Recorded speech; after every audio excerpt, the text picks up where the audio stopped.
You are listening to Radio Eastern FM 98.1. With live and exclusive coverage of the EFNL football season. Bringing you the match of the day with score updates from all divisions. And now we cross to our commentary team for the Radio Eastern 98.1 Match of the Day coverage.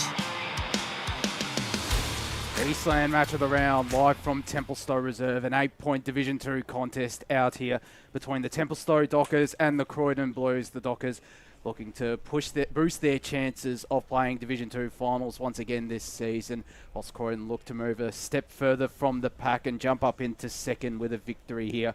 I'm Josh, all the action live from this game, live here on 98.1 Radio Eastern FM, streaming across the globe on Facebook and YouTube. I'm Josh Ward, joined by Media Manager Ryan Long, Scott Hardy, and off the bat we're joined by the Croydon Senior Men's playing coach, Rhett Jordan. Thanks for joining us, Rhett. Hey guys, how you going? We're going good. Sure, the boys are eager to take on a Templestowe side who have started to hit some form before the mid-season break. Yeah, definitely. I think sort of every week, every side sort of looking forward to a big game and coming up. It's a pretty even competition, you know.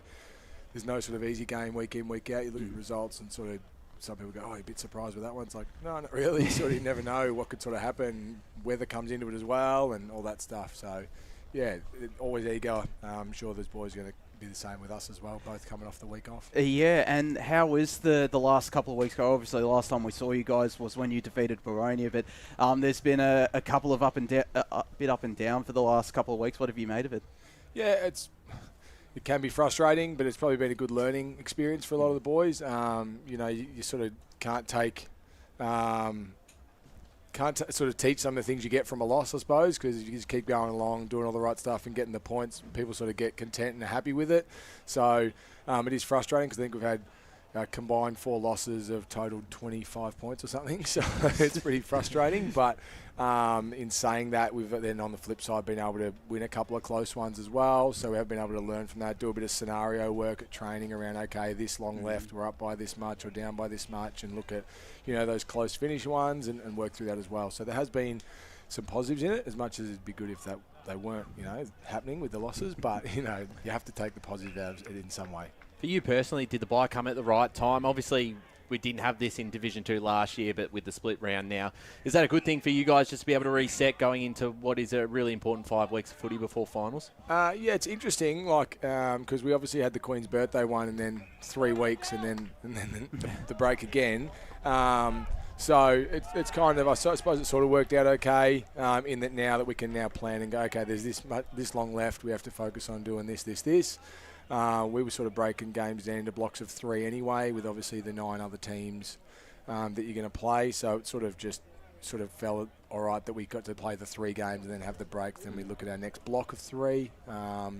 If it had been this week off, I don't know what it would have done with the 4. Yeah, certainly thrown out. And just you mentioned how even the competition is, and even last week a Waverley side who was sitting second lost to Ringwood, who jumped back in the 5, and there's a lot of moving around between positions on the ladder. And you come into a game today against Templestowe, who need to win this if they want to finish with the double chance this season. So it's a big 8-point game, and the fact that you played them early in the season probably controlled that game for almost the entire afternoon and then fell away late in that last quarter. What went wrong in that last term, and was it just a bit of a lapse in concentration? Because it looked from the scores that you had pretty much that game on lockdown at 3/4 time. Yeah, we essentially probably played first half, probably our best first half of footy for the year. I think we kicked 6-2 or something in the first quarter. Everything was sort of working. So there's probably the element of got a bit ahead of ourselves potentially with that and think it was just going to happen, as opposed to continuing doing what worked in that first quarter. And I suppose it just came down to that last quarter. They played some really good, can't take away anything they did. They played some really good footy and just throw caution to the wind and had a crack, and their top end players really stepped up for them, and you know, we sort of struggled with that. I think that game as well, we lost Geordie Lynch with a knee. Yep. I think during the third quarter. As you probably look back at the time, you sort of probably couldn't say too much, but look back now, you probably impacted the boys who were close to them and were there, and like that type of thing impacted them a bit more than you probably gave credit for at the time. On reflection, you sort of go, oh yeah, it did sort of rock it a bit and change the dynamic a bit and momentum and things like that too. So. Yep. And how are you finding, obviously, round 13? We spoke to you at round 5. We spoke about where you've come from. Obviously, that strength and conditioning that you had in Premier. How are you finding the boys' sort of strength and conditioning up to round 13 now? Obviously, different from round 5. And how are they managing it all? Yeah, good. We're probably coming off this week. We did about 4 or 5 week block of high-end stuff again. So picked up the Ks during the week and things like that. So we sort of targeted the 3 weeks we've just done prior to the bye, and then that bye week, and then the week before. I think it was the week of the Heathmont game before Queen's birthday. We sort of from there that week into this week just gone. We've sort of put more Ks in the legs and put a bit of work in to load up a bit. So then we taper off towards the back, sort of 5 or 6, leading into the back end of the year. And keep a bit fresher. And what about your journey this far? Like we spoke, obviously, at the time, I think I made comment about your focus and your love of the game, and you're still doing it today, which is great to see. So coaching hasn't sort of knocked it out of you. But what have you sort of found from that? Like, has coaching obviously encouraged your enjoyment for footy? And then from that, in the same question, what have you learnt so far on this coaching journey? It's more probably how to adapt to different personalities and different people, and from this group coming in, I only sort of knew, I think, 2 or 3 blokes who were already at the club. One of them out there, Matty Wilkins, we played juniors and 18s together. So I only knew him and Jimmy Grant sort of at the club. So then having to then pick a few people's brains and understand how other people, need to get the information. Some need that cuddle. Some need to be told point blank how it is. Others need to sit down in direction. So that's probably the biggest take out of it, and the learnings from there is about how to sort of evenly spread the feedback and the, I suppose, messages that go out and how they're getting there, and making sure that everyone's getting that same message. And are you enjoying that aspect? Like, do you like it as a coach now that you're 13 rounds in? Can you say, yeah, I'm really enjoying what I'm doing right now? Oh yeah, definitely, for sure. It's I wouldn't be doing it if I wasn't enjoying it. That's one of those things you sort of know with any sort of sport. As soon as the enjoyment comes out of it and the fun comes out of it, then I suppose the drive and the success then is impacted. So that's the biggest thing for me. If I wasn't enjoying it, I wouldn't be out here. On the flip side, if I wasn't out here, I don't know what I'd be doing. I'd be going crazy at home. But it's one of those things where it's definitely really enjoyable. And you've got to have fun and keep the energy up, especially, like Tuesday night was a shocking night weather-wise, and if you don't come with that energy, enjoyment, and make the session somewhat entertaining, boys are just going to, the messages start coming through. People go, a bit tired after the warm-up. So try to keep it sort of positive and fun and engaging as we can, so therefore you don't have that sort of that impacting as much. And just on your own playing form as well in the forward line alongside the likes of Riley Britton and Riley Constantino, how much are you enjoying playing at the Division 2 level after so many years playing in the top flight? Yeah, I suppose it doesn't really change in terms of, I suppose, it's not any easier, because obviously as a forward as well, you still got a matchup that's almost, one-on-one. You're always going to cop the attention. The defender's got a job to do. It can make it hard, obviously, because they know that they're coming in, they want to do a really good job. They, their spot's on the line as much as anyone else's. Their coach has given them a job, that type of thing. So I think, the three of us have worked really well together, and we've got a couple of smalls in there as well. We've rotated a few different mixes in there, and it's sort of good. We've sort of gone on that mantra of it doesn't matter if Riley kicks a goal, if Wolf kicks a goal, if I kick a goal, as long as it's a Croydon goal, that type of thing. That's sort of the biggest mantra we've gone in, that, Costy might come out and kick 4 or 5, and then we don't get disheartened that it wasn't us. It's like, who cares? We got 5 goals for our team. Like, that's the biggest positive we have to take out of it, and that's, I think, all three of us, that's the best thing. We have all got that same mantra, that, we don't get disheartened or frustrated if, we're not getting on the end of it, as long as someone in the blue jumper is. And just on the team today, only the one change with Emi Alexio coming back in for his first senior game since early last year, which must be great to have called his name out on Thursday night to get back into the senior line. Yeah, it's huge. Obviously, he's been working really hard for 18 months, coming off that knee, unfortunately. So we were just sort of communicating via text and all that sort of stuff pre-season, because there's no point in him coming all the way out to train and do his own rehab and running and things like that. So we were just in communication. He had programs he was doing and all that. And it was like, yep, do your thing, mate. And he was posting our group chat about the work he was putting in. And then obviously once he was sort of cleared for a bit more lateral movement and stuff like that, he was getting down and really getting around the boys. And he's been a workhorse. We had a bit of a plan in place for him coming back which then all changed because he's been working so hard, and he was meant to only play a quarter his first game back, and he come to me a quarter time and said, "No, I'm feeling all right." All right, mate. Stayed out until half time. I said, "That's it, you're done." He come out after half time. I said, "Get back inside." I'm not having. So he played a half, and then his next game, second game, he was only meant to be sort of halfway through the third quarter. We're going to wrap him up. And yeah, the twos coach said to me, "Oh, you've got to tell him because he's not listening." So I went out to three-quarter time. He goes, "No, I'm feeling it." I said, "All right." So he played forward in the last quarter. So he got through 2 full games, not what we sort of planned, but in the long run, it's worked out really well. And it's a real dedication to him and effort that he's put in. And the boys been real positive. We announced it on the ground Thursday night, and all the boys got around him. It was really exciting. So he's put the work in. So we're excited to have him out there today. And it also must be positive, given this time of year. There's often players going overseas or there's injuries. It must be positive to only have minimal changes heading into this weekend. Yeah, definitely. I think that sort of is a big positive for us. The boys sort of planned around. We had a few go away at the Queen's birthday break. We had a few go away on last weekend when we had the bye. So boys have been a bit more, I suppose, wary of when they're booking their trips and when they're going away and things like that, which has been real positive. It shows they're committed and they're keen to obviously do well, and they know that each week we've got competition for spots. Obviously with our twos sitting at the top end of the ladder there, and same as our 19s who are in a good spot. Another good win this morning as well. So there's definitely pressure on and competition spots. So boys know that you can't necessarily just risk that week away or that 2 weeks away, because then that may set you back 3-4. As well, which is a real positive sign. Well, Rhett, you're a busy man. We really appreciate your time on pre-game today. Looking forward to seeing you out on the field today, and good luck for easy, boys. Spot. Thanks very much. Cheers. Thanks, Rhett. Thanks to Rhett Jordan, a champion of the AFNL, of course, coming across from Norwood, the Croydon Junior, and I'm pretty eager to see him out on the park today because he has had a good season, and so is Croydon. Right? And we obviously saw that game earlier in the season when they knocked off Boronia, and we've seen what Boronia have been able to do this season, and I thought their second half of football in that game was probably the best they've potentially. I mean, we didn't see that first half against Templestowe, but potentially their best form of the season, Scotty, and they're capable of it, and it's a big game for them because a win would not officially lock them up in that double chance, but it would certainly go a long way with creating that gap between third and fourth. Yeah, since that time we've seen them, obviously against Boronia, that was an exceptional game for them. They played the 4 quarters so well, but since that time they probably haven't been up to that. Like, they haven't put a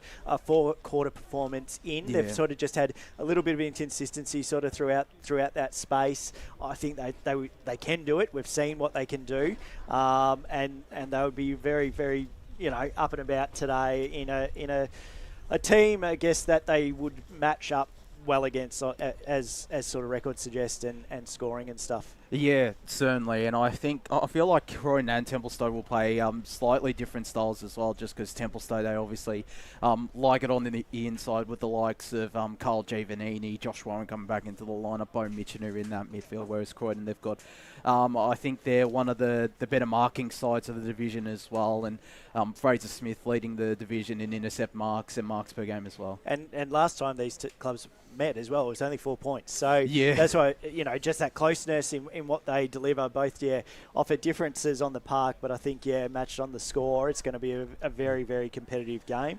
I think for Croydon, the only thing that sort of, from that time of Boronia, I think that slip up against Lilydale, probably, they might say towards the end, we probably should have got those 4 points. Not to take anything away from Lilydale. They're a different side this year than last year. So, yeah. Yeah, I think that was a kick after the siren as well. It was, yeah. Well, they've had a couple of those results, and that Templestowe one was similar, where they had the 5 or 6 goal lead and just blew it late. So, with all those results not going their way, they're still sitting third on the ladder. And all you need to do, between second and third, it doesn't matter because you're still playing the same ground, the same final, the same double chance. So, they're in a very good spot.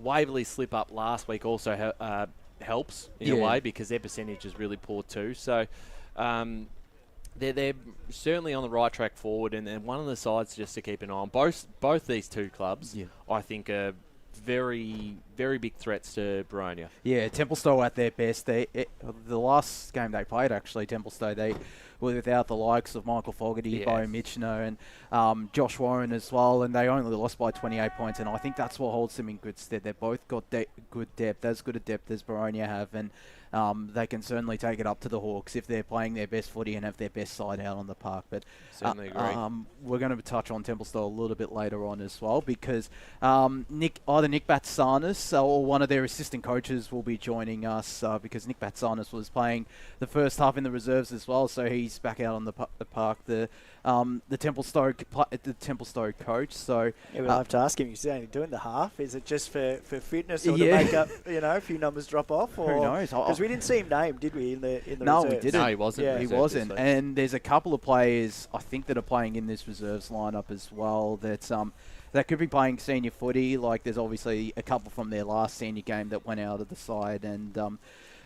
they've certainly got some pretty decent depth. The likes of Luke Fitzsimon started the season. Marcus Campbell has been playing has played a couple of senior games as well, whether that be for Templestowe or Eltham in the Northern Footy League. So Fogarty's still out. Yeah, he's he could be out long term as well. Oh, okay. So it is a bit of a blow, but they've certainly got a pretty talented midfield through Templestowe, and it's been boosted by some of their inclusions, including Jai Hardwick in recent weeks as well, which is. You continue, sorry, Josh. Yeah, which is good to see him back out on the park, isn't it? Yeah, no, because I had him in my notes as well. So, Yeah. Just that experienced head. I think I was looking at his stats. He's like up to 249 games or something. I think that's right. It's not bad. We'll have to find out what number he is. He's blank on our sheet there. Right? Yeah. So, They didn't play it. You didn't give me one yesterday, so he's just Might have making the ghost appearance. But to have that experience push back in is great for Templestowe and for Jai as well. I think he'd been playing reserves the last couple of weeks anyway, just to sort of come in and hadn't played for those last 2 weeks. He wasn't obviously in the team from either injury or absence, but good to see him back. I think he came back in that Baronia game, and it is great to see him back because he adds a lot of experience. We don't realise the fact that most of these players for Templestowe, they're pretty young. The likes of Josh Warren, Andrew Fasanella, Matt Nagel is one of the more experienced players. Carl Giovannini, who's taking on the captaincy. Noah Ebzeri as well. There's a lot of young players coming through this lineup. There's certainly some experienced Y-sets, and that's what's going to hold them in good stead if they are to play in September, or if they are to get a double chance, who knows. But this is one of 2 Division 2 games taking place this weekend. Of course, the other one is Mulgrave taking on the Basin out at Batherham Reserve. I think we'll all be backing Mulgrave in. They lose a couple, though. They do. Having a look at obviously the two sides, even with a couple of outs for Mulgrave, I think they're a far too strong side for the Bears, and unfortunately for the Basin, they're now 4 games out from 9th in Lilydale, so that all but seals at the fact that they will go down this season.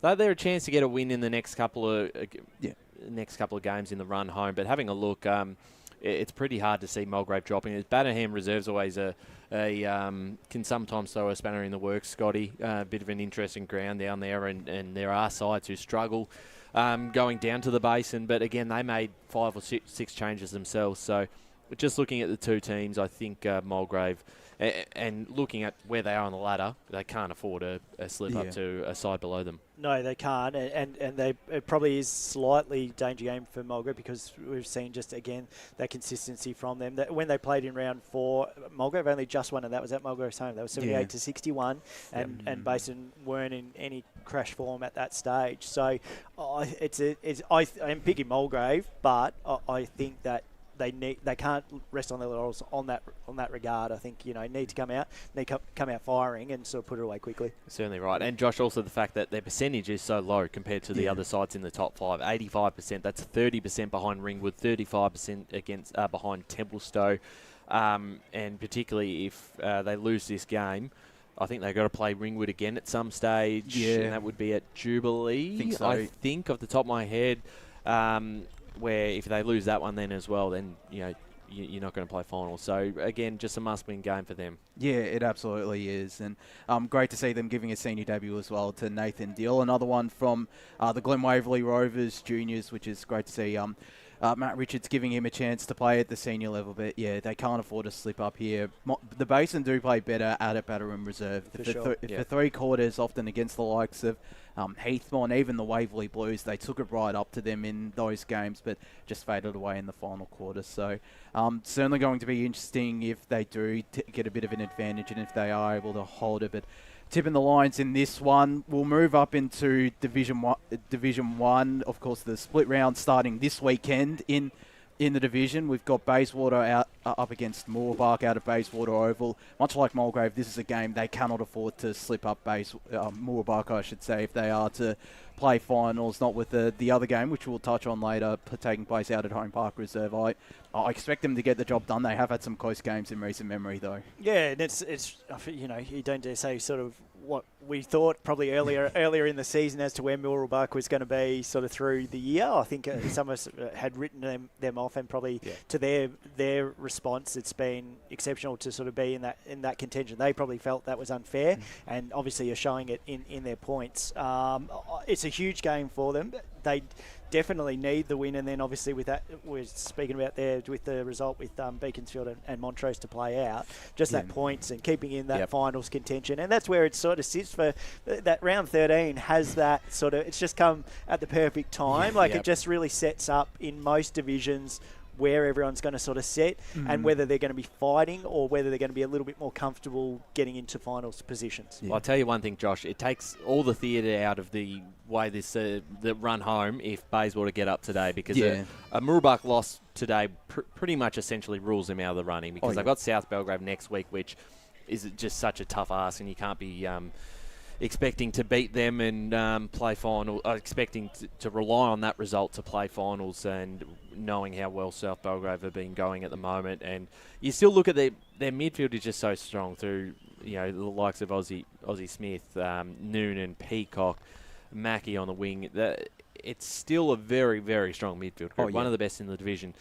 I still just think they probably struggle at both ends of the ground at times against some of those top sides. They did knock off Montrose early in the year, so you just see them hanging around for the moment. You look at next week's game as a bit of a tough ask, but if Beaconsfield keep dropping games, or Montrose, it just opens up the door for them, and that's all they got to do. They can't worry about the other results. All they can do is just focus on winning their games, and then if fate happens to go their way, then you never know. They'll be playing finals, and they have knocked off Beaconsfield and Montrose, but both of those games have been out at the Heights. So it's they obviously struggle away from home against those top sides, and they recently had a big loss against Park Orchards out at Heights Reserve. So it's certainly going to be interesting to see if they can get up. It'll be a really close game. I just feel that both sides in their scoring for and against is very similar in their laddering position. So I am backing Moorbark, but I could see Bayswater taking the win. Yeah, and then the other Division 1 game taking place, as I mentioned, out at Home Park, Beaconsfield taking on Montrose. Now, Montrose in the end have made 5 changes. No Ryan Garthwaite due to injury. Liam Canny is out of the side. He's been called up to the Northern Bull Ants in the VFL. They also lose Cole Staples, Jordan Neals and Jacob Farrell. They bring in a senior debutant in Liam Bowden. Patrick Kuhn comes back in alongside Darcy Laurie and Brendan Gardol, but they take on a Beaconsfield side who bring back Brandon White, Mitch Sisbowski, Miles Curry as well, Hayden Brown. There's some really good names coming into this Eagles lineup ahead of a big contest, Ryan. Sorry, Josh. They certainly are, and it's timely, particularly White. I think White's probably one of their most important players, if not their most important player. Still a couple of players out at VFL level who played in their earlier game against Montrose where they got the job done at Montrose Recreation Reserve. But some important inclusions for them. Ryan Garthwaite is, in fact, out, as you said, obviously listed on Friday in. So that's a big loss for their forward line. Interestingly enough, the Home Park ground is not in great condition at the moment, so I'm not sure how well it is today, if that's improved. Was roaming tenant doing some sabotage down there? How's he doing down at Beaconsfield? Well, he wouldn't. The problem is he wouldn't sabotage it because he knows Montrose can't play well in the wet after watching them a couple of weeks ago, unless he was just trying to get the game moved. Just dry it out. Yes, potentially. But get the hairdryer out. Went down to Kennards, hired the industrial heater, and off he went. But either way, I think Montrose is still going to go in as probably the favourites in this game, Scotty. Probably Are you disagree? I like it. No, I like it. I Sorry. don't mind it. I didn't have can you back? my mic muted. Can you back Beaky in I can. at home? I can. You have to. I think you take the win earlier in the season that backs credit into them. I think then the consistency or lack thereof that Montrose have shown over the last 2 weeks. Yeah. If they lose this, that's 0-3 from the last 3 weeks, which is huge in the result of things. Beaconsfield coming off that win makes it 2 from 2 for the game and against Montrose. So yeah, I back them. I rate them highly. I think they're a good side.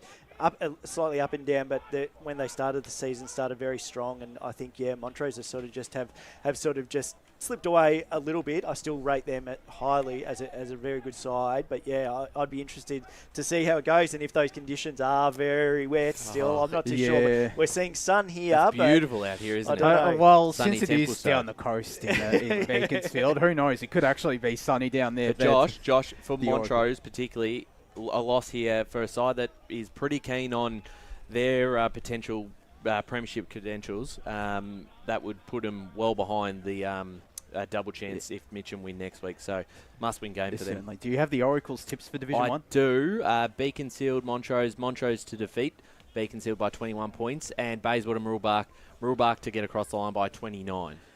That's the Oracle's tips. Not too surprising, going with the favourites there, the Oracle, who continues to mysteriously send his or her tips in each and every week. But we're going to focus all things Templestowe, because joining us is the senior men's coach of Templestowe, Nick Vatsanis. Thanks for joining us, Nick. Thanks, guys. Thanks for having me. How are the boys feeling ahead of what is a massive contest against against Croydon? Yeah, pretty good. Pretty good. I think it's a pretty even comp, which makes it pretty interesting. So. Yeah. I think every game, that 2 through 6 is an 8-point game. So, and this is one of them too. So if we feel that we've got the right side in, and we'll give it a red hot crack. Do you feel like the side is starting to hit some form? Obviously, you lost to Baronia, but the weeks prior, it certainly looked like you're playing some of your best footy for the season. Yeah, we got some continuity into the side. Look, it took us a while to settle the side, sort of around how we want to play and game plan on offense and defense. So we knew that was going to take some time. But we did get hit with an influx of some injuries and obviously guys going overseas and stuff like that. But I guess that's every club around July, mate. You just got to roll with it and just got to keep picking the best 22. Is that probably the biggest thing at the start? Probably your first maybe month or so was a bit hit or miss. But since then, as Josh said, your form's been really good and potentially the second best in the division at the moment behind Baronia. Yeah, look, we trialled a few things early, and we felt like that probably wasn't us for the remaining of the year. So, sort of personnel change position-wise. We weren't defending as well as we would liked in the first sort of 6 or 7 games, and sort of we tweaked that area, and we've sort of made a huge improvement in that area, which has been good. So it's always going to take us time. We accept that. Probably a little bit longer than I expected, unfortunately. Yeah. And we dropped a few games early, which was a little bit disappointing, but we'll try and make it back up in the back end. Yeah, certainly right. And obviously this game quite important, as you said. Every game's pretty much an 8-point game between the top 6. And we saw Waverley Blues get done by Ringwood last week. And yourself, if you're able to pull off the 4 points today, it puts you back on equal pegging with both Croydon and I think Waverley Blues, or potentially just Croydon, but very big for a potential double chance at the end of the season. Yeah, correct. And look, that's what we play for. We want to obviously the goal is to make finals, and we'll tick that one off. But ideally, you want to get the double chance, just so you've got that sort of security around playing 2 weeks of finals guaranteed. Absolutely. And did the bye come at the right time? Because you're looking at some of your inclusions, some really good players. Obviously, Bo Mitchin is a big name. Doug Wooten. Josh Warren, what was was that injury related, or people going away over that period? Yeah, I think we had. I think Bowie went away. He had a pre-booked trip in Perth. BG had some work commitments. Obviously, Foggs has gone down with his ankle. Matty Jessup went down. Joshy Warren went away. But it all came at once. So I think that Baronia game, I think it was 7 changes that we made, and sort of when we talk top end, we're missing quite a bit of our top end. So I was pretty proud with the way the boys went about it, especially against Baronia. because they're clearly the benchmark in my eyes, and they're really well coached, and they play a really solid brand of footy. So, we learn a lot about that game. So hopefully we can catch them at the end of the year, which would be nice. And we were saying you weren't named, speaking about numbers, you weren't named in the reserves, but you were running around for half a game. Yeah. Is that for numbers or just your own fitness and just to get out there and keep remembering? Look, we are battling with numbers a little bit, so anything I can do just to chop out the twos with giving them a few extra guys on the bench, I'll help them out where I can. Yeah. Ideally, I don't want to do it, but you know what, we're one club here. We want to make sure that we get the best out of the group, especially the development side. And having sort of, if I can go out there, I can sort of help them away around sort of how we want to play footy and sort of structures and stuff like that. So. I'm pretty sore, mate. I only played a half. So it'll just be the reserves, not coming into the seniors? No. You've obviously had over the last few weeks some really big scores, but obviously they've probably been leading towards the behinds a little bit more. You've still found the wins, and you've obviously had 9-19 versus Basin, 10-18 versus Mulgrave. Is that sort of something you're sort of just mindful of, or are you happy with just the overall scoring? At least you're getting it up in the forward line. It's a coach killer. Yeah. Especially when you have all the momentum. The Basin was probably the one that I sort of sat back and I'm like, geez, I hope we don't cost ourselves here, because I think we kicked 10 behinds in the second quarter, all the momentum, and I feel like a few games early on, even Baronia, we had a lot of momentum early and we kicked 0-4, before they put a score on the board. So, it does hurt us. Look, we're trying to improve. Ultimately, it's up to the boys out there to do it. But hopefully we can put a score on today, because I'm going to get pretty grey soon, I think. It was only 4 points last time you played against them in that. Did you take much from that, or is it a sort of now as we're around 13, it's a totally different kettle of fish? Oh, look, I think it was more Croydon being new to the league. We watched a little bit of vision about them early, and they're just so young and so quick, and they spread really well from contest. And they coach really well with the way they transition their ball from back to forward. So we got caught out a little bit, but we were playing a little bit too much chaos footy early in the year, and we're sort of kicking down lines and trying to match it with sides for too long, whereas sort of now we're sort of just trying to be a bit more composed and maintain possession, and sort of just keep uncontested marks at a low for us, because early days I think we're only marking the ball 20 times a day, and other sides were getting 80s and 90s on us. So, so we changed that area around sort of how we want to defend and what we want to do, and we'll see how we go today. And before I hand over to Josh, I was checking out your Facebook page and everything. I don't know who does your merchandise, but I love the look of those quarter zips, the retro quarter zips. I'm spewing this, Sonny. I wanted to see them in action. They look pretty good. They're good jumpers. Yeah, I think you've got some good merch. I don't think it's for me, but maybe a few of the young boys will get on it. I think we've just got them now, so I think the orders have been taken, so we'll get them in a few weeks, which would be nice. Might have to place one. Yeah, might have to jump on that bandwagon. Just on yourself as well. Obviously, coming into the coaching role last year at the end of the season, thrown into it before a hectic final series. Now having a full pre-season under your belt and halfway through the year, how have you found it? And are you enjoying it and the experience from the sidelines? Yeah, it's been good. It keeps me involved in footy, which I love. I obviously would love to keep playing, but just with some work commitments and interstate travel, it makes it a little bit hard for me to train and play. So, I've got a good support network, with Phil and Fia as my assistant coaches. So, having those boys there, especially game day, really helps me. But it's been enjoyable. Obviously, it has its ups and downs, and you sort of walking into the role, you don't realise how much you have to deal with through sort of the week to week. And it's not just football. We've got a lot of guys have got private life behind them and stuff like that. So, I'm sort of only 32, and I try to guide as much as I can. But, it's a learning curve, and I'll keep learning for sure. Yeah, 100%. And just on some of those younger players as well, Josh Warren before he went away, and some of the others, Andrew Fasanella coming to the club. It seems like they've just added to the group, and Warren in particular stepped up his game this year. Yeah, he was huge for us that first night. And, credit to him. Donny East boy came here just to sort of get some consistency playing senior footy. And, he got a good taste of it last year, but this year he's gone strength to strength, and he's very clean around the contest. He provides an exit for us, and he's very good by foot. So he's been great. Fassa's another one. I sort of had a plan for Fassa coming into the year to sort of be a half backer and use it by foot, but not that fell down, but we sort of trialled him. I think it was a Croydon game when we flipped him from back to forward, and he kicked forward in the last quarter and sort of won us the game. So we all sort of got together and said, hey, look, let's roll with this for a few weeks, and it's gone from strength to strength. He's a very dangerous player down there, and he's a pretty hard matchup too. So very smart, very good user by foot, and he creates some opportunity that you're like, geez, how does he do that?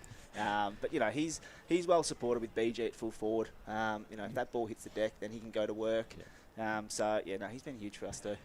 And also, we were talking just before, Jai Hardwick coming back into the side. So he's played through the reserves a couple of matches and now back in. Yeah. So he was always going to take. He's umming and ahhing at the start of the year. So I think I was at his place just before Queen's birthday, and we sort of made a decision then that he wanted to play, which is good. So he's committed now. Probably came in a week early.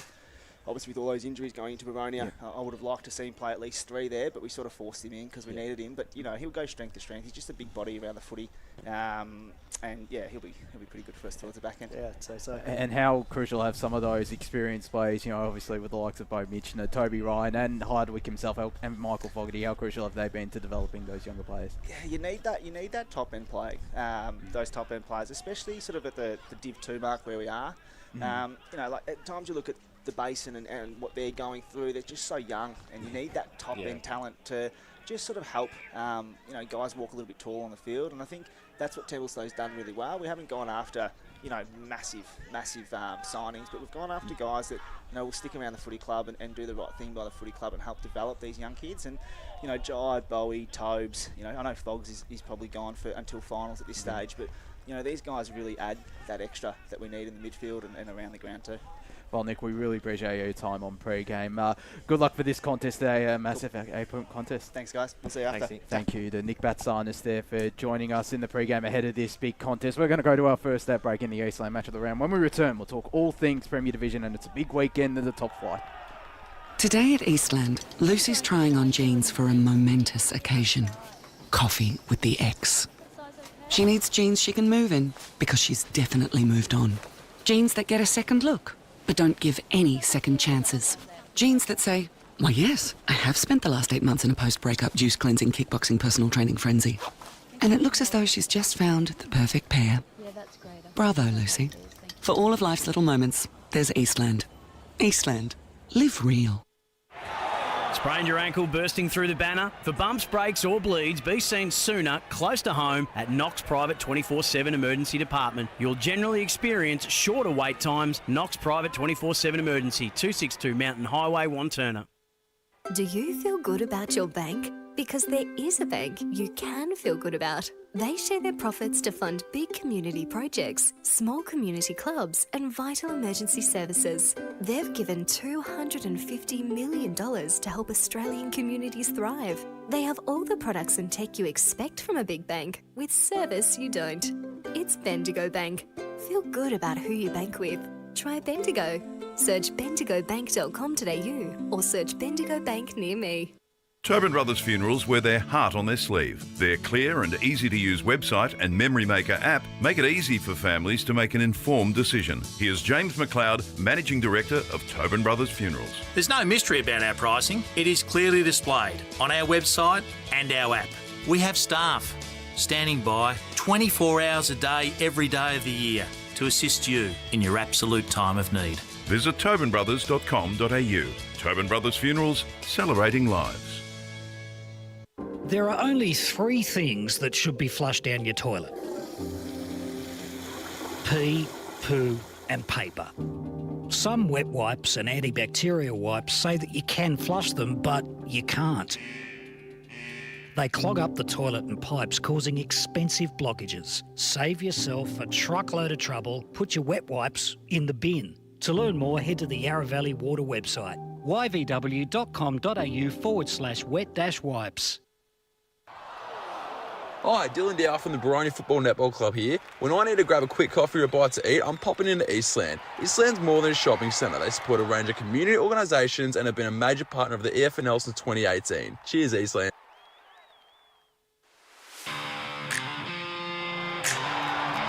You are listening to Radio Eastern FM 98.1. With live and exclusive coverage of the EFNL football season, bringing you the match of the day with score updates from all divisions. And now we cross to our commentary team for the Radio Eastern 98.1 Match of the Day coverage.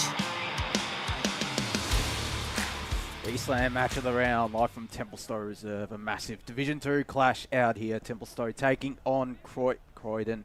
Josh Wood here alongside Scott Hardy. We will be joined by Ryan Long again, but he's a busy man helping Blake Tennant with the sponsorship signage at the moment. Just touching on the reserves game now, Croydon have come from behind in this reserves game. They lead 5-8-38 to Templestowe 5-2-32, and it's just into the final 30 seconds of this third quarter. Mind you, they are kicking, I think, with a bit of a breeze heading towards the Porter Street end. It was, when I got out here, it was a pretty handy breeze out there kicking towards the Porter Street end, or to the left of your radio dial if you're tuning in on 98.1 Radio Eastern FM.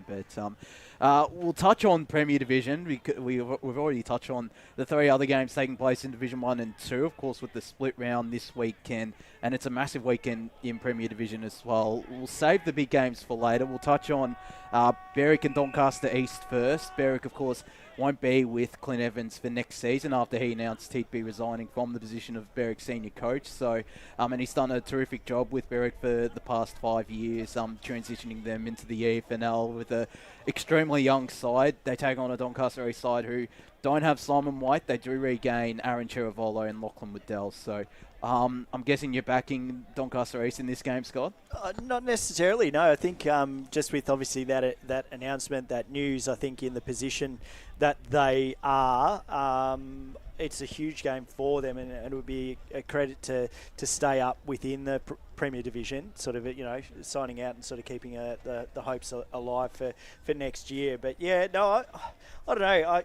I'm tipping Berwick, but only just in the upset of the Premier round. If you were on the weekend forecast, would that have been your roughie of the week? Yes, yeah, 100%. Well, my roughie of the week is for the next game, Vermont taking on Noble Park out at Vermont Recreation Reserve. I know it's a bold call, but Noble Park do have some good players. They bring back Luke Nelson from the VFL level.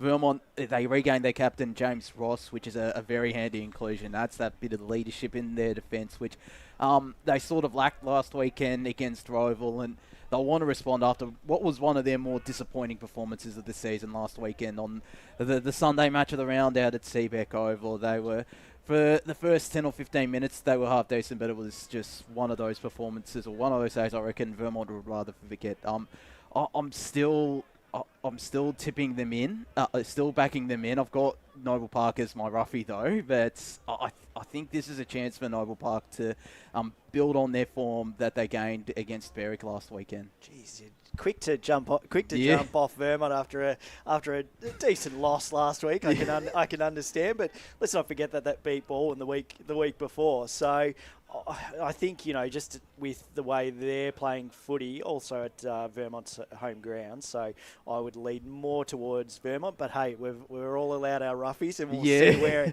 where it ends up at 5:15 today. But yeah, I find it hard to see Noble just bouncing back with that win against to beat Vermont. Vermont need to obviously find these 4 points just to stay in that contention with obviously that slip. But yeah, it's a tight race up top. Ryan Long, your tips on Berwick, Doncaster East, Vermont, Noble Park. You're sticking with the Eagles and the Lions? Yeah, I think both sides will get the job done. Too important for Vermont to be able to drop this one, considering their spot on the ladder. And they've lost last week to Roval, and Blackburn's win against South Croydon. Every one of those wins is so important. Yeah. Every 4 points. So Josh is picking Noble. This is his smoky of the of the week. You picked Noble as my roughie of the week. Last week that was probably one of their better wins of the season, and it was a long time coming, and they were able to really put them away very early. And Kyle Martin has been able to hit the scoreboard with a few goals himself. So, I mean, they're forming against. Sorry, I've run halfway down from. And you throw what me happened right to on the the spot. assistance you were supposed to get? Hard to get good help these days, isn't it, Ryan? I'll get my breath back in about half an hour. As Blake sort of slinks out to the back and has a rest himself. I well learned. Yeah, a well-earned rest A for well-earned Blake rest. Well Tennant, done, doing a Blakes. great job with the women's match of the round. And then the other, we'll touch on Norwood South Croydon. Of course, the Nidok game is back for another season, this time out at Mullen Reserve. South Croydon won in 2022, Norwood won in 2023. I think we'll all be backing the Bulldogs. They bring back Matt Jones and Ben Willis. Norwood do have some handy ins in Tom Highmore and Josh Wall. Highmore particularly big inclusion from the VFL level, but I think it's safe to say South Croydon should get the job done here. Yeah, I think it certainly make it a little more even, Scott, with a couple of those big inclusions, VFL listed players. In saying that, again, similar to Vermont, just too much on the line for South Croydon. They drop this, that'd be a lot of strife if there are any intentions of playing finals this season. But of course, of the day, it has been now a tradition with the league where South Croydon and Norwood play the traditional NAIDOC round clash, and we've been lucky enough to be out to the last couple, and we obviously were there last week against East Ringwood with Jamie Bennell and had the smoking ceremony. So it's a great thing, both the initiative from both clubs to be able to continue this tradition and going on again today. Yeah, it's great, and it just builds that sort of, that competition and that rivalry between them, and it's always played in good spirits, don't get me wrong. Yeah. So, it should be a great hit out. But yeah, I would say South Croydon, but that's sort of the watch, isn't it now? It sort of moves from sort of seeing that 1, 2, 3, and then it focuses on 4, 5 and 6. Yep. Where are they going to finish? Who's going to finish in those positions? Who's going to grab it? Points are so important, and like I said, this round 13 is just shaping up for everyone to really sort of point them in on which path they're about to go down. Yeah, well, really, the last weekend sort of shaped the top 5 or top 6. This weekend will certainly do so. With some big games, and we'll touch on a couple of those big games now. First up, Blackburn up against East Ringwood out in Moreton Park. East Ringwood, inaccurate kicking last weekend, but they still were terrific against Baldwin out at East Ringwood Reserve. Blackburn, a terrific victory, one of their better victories of the season against South Croydon out at Cheong Park. They bring in Kieran Hubber. East Ringwood, Connor Waitman comes in. Remy McLean for his senior debut on the Eastern Rangers list. They lose a couple in Chris Cherney, Callum Norris and Dylan Below. Do we give Blackburn a little bit of a shout in this contest out at Moreton Park? Definitely. I think they're well and truly a shot with the way they're playing. Last week, coming off a really impressive performance. Jake Hammond this season has been probably a bit of a difference to have that key focal point up forward. Jason Reid coming off some really good form, and your likes of your small forwards in Billy Hicks and so on have really impressed. Sam Hart, once he's come back in the side, has been quite strong himself, and they play an East Ringwood side who lose a couple. They do keep in Sam Lowson, of course, which qualifies him for finals, we believe, depending if he's played too many VFL games. But you said he's had a couple of outs in the VFL with a concussion, and I think he's had 9 or 10 VFL games, and he's played 3, and I think the cutoff is 14. So that's a massive to have him there on this Saturday. And he was really important last week. Was able to clunk a lot of big marks and didn't kick straight, but gave him that option up forward as a really exciting player for them. And it's what was it, a point that last time they played these two sides? So there's no doubt that Blackburn will go into this game with a bit of confidence back at home, Moreton Park. I'm just leaning towards East Ringwood because we've probably seen them on a more consistent base put in good performances, Scotty. Yeah, I'm with you, Ryan. I think East Ringwood for mine. But that being said, Blackburn's coming off some nice little wins that they've had, and that big win against South Croydon as well the week before. Obviously, fans will be out in show because it's they don't need to travel far. They're travelling to home, but they're always out in force no matter where they go. I always love seeing a Blackburn game. I think the crowd is always behind them, and I think they'll take that momentum into this game. But yeah, they'll need to be on their best footy for this. Yeah, the Red Jackets will definitely be out and about, that's for sure. They've got one of the best crowds, best travelling crowds in the business too. Yeah, so I'm sure they'll look to to come on down to Moreton Park in what is an enticing game. The other enticing Premier Division game, Baldwin up against Roval now. Baldwin bring back Alex Urban, Will Lamont, Vincent Sagari for his first game of this season. But Roval has some seriously good inclusion. Tyson Schruck replaces his brother in the end, Mitch Schruck, and that was the only change yesterday. But they've had a couple of handy inclusions, late inclusions. Cooper McDonald and Kyle Stainthorpe coming back into the lineup for their first game in a very long time. You get those players back into the lineup. That just, it's scary to think what Roval can do, Ryan. Oh, 100%. They're massive inclusions and very handy for Roval to have those players coming in after just winning by 60 points against a top 4 side. So they're in some really good form, and I've actually tipped them coming into this before seeing those inclusions, but that just gives me a bit more confidence tipping them as well. But from the 4 Premier Division sides we saw last weekend, Roval impressed me the most out of the 4, Scotty. I thought the way they played, their midfield dominance was just, was first class. Brolick, McDonald, Stapleton, the duo of Lockman and Schoenmakers in the ruck. They just made it so hard for Vermont to win any footy out of the midfield. And then they bring in Lockie Wine last week, who kicks his 5 goals and was the key focal point up forward. So I have that feeling that, this, of course, is not the back-to-back, but back-to-back grand final side. Premiers last year, reigning premiers coming into this year. If they get everyone right at the right time, and guys like Cooper McDonald, I don't know if he's going to play a final series, but you get all these players back, to me, they're still the number 1 team to beat, even if they don't finish on top of the ladder. Geez, I was saying you have one big win. I obviously missed it last week, but geez, the chat has gone off in WhatsApp.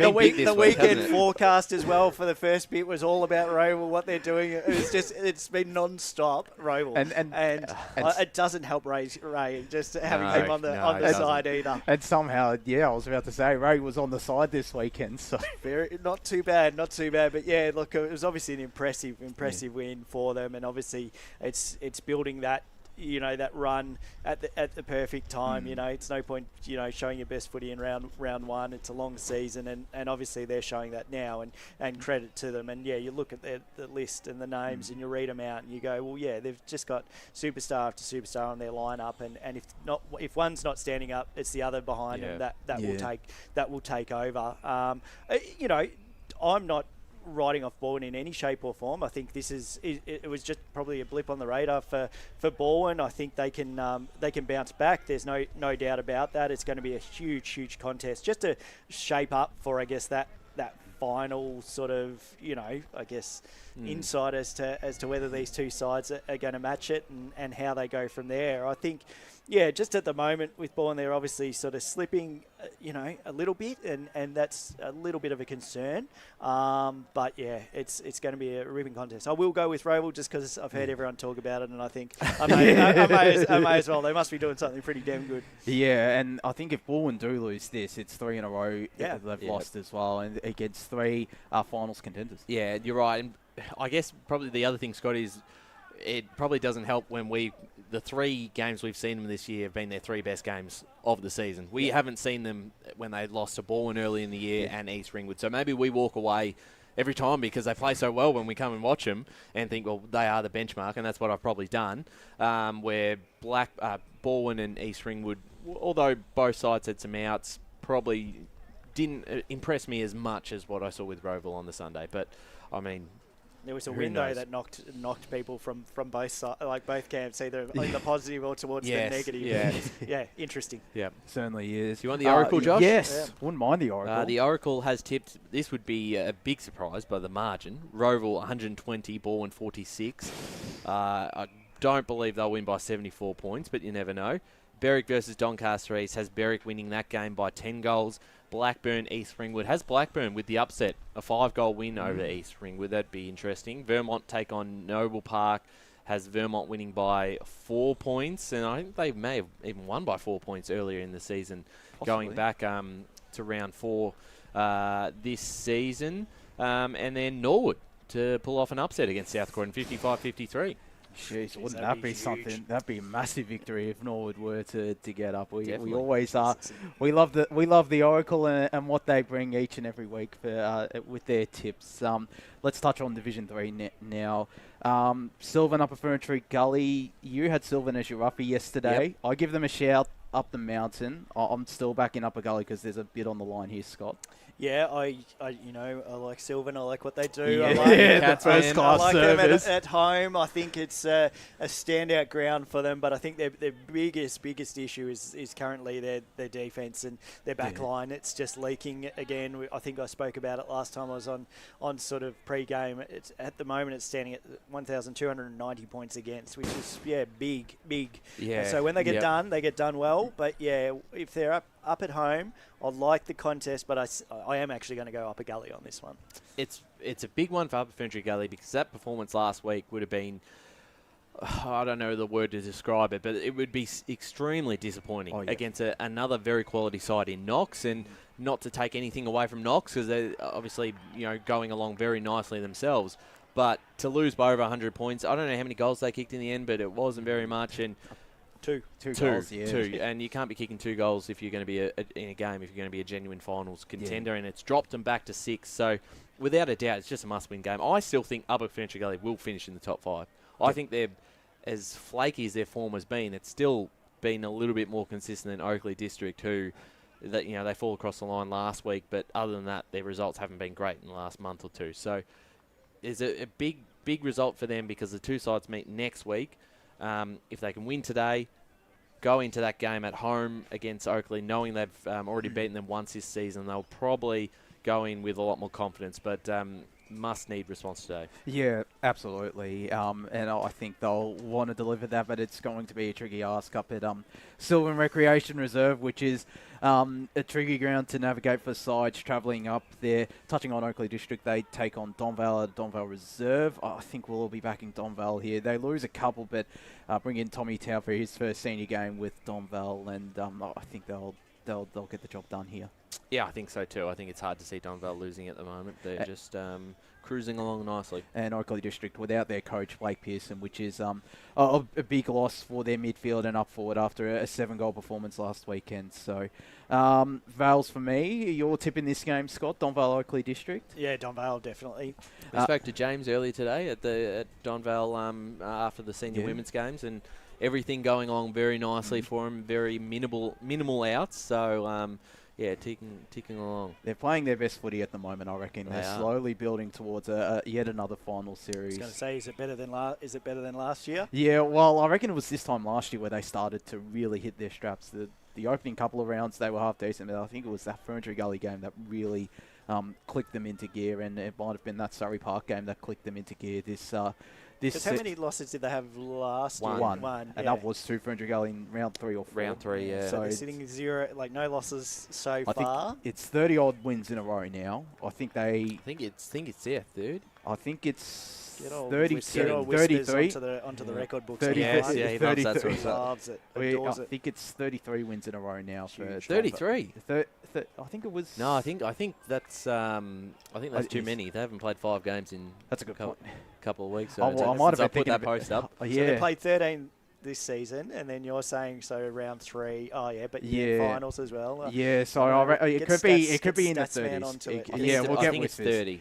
We'll get Whispers on. What's he doing now? We'll get Whispers onto it. Ferntree Gully, Warrandyte, quick tip on this one. Are we backing the Gully here? Gully at home.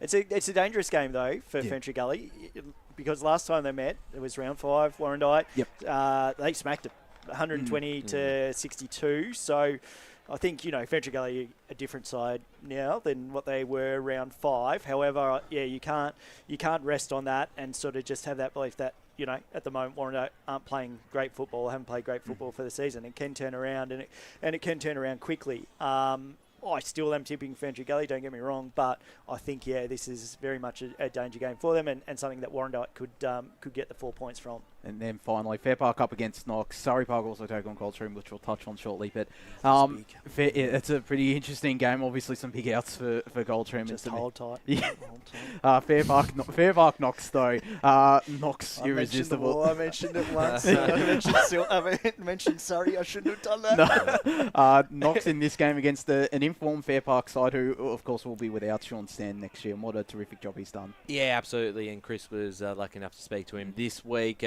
Announcing that he is finishing up at the end of the season. They're in some good form, but so are Knox. And Knox, I just have a lot of trust in at the moment. And I think they'll get the job done. 4 to 5 goals. Scott?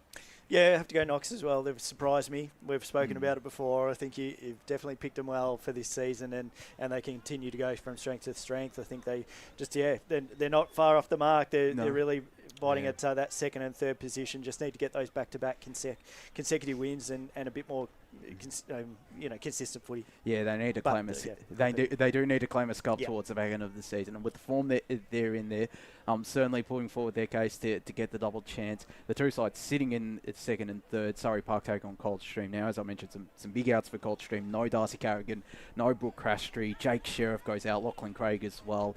Gary Conyers does come back in, which is a handy inclusion. But they take on a Surrey Park side who bring in Jack Mahon in his first game for Surrey Park. Literally only arrived yesterday. Kane Hendon and Tayden Vitaka come into the lineup as well. So at Surrey Park, are we backing in the Panthers? You know what I like about this segment is we're really getting close to that ad break, so it can't go much there. So yeah, Surrey Park. You haven't given yourself much time to talk about him, but I think rookie error.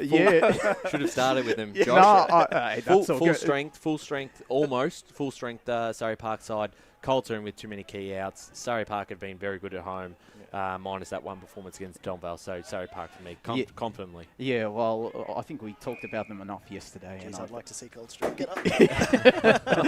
Certainly going to be keeping a close eye on that game, guys. I mentioned second versus third in Division 3. We are going to go to another ad break here. When we return, we'll bring back the call team. We'll bring back the call team ahead of this Eastland match of the round. Wait, Lee. Just before we do a bit of a community announcement, a grey Mazda Ute, number plate YTK956, have their lights on if they're listening to the radio broadcast or on YouTube or Facebook. Scotty, that your you? lights No, on. not me. Whispers, is that you? We'll go to a break here. When we return, the call team will assemble for this Eastland match of the round between Templestowe and Croydon. Hello. As Sarah opened her best friend Jackie's wedding invitation, she was overcome with a wave of emotion. While her two young boys wrestled on the floor, tears of happiness rolled down Sarah's cheeks as she saw the words she'd been longing to see. Please note, this wedding will be a child-free event. Well, Sarah, looks like we're off to Eastland for a new frock and some heels. And let's book in that babysitter. For all of life's little moments, there's Eastland. Eastland. Live real. At Yarra Valley Water, we know reducing your shower time, or show time, to 4 minutes can save you an average of $200 a year on water and energy bills. Shower shorter. Save water. Authorised by the Victorian Government, 1 Treasury Place, Melbourne. Sprained your ankle, bursting through the banner? Broke a finger, high-fiving the ruckman? Or did you run into the goal post again? For bumps, breaks or bleeds, be seen sooner, close to home at Knox Private 24/7 Emergency Department. The preferred provider of emergency care to the Eastern Football Netball League, you'll generally experience shorter wait times. You don't need private health, but there is an out-of-pocket fee. Be seen sooner, close to home at Knox Private 24/7 Emergency Department, 262 Mountain Highway, Wanturna. Do you feel good about your bank? Because there is a bank you can feel good about. They share their profits to fund big community projects, small community clubs, and vital emergency services. They've given $250 million to help Australian communities thrive. They have all the products and tech you expect from a big bank, with service you don't. It's Bendigo Bank. Feel good about who you bank with. Try Bendigo. Search bendigobank.com.au or search Bendigo Bank near me. The first time I met the team at Tobin Brothers Funerals, I felt like I'd known them for years. They're so caring, honest and passionate. James McLeod, Managing Director of Tobin Brothers Funerals, sums it up best when he says, Every day our people get out of bed to assist client families in their absolute time of need. Our people love what they do, and you will not find a more highly trained group of people than those at Tobin Brothers. Visit tobinbrothers.com.au. Tobin Brothers Funerals, celebrating lives. Hi, I'm Ben Desson from Montrose Football Netball Club, and when I need a new kit for a night out, I head over to Eastland. But Eastland is more than a shopping centre. They support a range of community organisations and have been major partners of the Eastern Football Netball League since 2018. Thanks, Eastland. You are listening to Radio Eastern FM 98.1. With live and exclusive coverage of the EFNL football season. Bringing you the match of the day with score updates from all divisions. And now we cross to our commentary team for the Radio Eastern 98.1 Match of the Day coverage. Eastland match of the round. Templestowe versus Croydon, a big Division 2 clash. It is 3rd versus 4th. Double chance up for grabs, particularly for Templestowe, who sit one game behind Croydon. Coming into this big clash, I'm Ryan Long, media manager of the Eastern Football Netball League, joined by a full crew here today. With me in the van out at Templestowe Reserve. First time we've been here in a long time. Joined by Brett Beston, Scott Hardy, Blake Tennant, and Brett Beston. Fantastic to have you back. It's been a difficult month and a bit for you, in and out of hospitals. You've been quite crook, but it's been a nightmare. But it's nice to back. be back. Nice to be back and out here for a pretty good game. And this one, looking forward to it. Should be a goodie.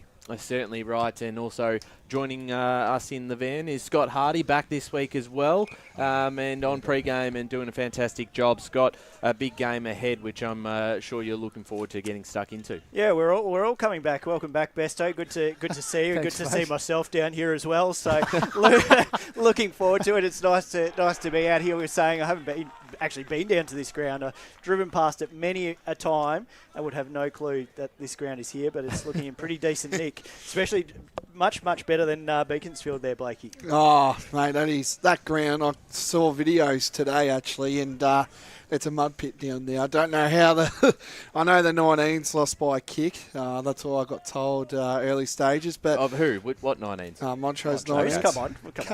The viewers may not know. No, well, Montrose 19s lost to Beaconsfield. Once they Blake. But this ground's actually held up really nicely, though. That's all I can say. It's a beautiful deck.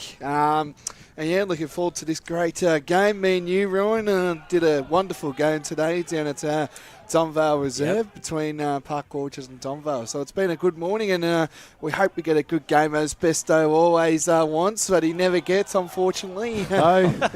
One day I'll get a nail biter. They'll go down to the last kick. Yes, I had a nail biter a couple of weeks ago, Besto, and I think Lee corrected me saying Besto would love this.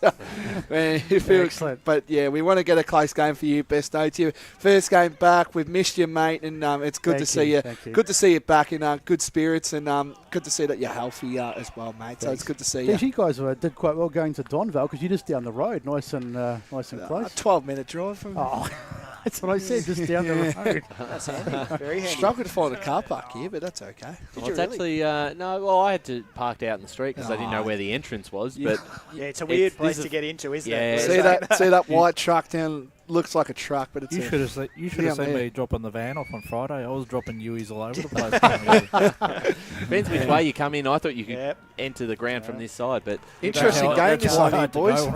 Well, you're right, Blake. In the reserves game, it's been neck and neck all afternoon. I believe there might be. That could be full time. Croydon wins 6-10-46 at Templestowe 7-3-45. So that game went down to the wire, and there was a point at the end. I'm not sure who kicked that or what end of the ground. I believe that might have been Josh. We got Josh on the boundary. It's a draw. It's a draw. So there was a point just before. Templestowe kicked a point, or Croydon kicked a point before. Luke Hoekstra kicked that, and Templestowe just kicked it behind just beforehand, and it's all drawn up here. You were all over it. Glad we got that man down on the boundary. Exceptional work already.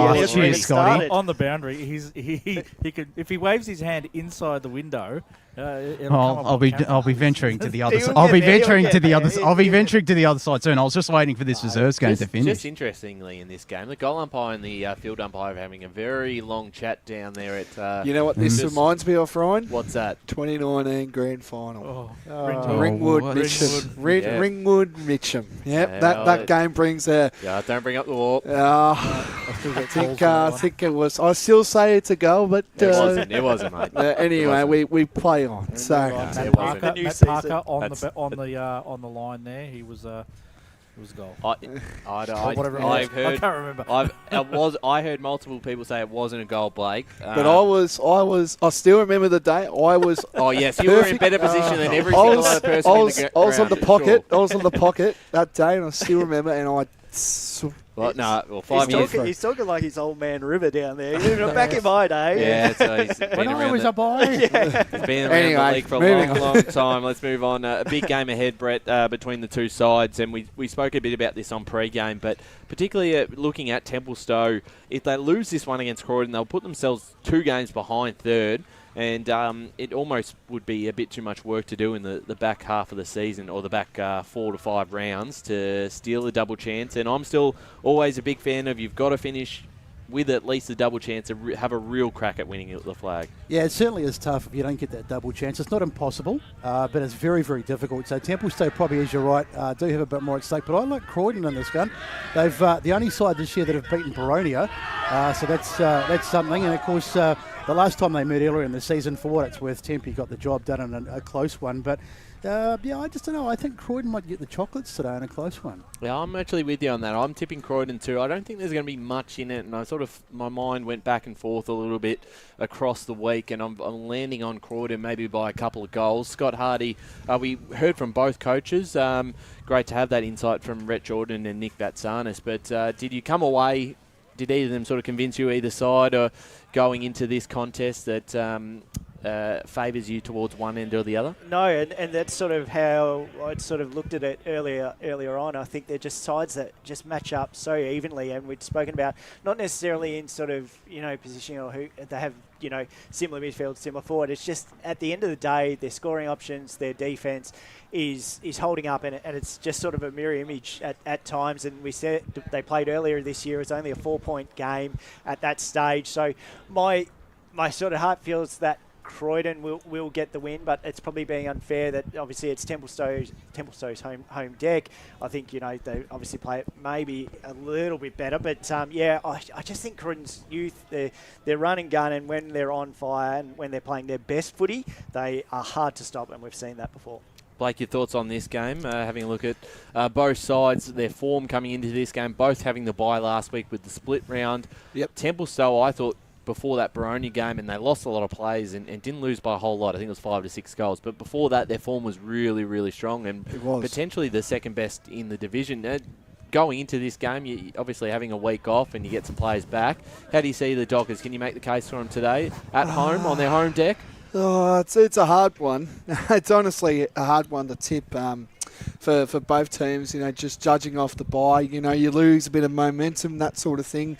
Having a week off, and it's going to be tough for Templestowe just to get back in the groove. And as you touched on, Ryan, a few players have come back into the team this week, as the captain's now about to go on to do the toss. But I think I've got to go Croydon. I think there's just more on the line. I know it's for both teams, but more Croydon, I feel like, because I put them in my grand final in my pre-season ladder, and I put in the Fish second, and they've just been, on and off, boys. Like, that loss to Lilydale, that hurt. Like, that to lose by 2 points to Lilydale, that would have hurt them, and they've just been a little bit, I feel, inconsistent, just a little bit down, but I'm going to go Croydon today, boys. Our main man on the boundary, Josh Ward. I'll be interested to see if you've changed your tip. You were pretty confident for the home side earlier in the week. What's your thoughts coming into this one? I'm still confident on the home side. I think Templestowe are playing some really good footy at the moment, and they took it right up with the fact they were depleted to a Boronia side and only lost by 28 points there. So I'm tipping the Dockers in this one. The toss has just been done. Fraser Smith this one at Croydon will be king to the left of your radio dial to the Porter Street end. There is a little bit of a breeze that's coming in and out, and pretty soft underfoot as well. So certainly going to be interesting if there's some sore bodies after this game as well. Thanks there to Josh Ward. On the boundary this afternoon for the big clash, and mentioned the captain for the Croydon Football Club in Fraser Smith was best on ground early in the season when we watched the match of the round between Croydon and Boronia. Got his side across the line. He will be one of those players to keep an eye on this afternoon. Funny fact about Fraser Smith, he lives right behind me, actually. It's good to know. So where my house is. Fascinating stuff. There you go. Thought I'll mention that. He would like that too, because kick the footy over the back fence. I haven't done that in a while, actually. Disappointing. Yeah. He's got big things on at the moment. But trying to get 4 points here. Kick to kick with Blake over the fence. But I thought that was an interesting fact. Special comments with Blake too. One thing I will say for Templestowe is if they can get theirs, because they're finding scoring options very, very easily. We're saying that, but their only issue is the behinds. They love a point, so just straight kicking keeps them in the game. They can't afford the behinds. Have had sort of around 18 to 19 sort of behinds in the last 2 games. So, yeah, that's one thing for Templestowe that they just need to adjust in this game. And like I said, against a quality opposition in Croydon. Yeah, definitely right. And we saw that was sort of the theme of last weekend. A lot of sides kicking accurately. East Ringwood was one of those in the match of the round on Saturday. A couple of sides, Coston, Montrose, Heathmont. So we'll see who makes the most of their opportunities this afternoon in the big clash out here at Templestowe Reserve. First time we've been here in such a long time. Do you remember when the last time we were here? Before my time, mate. Lee, you might know. I believe it might have been 2018, although it was the first year we had the unicorn, because we were afraid that when we left it here overnight that something would happen, which was what happened to the previous van. It was broken into. Wow. We left it into. It's been safe here this weekend, and we're underway here. Brett Beston, take us into the first quarter. So the first hit out of the game falls the way of Croydon. They get the clearance at least on the ground, wrapped up nice and tight, and the umpire comes in and says, we will ball it up. So conditions-wise, we'll get Wardia to check on that at the moment, but a little bit of grey clouds starting to come in. It's been quite a pleasant morning, but we could be in for some rain later as the umpire pays a free kick going the way of Sparrow. Yeah, Mitchell accidentally smashed him in the mouth. So Callum goes inside 50, ball bouncing around awkward over there. Nagel's got a bit of work to do, but he does it quite well. In fact, now he's got the ball, Nagel, and he's in a bit of trouble. He just hacks it off the ground. That's dangerous. And a big tackle coming in from Jordan. And no, it comes out, and it's going to be cleared away by Templestowe, but it's going to come straight back off the beat of Pryor. Pryor goes inside 50, but that's not a great kick, and it's cut off easily by Toby Ryan. Toby Ryan, one of the more experienced players on the Templestowe lineup today. Goes towards that far side. The mark taken there. McClellan takes the short kick forward, finds Nagel. Very important player on the Templestowe lineup. As they link up on that far side, Mitchiner dropped the mark he probably should have took and almost gave away a free kick as the Blues try to link up. It was cut off there, and they now go forward again, Templestowe. Mark on that far side by Jai Hardwick, back in the side in recent weeks. Coming through the reserves, Hardwick just goes down the line, a push in the back, not called there against Mackenzie. I said he used his body well and goes forward himself. Right on that far side, Dodd will send them back into attack again, a one-on-one. Out the back here, Rhett Jordan used his body well, but the speed there from the Templestowe defender was able to get it across the line. Boundary. As we go boundary side, Josh Ward, thanks to Tobin Brothers Funerals. I was just touching on the conditions of the ground, as I mentioned. There is a bit of a breeze heading towards the Porter Street end, which is the end Croydon kicking turn. There are some dark clouds looming. There is a gazebo parked up next to the scoreboard, so I might go there once if it starts bucketing down. So we should actually point out that there's been a free kick played I think it must have been out on the full. Yeah, so Rhett Jordan's going to have a go. It's a difficult angle, but if anyone's going to kick it, it'll be Rhett. He goes to Banana. How's it looking? I reckon he's got it. So that's an early contender for the Tobin Brothers goal of the day. As he lined up, I sort of felt that he was going to kick it because he's such an experienced player, the former Norwood man. And the first goal of the day goes the way of Croydon, and they lead 1-0 to no score on the Bendigo Bank scoreboard, and we've had 2.5 gone in the first turn. Interesting start, boys. I feel like when the Croydon midfielders went to work there and they got it down to their forward line, and I don't know what happened there because we were distracted a bit by what Josh was saying, but that's a great start. They need that start. I feel like, like I said on the game that I did today, it's silencing the crowd. I feel like they need to do that, Croydon. It's not that big a crowd here, Blake. I know, I'm just saying. Back in the middle again, the ruck battle. Going nowhere between Mitchiner and Sparrow. Fair few cars around here, though, Besto. So yes, it's a great afternoon of football with the weather somewhat on our side with the sun when it's there. Boundary. Once it's gone, it's quite chilly as we go down across to the boundary. Josh Ward. Well, those people in the if people win the cars, are pretty much staying in those cars, I reckon, for the game. So we'll see how that all plays out as Giovannini wrapped up in the middle. 1 straight 6 Croydon. Templestowe yet to score. 3.5 minutes gone. Bendigo Bank scoreboard first quarter here for the match of the round. Mitchiner grabbed it out of the ruck and was tackled right away from Sparrow. So we'll do it again for the third time in a row. Big lad, Mitchiner. He's got a little bit of niggle to him as well. If you watch him, he doesn't mind applying a few extra hits. Certainly not, as Croydon get the clearance forward. Big ball to be won here. Socket off the ground in favour of the Dockers. The handball over the top from Warren. Falls into the hands here of Britton for the Blues. Back in the middle of the game. Pryor got the handball off to Dull. He's wrapped up by 2 Dockers. Bit of boundary. Push and shove. Does it go back to the boundary, Josh Ward? I was a fan just walked past actually, and he said the goal to Rhett Jordan was paid deliberate before. Deliberate. Okay, that's interesting. Haven't As seen that in a Templestowe go forward themselves. The handball forward to Warren. Warren inside 50. Bouncing footy in front of a teammate there in Hardwick. He's got Ryan to work with, whose kick is very much to the left off the boot and out of bounds on the full. So Croydon to take this. Just got some scores around the grounds, boys. Vermont 2 straight 12 to Naval Park yet to score. Bourne leads 6-0. Doncaster 7-0. That's all I've got for you guys for the scores around the grounds. Oh. Thank you, Blakey. As a dangerous kick comes inside, it falls for Everley, but the whistle's gone. It's going to be a free kick going the way of Templestowe. Not quite sure what that was for. So Unrealistic. So Cheeks. We've got it in stereo as a little kick goes out wide from Dahl. Finds a target, nicely done. So Riley Britton, he's got a bit of work to do to bring it out of defence. There's the kick. You guys could go on the right and have like a comedy show or something. You could, Wait for the A-grade material that comes later in the show. Metze is over there on the far side. There's Josh Ward over there, just trying to keep warm at the moment. There's a little chip out. They're not going anywhere, Croydon. They're just chipping it around, just trying to find an opening at the moment. Nothing much doing. Early days, we've had 5.5 gone, just the 1 goal in it away of away of Croydon. As the ball comes out, now it's in the hands of McClellan, but the whistle's gone, and we're going to pay a free kick.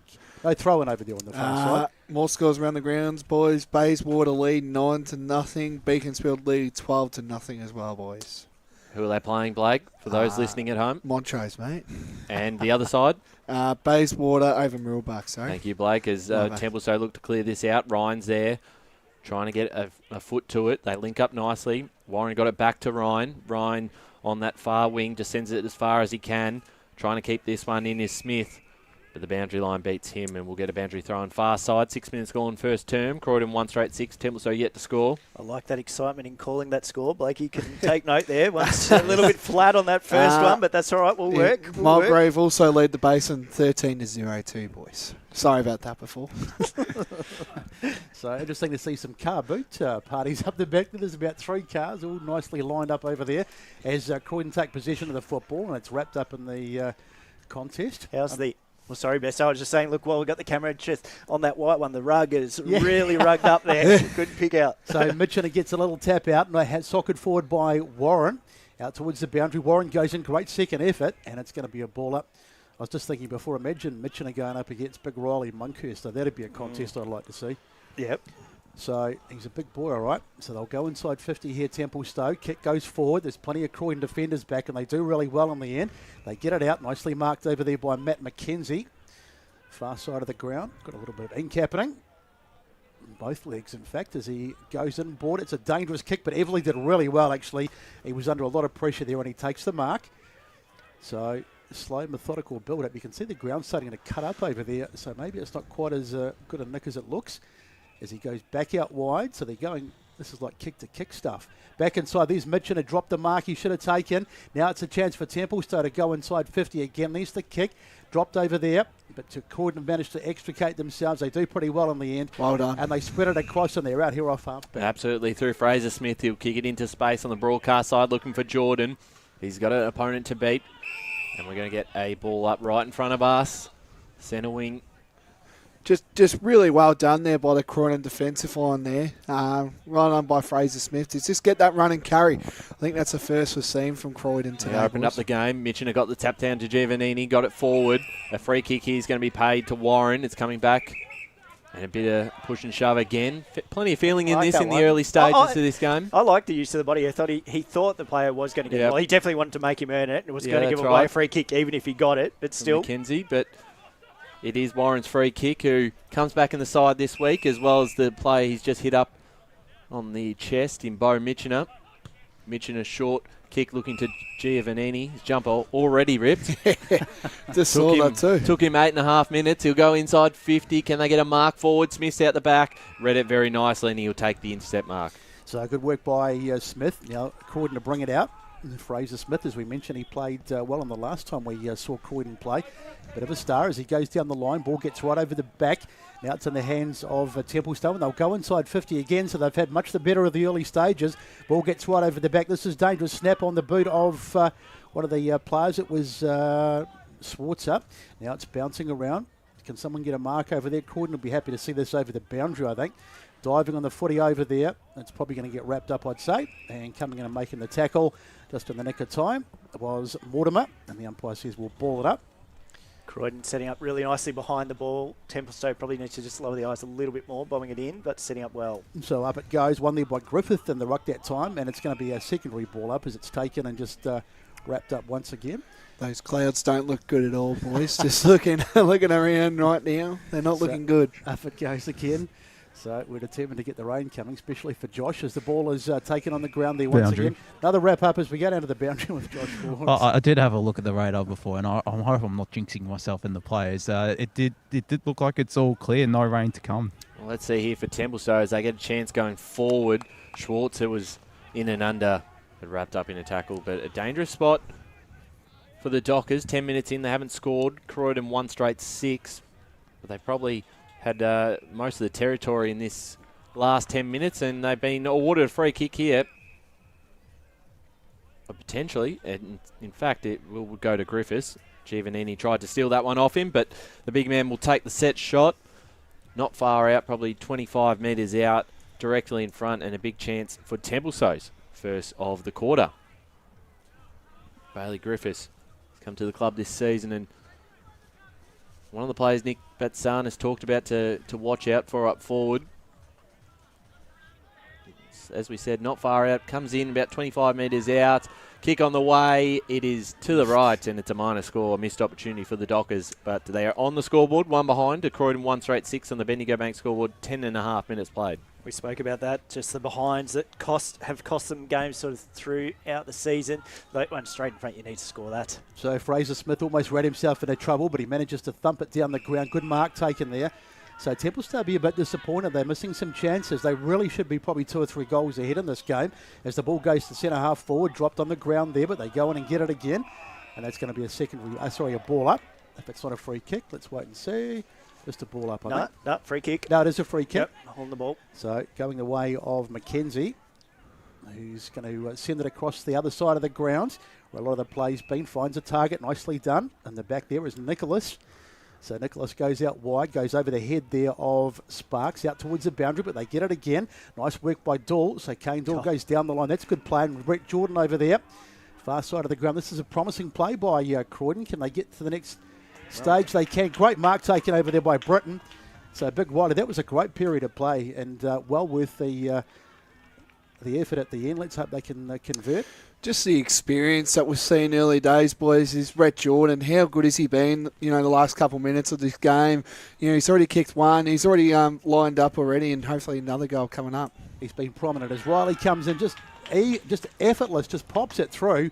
And that's an excellent goal by Croydon, and they get their second of the day. And unbelievably, despite the fact that they've been, the territory's gone the way of Templestowe, they lead 12-1 on the Bendigo Bank scoreboard as we go down to the boundary. And Brett Jordan has got Doug Wooden for company, and Doug Wooden is certainly a good defender. Last time in a match of the round we saw Templestowe, last time at least for me, he I think kept Ben Robertson goalless against Veronia. So he's doing a pretty good job, is Brett Jordan, and just showing that Premier Division experience. Just a couple scores around the grounds as well, boys. Baldwin 14 to Roval 0.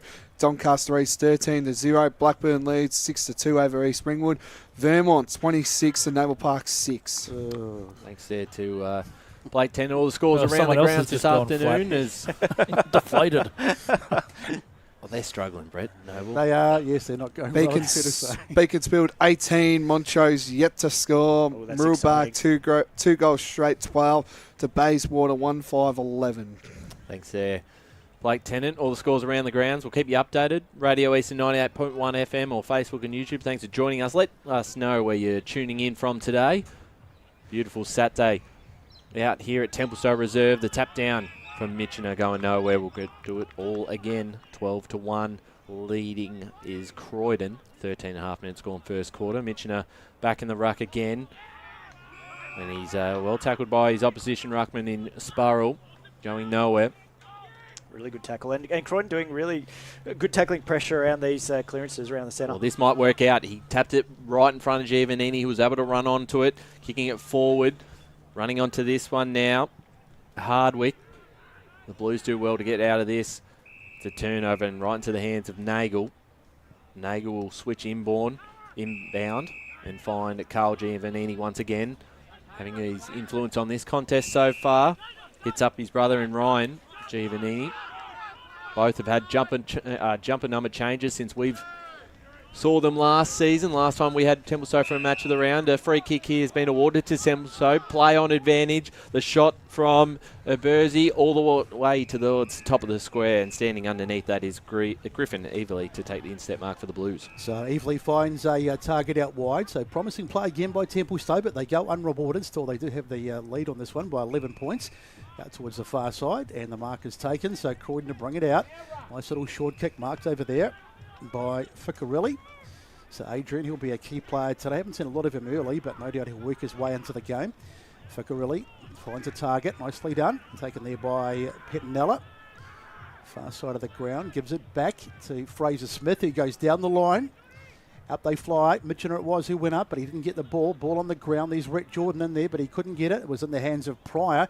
It's a bit of a hospital handball to a teammate. He's wrapped up on the ground, and we'll have a ball up on the far side and of the ground. I think something Templestowe have to be mindful of just down back. Obviously, Griffin Everly and Fraser Smith both had key possessions throughout this first quarter. Just might have to look at what they're going to do up forward with them. Yeah, Fraser Smith already heading towards another best on ground performance. He was good the last time we saw them. He's a bit of a star. He is.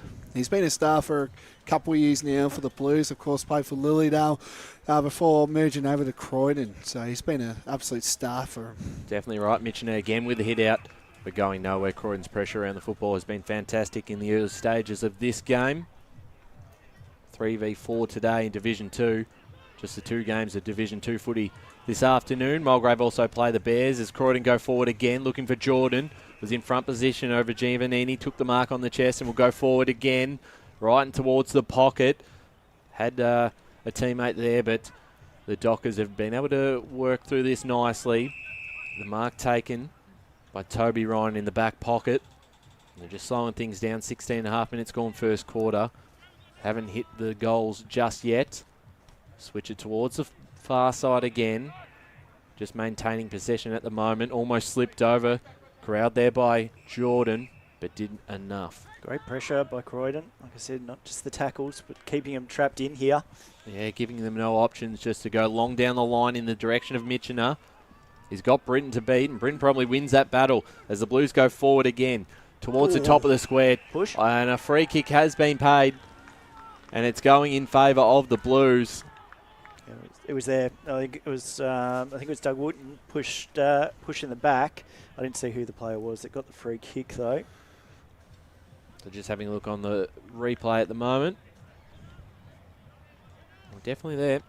So a free kick given away, and he'll be frustrated with that one as the Blues will look to make it 3 in a row.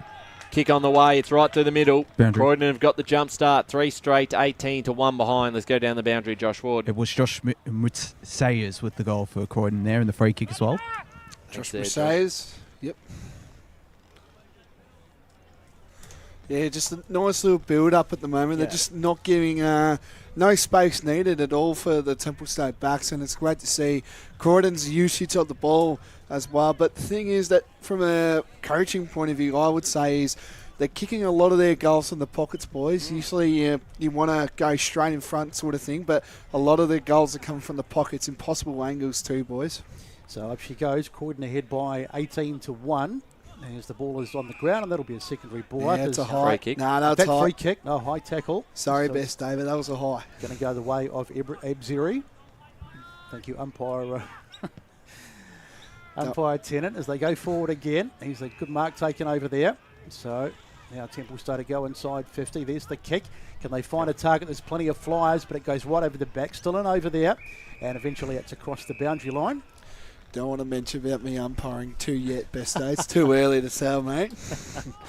We'll get there. We'll get there. Hopefully it's a close game and we don't have to. He just wants someone else to say that he's a 5-time grand final umpire. Here we go. Ball brought back into play here. Griffiths, the tap down right in the back pocket here for the Blues, who lead by 17 points in the early stages of this game. Roeville finally on the goal at the moment, boys. 139, Roeville, Ballin, 2-2-14. And a free kick again being paid, and it is going in the direction of Templestowe, and it's going to Bailey Griffiths, who has missed one already from a set shot. This is probably from similar distance, just on a tighter angle. And the jumper, it was against Britain, holding the jumper, Scotty? I don't know. Okay, so you're on the far side. I thought it was closer in. I was wondering what he was calling. The ruck contest, Yep. so Britain sort of claimed that both ruckmen were holding each other's jumper, but nevertheless, it's a free kick here for Bailey Griffiths. Must kick goal here for the Dockers, and it's a 25-metre penalty. I don't know if he kicked it, but he's going to have a set shot, if not from right in front of the goals, and it'll be a certain goal. There was a player encroaching at the back there. Yep. Was it that one in there? Yeah, it looks like that might have been against Alexio. But right in front of goal now, we'll make no mistake to put this through. Griffiths get the Dockers first. 1-1-7 to Croydon, 3 straight 18. 20 minutes gone, first term, Bendigo Bank scoreboard. Yeah, there's definitely a bit of niggle around the contest from both sides, and the umpires obviously now finding the free kicks. It's been like that for the last couple minutes, though. You know, having a free kick in the middle of us here, and a little bit of niggle going around between these plenty two of free teams. kicks being paid from both sides. Yeah. So much needed goal for Templestowe as they get their first of the day. They've had plenty of territory, but just haven't had the score, but they get their first. Something must have happened last time because they haven't really played against each other. Of course, with Croydon coming down last year. So something must have happened last time they met, boys. Up it goes. One out of the middle there by Britain against Mitchell. That's no mean feat as Templestowe come forward again, trying to get a mark around about the half-forward line. Punched away towards the boundary just in front of us and the caravan today. And across the boundary it goes. So we're in time on in this first term. I don't know if you guys have got on your sheet. Have we got a number 10 for Croydon? I see someone out on Alexio. Oh, thank you. Yeah, it's been a few number changes and late changes today, but as the umpire throws it in again, nice and high, it takes an eternity to come down. Mitchell just picks it out of the ruck himself, gets a good ball off to Nagel. Nagel goes down the line. Can he hit a target? Oh, beautiful mark, taken over there by the big man in Kazakis, sorry. Kazakis goes inside 50 to full forward. Can they fly? In fact, no, they can't. And the mark is taken back there by Croydon, and they'll get themselves out of danger. They're out here if they can get this other one here. Yeah, Christie finds a target there, looking for it's cut off. Couldn't quite take the mark, Costantino. Toby Ryan mops up the mess. The handball forward under a lot of pressure, Warren, and over bounds for a boundary throw-in. They were out there, the Blues. I think they had Matt McKenzie out on the lead. He wanted the ball, and I think they had another two more there, and it just dropped that mark. Would have made them even more out if they could get that. 3 straight, they lead to 1-1-7. McKenzie got the ball in the boot, bouncing forward. Costantino well competed against there. A chance now, caught, and a holding ball free kick against Sarkis. And it'll go in favour of the Blues. They'll link up again, McKenzie. Ficarelli, inside 50, they go again, far side, mark taken, not quite, but he picked up nicely, got it off to a teammate in Alexo, and shot on goal is to the right, and a minor score for Croydon, 3-2-20 to 1-1-7 Templestowe. 22 and a half minutes played first quarter. Got some more scores, boys. Bayswater 2-8-20 to Mooroolbark 2-1-13. Beaconsfield lead 5 straight 30 to Montrose 2 goals 1-13. Oh dear, what's happened to the Trows? They've gone to the pack as the ball goes out wide. Big Mitchell takes the mark over there on the far side. So as I say, we're in 23 minutes gone, so we're in time on as the ball goes forward. Trying to pick it up over there was Zukowicz for Templestowe, but they've lost it. Riley Britton gets his hands on it now. He goes forward. Croydon with a chance. In fact, that's Britton there now. He gets his hands on it and then tries to just bat it forward, but he can't control it. And I think it's gone out over there on the far side. Just quickly from Division 3, Donvale 2-1-13, trailing Oakley District 3-1-19. Wow. Won't stay like that. No, it wouldn't change it. But Sylvan leading 28-8 against Upper Fentry Gully. So I suppose Donvale got to have a loss at some point, but as mentioned, he gets another one out of the ruck, just slams it forward. Picking it up there or trying to was Ryan, and the umpire's whistle's gone, but no, we're going to come back. So, in fact, it's Carter, sorry. So Carter it is. We'll go back to take the free kick. Nearly 24 minutes played, 19-7 on the Bendigo Bank scoreboard in favour of the visitors from Croydon. So he's going to have a shot and see if he nails this one. Croydon will be delighted going into quarter time. Here he comes, difficult angle. See how he goes. Strikes it pretty nicely. It's going to come up just a bit short, and in the end, the Templestowe side happy just to see it through. It was Jack Harding who punched it through for a minor score. So 25, nearly 25 gone on the Bendigo Bank scoreboard, and it's Croydon, 3-2-20 to 1-1-7. And they're out right away. The clearing kick was a nice one, and finds Jack Harding. Goes towards us, looking for Giovannini. Marks it in front of Mackenzie, and Giovannini's kick will just be in space, or running onto the take the mark is Remington, just before it went over bounds. And they'll look to enter their forward half now, looking for a late goal in this quarter. Trailing by 13 points, up towards the top of the square, and standing underneath that one. A great mark taken by Mortimer, who plays on right away. They want to switch it to Dull. It's cut off here by Mustafa, who will put one through for the Dockers. No, it's well right. And play on. Umpire said play on. There was no mark taken.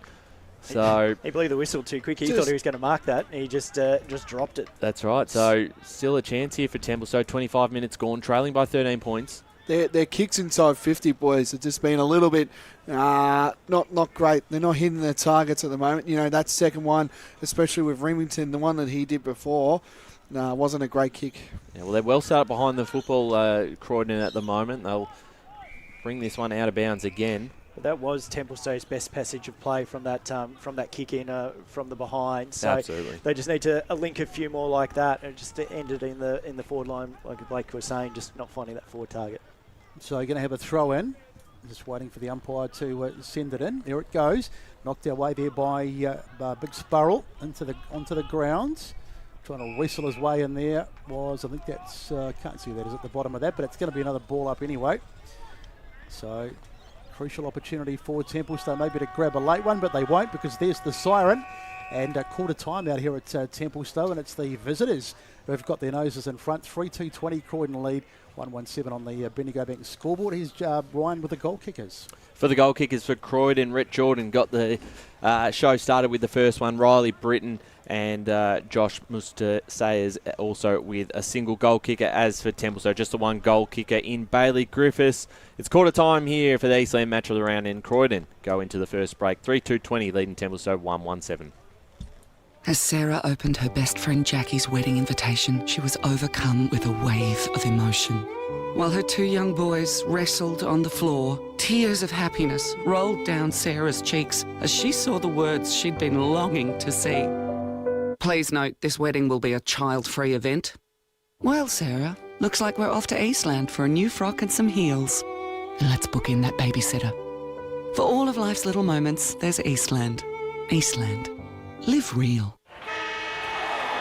Sprained your ankle, bursting through the banner? Broke a finger, high-fiving the ruckman? Or did you run into the goal post again? For bumps, breaks or bleeds, be seen sooner, close to home at Knox Private 24/7 Emergency Department. The preferred provider of emergency care to the Eastern Football Netball League, you'll generally experience shorter wait times. You don't need private health, but there is an out-of-pocket fee. Be seen sooner, close to home at Knox Private 24/7 Emergency Department, 262 Mountain Highway, Wanturna.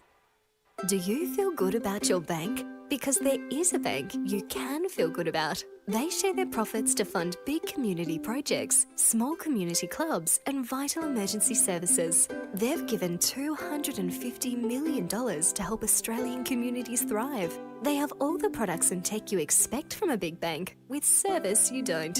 It's Bendigo Bank. Feel good about who you bank with. Try Bendigo. Search bendigobank.com.au or search Bendigo Bank near me. Tobin Brothers Funerals wear their heart on their sleeve. Their clear and easy-to-use website and Memory Maker app make it easy for families to make an informed decision. Here's James McLeod, Managing Director of Tobin Brothers Funerals. We pride ourselves on being the most transparent funeral company. All pricing on goods and services are available on our website. It's all there for you to see and make very informed decisions when planning a loved one's funeral. Visit tobinbrothers.com.au. Tobin Brothers Funerals, celebrating lives. At Yarra Valley Water, we know reducing your shower time, or show time, to 4 minutes can save you an average of $200 a year on water and energy bills. Shower shorter. Save water. Authorised by the Victorian Government, 1 Treasury Place, Melbourne. Sprained your ankle bursting through the banner? For bumps, breaks or bleeds, be seen sooner, close to home, at Knox Private 24/7 Emergency Department. You'll generally experience shorter wait times. Knox Private 24/7 Emergency, 262 Mountain Highway, Wanturna. You are listening to Radio Eastern FM 98.1. With live and exclusive coverage of the EFNL football season, bringing you the match of the day with score updates from all divisions. And now we cross to our commentary team for the Radio Eastern 98.1 Match of the Day coverage. Eastland match of the round, Templestowe Reserve at quarter time here. It's the visitors leading by 13 points, 3-2-20 the Blues to Templestowe 1-1-7. I'm Ryan Long, joined by Brett Beston, Scott Hardy, Blake Tennant and Josh Ward on the boundary. Before we go to Josh, who will have one of the coaches with us, Blake, you've got some scores around the grounds today? Yeah, it's just the big clash, 1v2 in Prem, Rowville 27 to Bolton 20, Doncaster East 20 to Berwick 7. Blackburn 15 over East Ringwood 2. Vermont 27 to Noble Park 14. Haven't had a score yet from Norwood or South Croydon. Bayswater, this is the big one, boys. 3-8-26 to Mirrabah 2-1-13. And Beaconsfield lead Montrose 30-13. So fast start there by the Eagles there.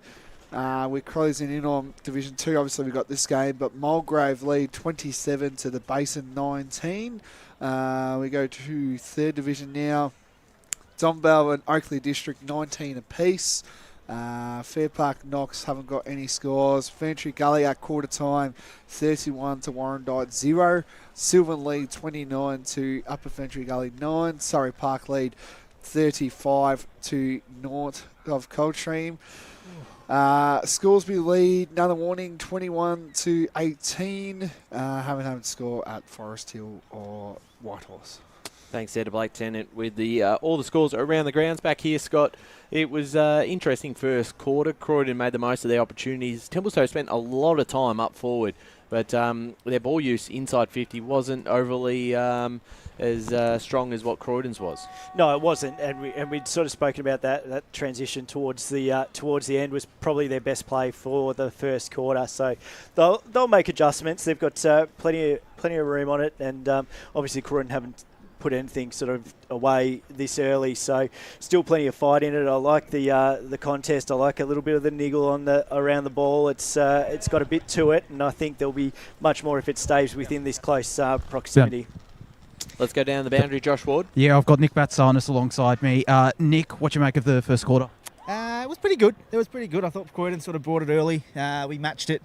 Just our ball use in the front half wasn't great, and we know what I forget his name, 12 is, but they've got players that sort of sit behind the footy and we sort of keep playing into their hands. So the message now is obviously shallow entries and trying to cut them off at that half-forward line and open them up out the back. He also singled out Ryan Giovannini in that quarter-time huddle as well. I must be impressed with how he's going and the defence as a whole. Yeah, Britton's a good player. He's a really handy player, and I think he kicked 4 on us last time we played him. So we've given him the job now, so hopefully he can just hold him to, a few goals would be nice. But he's playing really well on transition too. I feel like we're using him a lot up the ground too. Do you reckon your midfield's also getting on top as well? Yeah, I think we're slowly starting to get there. I think it's been a little bit of a scrap in there, but it's quite contested. So I think our boys love that contested style of play. So hopefully we can get on top of him this quarter. Good luck for the rest of the game. Thanks, mate. Thanks there to Josh Ward. Doing a great job on boundary level. Speaking to Nick Batsanis, the senior coach of the Templestowe Football Club, and I think they probably summed it up pretty nicely. The forward, their use going forward hasn't been great. Over the top, Smith and a few other players, Mortimer, have just been picking it off. So they can fix that up. They're right back in this game, Brett. Indeed, so they'll be looking to address that as Sparrow gets the first hit out, falls nicely for Giovannini, goes inside 50, so here's their first test. It wasn't a great kick, but they still can put the pressure on here and maybe lock it in. Ball spills away, here's a little handball over the top, batted on there, but there's plenty of Croydon defenders back and they should be able to get out of this. In the hands of Dahl, under a bit of pressure, but he's fallen over. It's quite slippery on that side of the ground. We have seen that as Carter puts his boot to it and finds a target, and Croydon a bit lucky in the end to manage to get themselves out of this as they chip it down the line. And Mark taken over there by Fraser Smith. He's been terrific early. one of the real stars of this Croydon side, but he hasn't got too much to kick to at the moment, but eventually he does find a target. Nice work to Matt McKenzie. McKenzie goes inboard to around about the middle of the ground, and here's a chance for Croydon to maybe get out here. There's the kick forward by Kane Dahl. One-on-one contest, although some extra bodies coming at the end. Falls for Ryan, who's taken in the tackle, and the umpire's whistle's gone. And what are we going to have here? Just a ball up, I think. Good play by Luke Sparks there, just holding at feet of the ball. Just unfortunately didn't bounce up into his lap there. So ball up, about 50 out from Croydon's goals. Templestowe will get the clearing kick forward, bouncing off the boot there of Nicholas and out of bounds. So it's going to come back here. And we'll get a boundary thrown right in front of us. Players weren't happy about that one, boys. Well, Is this hearing the FX mic down there? Well, I was going to say, Aaron Nichols, he needed to stick that tackle. I think he thought he was going to run out, but it was a lot closer than he thought. That's right, as the ball brought back into play, Mitchell got the tap down. And we'll get another ball up. And one thing I think as well around this contest, I think that obviously Templestowe winning these ruck taps, you just need to find the runners as they're going through, or take it yourself. Yeah, that's right, as Mitchell just does there. And another big tackle laid Couldn't have planned again that by better. Nicholas. They just don't have those sort of those crumbing sort of ruck roamers That's right, around. because you'd back Mitchell to win almost every hit out against the smaller opponent in Spiral, who's still doing a good job holding his own. McKenzie got the ball forward here for the Blues, and that will be out of bounds on the full, so Templestowe will take this kick. 2.5 minutes gone second term. 3-2-20, plays 1-1-7 in favour of the visitors. So Zukowicz says he's going to take the free kick. And just looking around for options at the moment. Not too much to kick to, but he eventually decides he's going to go long. And mark not taken, spills away nicely, though, into the hands of Ibziri. Now it's in the hands of number 10 in Hardwick. Goes into the pocket. There's a snap at goal, but the whistle's gone. It was Fasanella. What's he going to pay here? He's kicked the goal, but it's a free kick against. It was a terrific effort. He snapped it forward and kicked the goal, but he's been penalised. And that really is a coach killer as the ball goes out wide. But speaking of coach killers... There's the umpiring decision on that one. And that's out on the full. How is that? That's and I was going to give credit to Jack Harding in the middle there. Even though the ball spilled off his chest, he set that up just by his attack on the footy. So a few little interesting things happening as Toby Ryan puts it onto the left foot, goes to full forward. There's a couple of big bodies back there, but the mark not taken. Ball spills to ground, and diving on it there was Harrowell.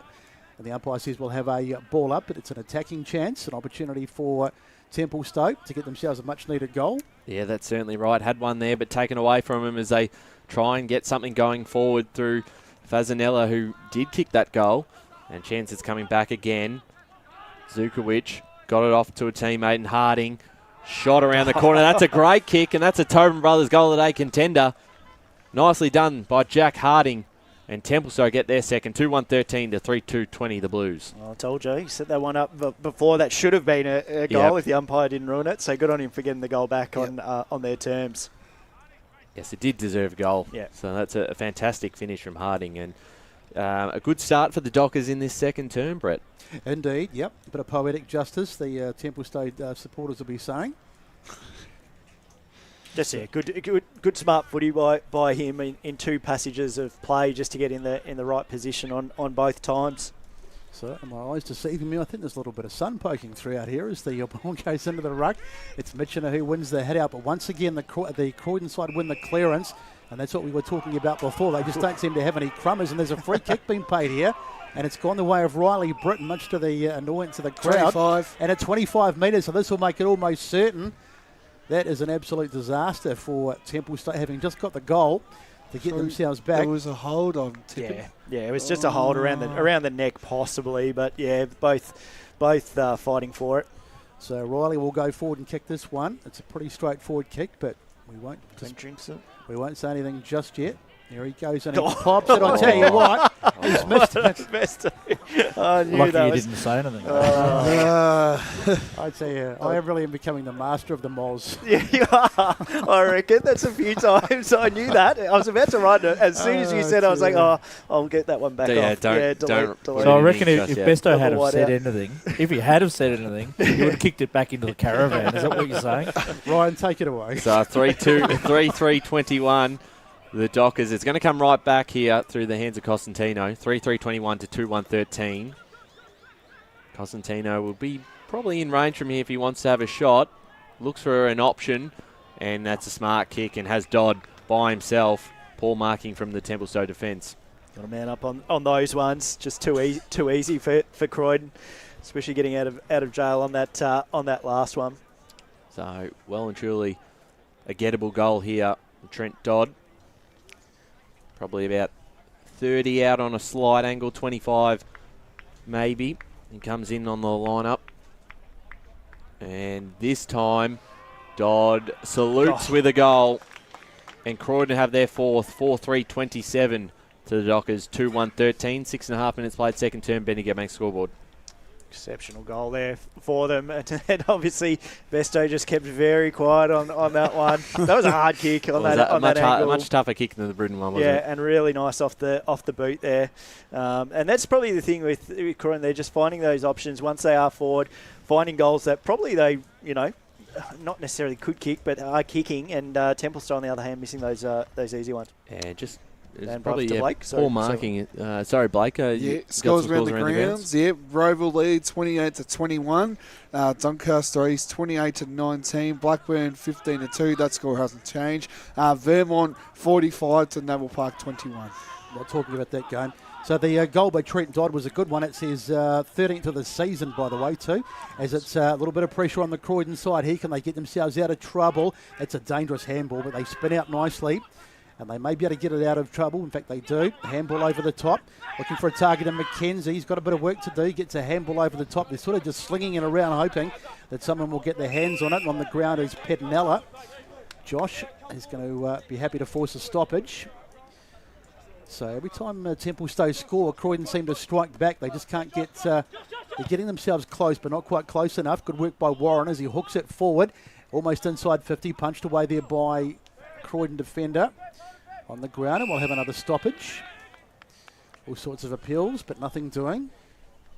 So thanks for joining us wherever you might be this afternoon. If you're watching on Facebook and YouTube, and of course 98.1 Radio Eastland, great for you to have your company. As Bo Mitchin has given away a free kick. No, he's got the free kick. Yeah, that's two in a row. So finally, umpire gave one. He's deserved it. So free kick going the way of Mitchiner. So Mitchiner inside 50. Looking for a target there, and Griffiths bounce off his hands. Right in front and centre there was Hardwick. And that is a brilliant finish. And the Dockers get one back, 3-1-19 to the Blues, 4-3-27. Hardwick in the right position. And that was probably Mitchell's goal there because, like I said, around that ruck contest, Besto, Sparrow's just sort of playing from behind. He just can't get around the big body, and he's trying to wrap around, and it's 2 times he's done it, and he got pinged on that one, and probably throughout the game he will have to change the way he's going about the ruck contest. Indeed, yes, Scotty, good call there. About time, he's been using his body really well, Mitchiner, and it's been a pain for Templestowe Croydon to have at the moment with Mitchiner. He's using his body really well, and he's gained the ruck contest, and he's giving them first use at this stage. Yeah, there's certainly a big size differential, that's for sure, as Mitchiner gets another hit out, knocked down into the hands there of Warren, and he's taken on the tackle, and the umpire says we'll have a ball up. And him and Warren are working really well in these last passages of play as well, finding him in every opportunity. Got a good understanding as they win another clearance, but this time they can't get it out. Taken there by Ebziri. He's been quite prominent too in the first quarter. The umpire says we'll have another ball up. Up it goes. Says Mitchiner again. Just no effort at all. He's going to win about 100,000 hit-outs today if he continues at this rate. Put on the boot of McKenzie. Finds a teammate. And they decide to switch it to the open space. And they do get it out this time. And Liam Sparrow. Nice little kick. This is better from Croydon. Mark taken over there. That's his brother and Callum. Callum goes down the line. Plenty of space on this side of the ground. A little bit of hesitation by Kane Doyle. He decides to... he's this way, he's that way. Now he puts it inside 50, but that's not a great kick. And there's plenty of defenders back, although it's still there for Carter. Carter trying to get his hands on it. In fact, he's lost it, and the ball's taken there by Zukowicz. And wrapped up just outside the arc. And the umpire to throw it up. Up it goes. Up they fly. Mitchell, look at that. He didn't even jump that time, and that'll be out on the full, I think. And it's going to be a free kick going the way of the Blues. That was because he was uncontested that time, Besto. But one thing that Callum Sparrow can do is use that pace around the ground. He is beating him at pace for the footy. Pryor sends it inside 50. Standing underneath that is Bo Mitchiner, who takes it on the second grab. Trailing by 8 points, the Dockers. Short kick In defence, finds Zukovic. Wants to play on, has played on, now under a bit of a pressure. And was able to get it off in time. Got 2 Blues to beat here, Hardwick. And a free kick being paid over the neck by Dull. So in fact, it was Mustafa deep in defence who sends it back on this side. They look to switch it. Bo Mitchener had a bit of work to do. Took the mark on the chest and kicks it just into space. Really to no one in the end. But what a perfect bounce there. Worked out very well for Templestowe, and a free kick has been paid against. I believe that is a Croydon free kick. So Sparrow right in front of us on the broadcast side. He slipped over but managed to just hold on to him just for that little bit, just to have enough for the umpire to say hold the ball. You're right, just enough. The kick towards his brother. Tapped off hands.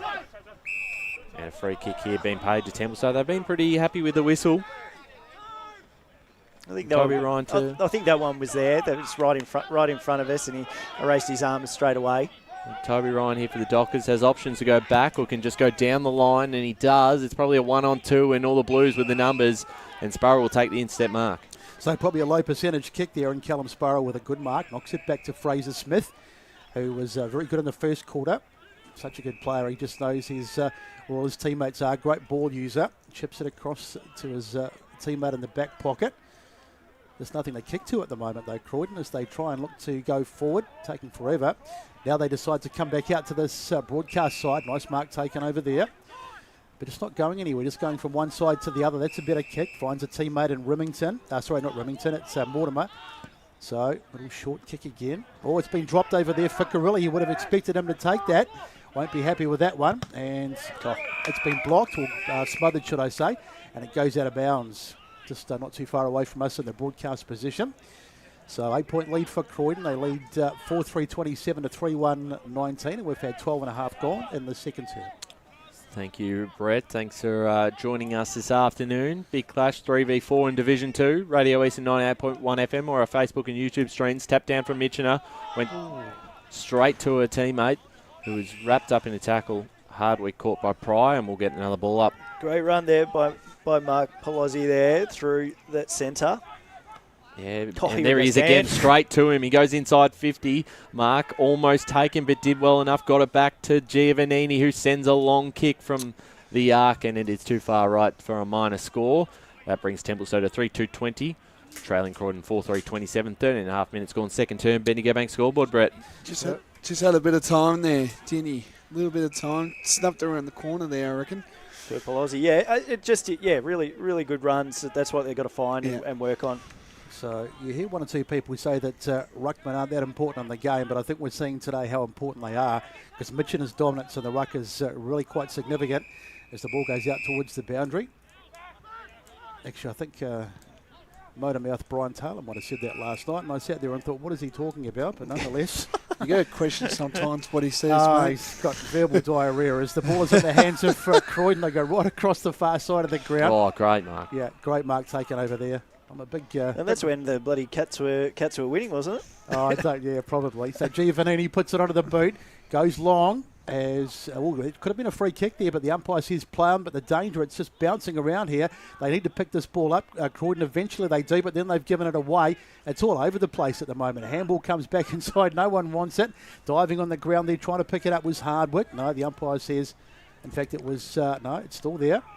And eventually they're going to get it out, Croydon, but they were a bit lucky because that was all over the place. Mark taken over there in the back pocket, and they'll chip it forward. Dangerous kick, though, but taken nonetheless over there by Ficcarelli.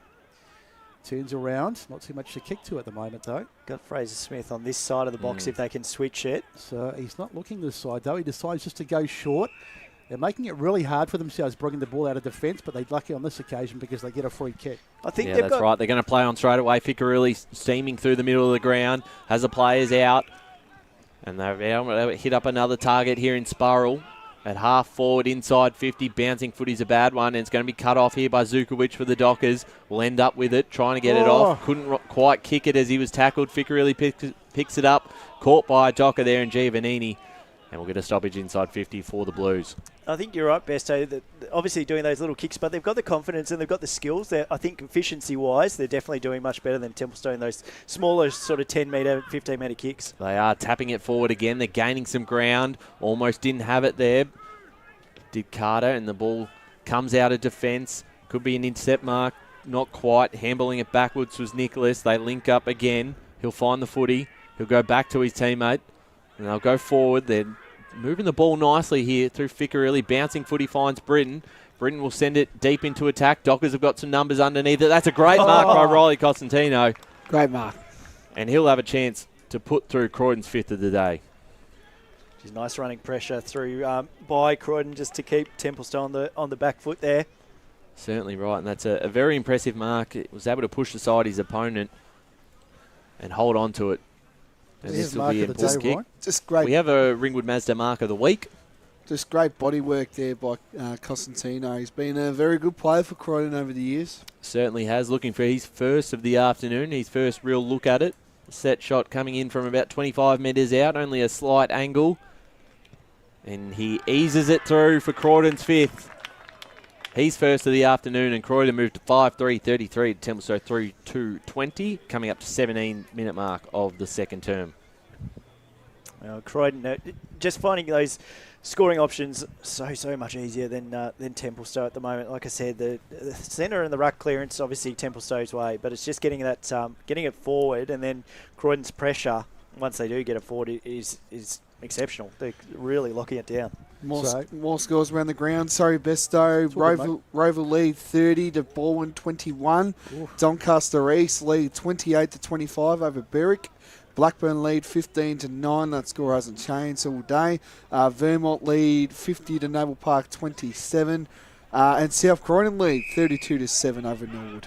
So it's going to be an opportunity for Templestowe, but they're just taking a bit too long, and they've lost the ball with Harrowell getting tackled.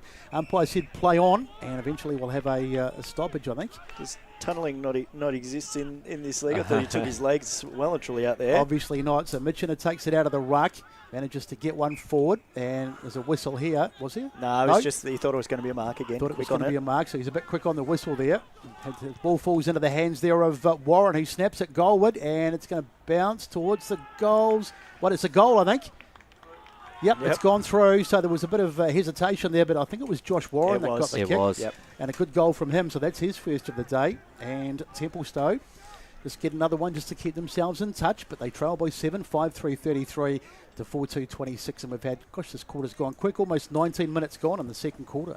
Yeah, definitely a Tobin Brothers goal of the day contender. Lost the footy and still managed to stay in the contest. And there's been a few of them. Yeah, there has. As we go down the boundary, Josh Ward.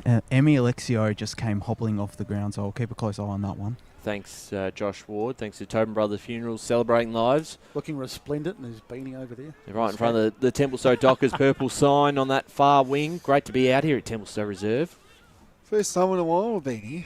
And yes, and a free kick has been paid towards Templestowe for that 6-6 rule. It'll be going through Mitchener, who'll just send it long into attack, looking for Griffiths. He got a hand to it, punch from behind. Who's going to win out? Giovannini picked up nicely, handball over the top of his head. Fine Fazzanella, right in the pocket. And he manages to keep it in. Smart little kick forward. And we'll get a ball up inside 50. Just clean hands by Giovanni there. And how good's Mitchener been, boys, this quarter? He's been huge for the Dockers going forward, just giving them that first use of the ball. And, we've had a few radio games where Mitchener playing. He's just been dominant every time, boys. I'll be interested to look at his Premier Data stats on Monday, Blake. He'll be through the roof. Ruckman do very well with Premier Data, and he's dominated the hit-out, so we'll certainly in for a big score. Griffiths got the tap down straight away to Warren, who was wrapped up in a tackle. I just want to give a shout-out to the 200-plus centimetre podcasts. They have a little podcast, so you've got to be over 200 centimetres to be on it. Anyway, Sparrow tries to clear it out for the Blues. Big tackle laid from Ficcarelli. And here's Dull. Mops it up nicely, gets the handball off, and it goes towards the broadcast side. Not able to take the mark there. And out of bounds, and we'll get a boundary throw in. 20 minutes played in this second term. 26 plays 33, Croydon leading. So while Mitchener's ruck contest has been very good, one man that's really benefited has been Warren. He's been very good. He's picked up a number of clearances off. It's almost like these guys are telepathic. He's not there on that occasion. In fact, it's a ball gone out wide. Making Nagel it was who had it. Well, gets out of a tackle. He did pretty well in the end, and he goes into the pocket, but he may have just overcooked it.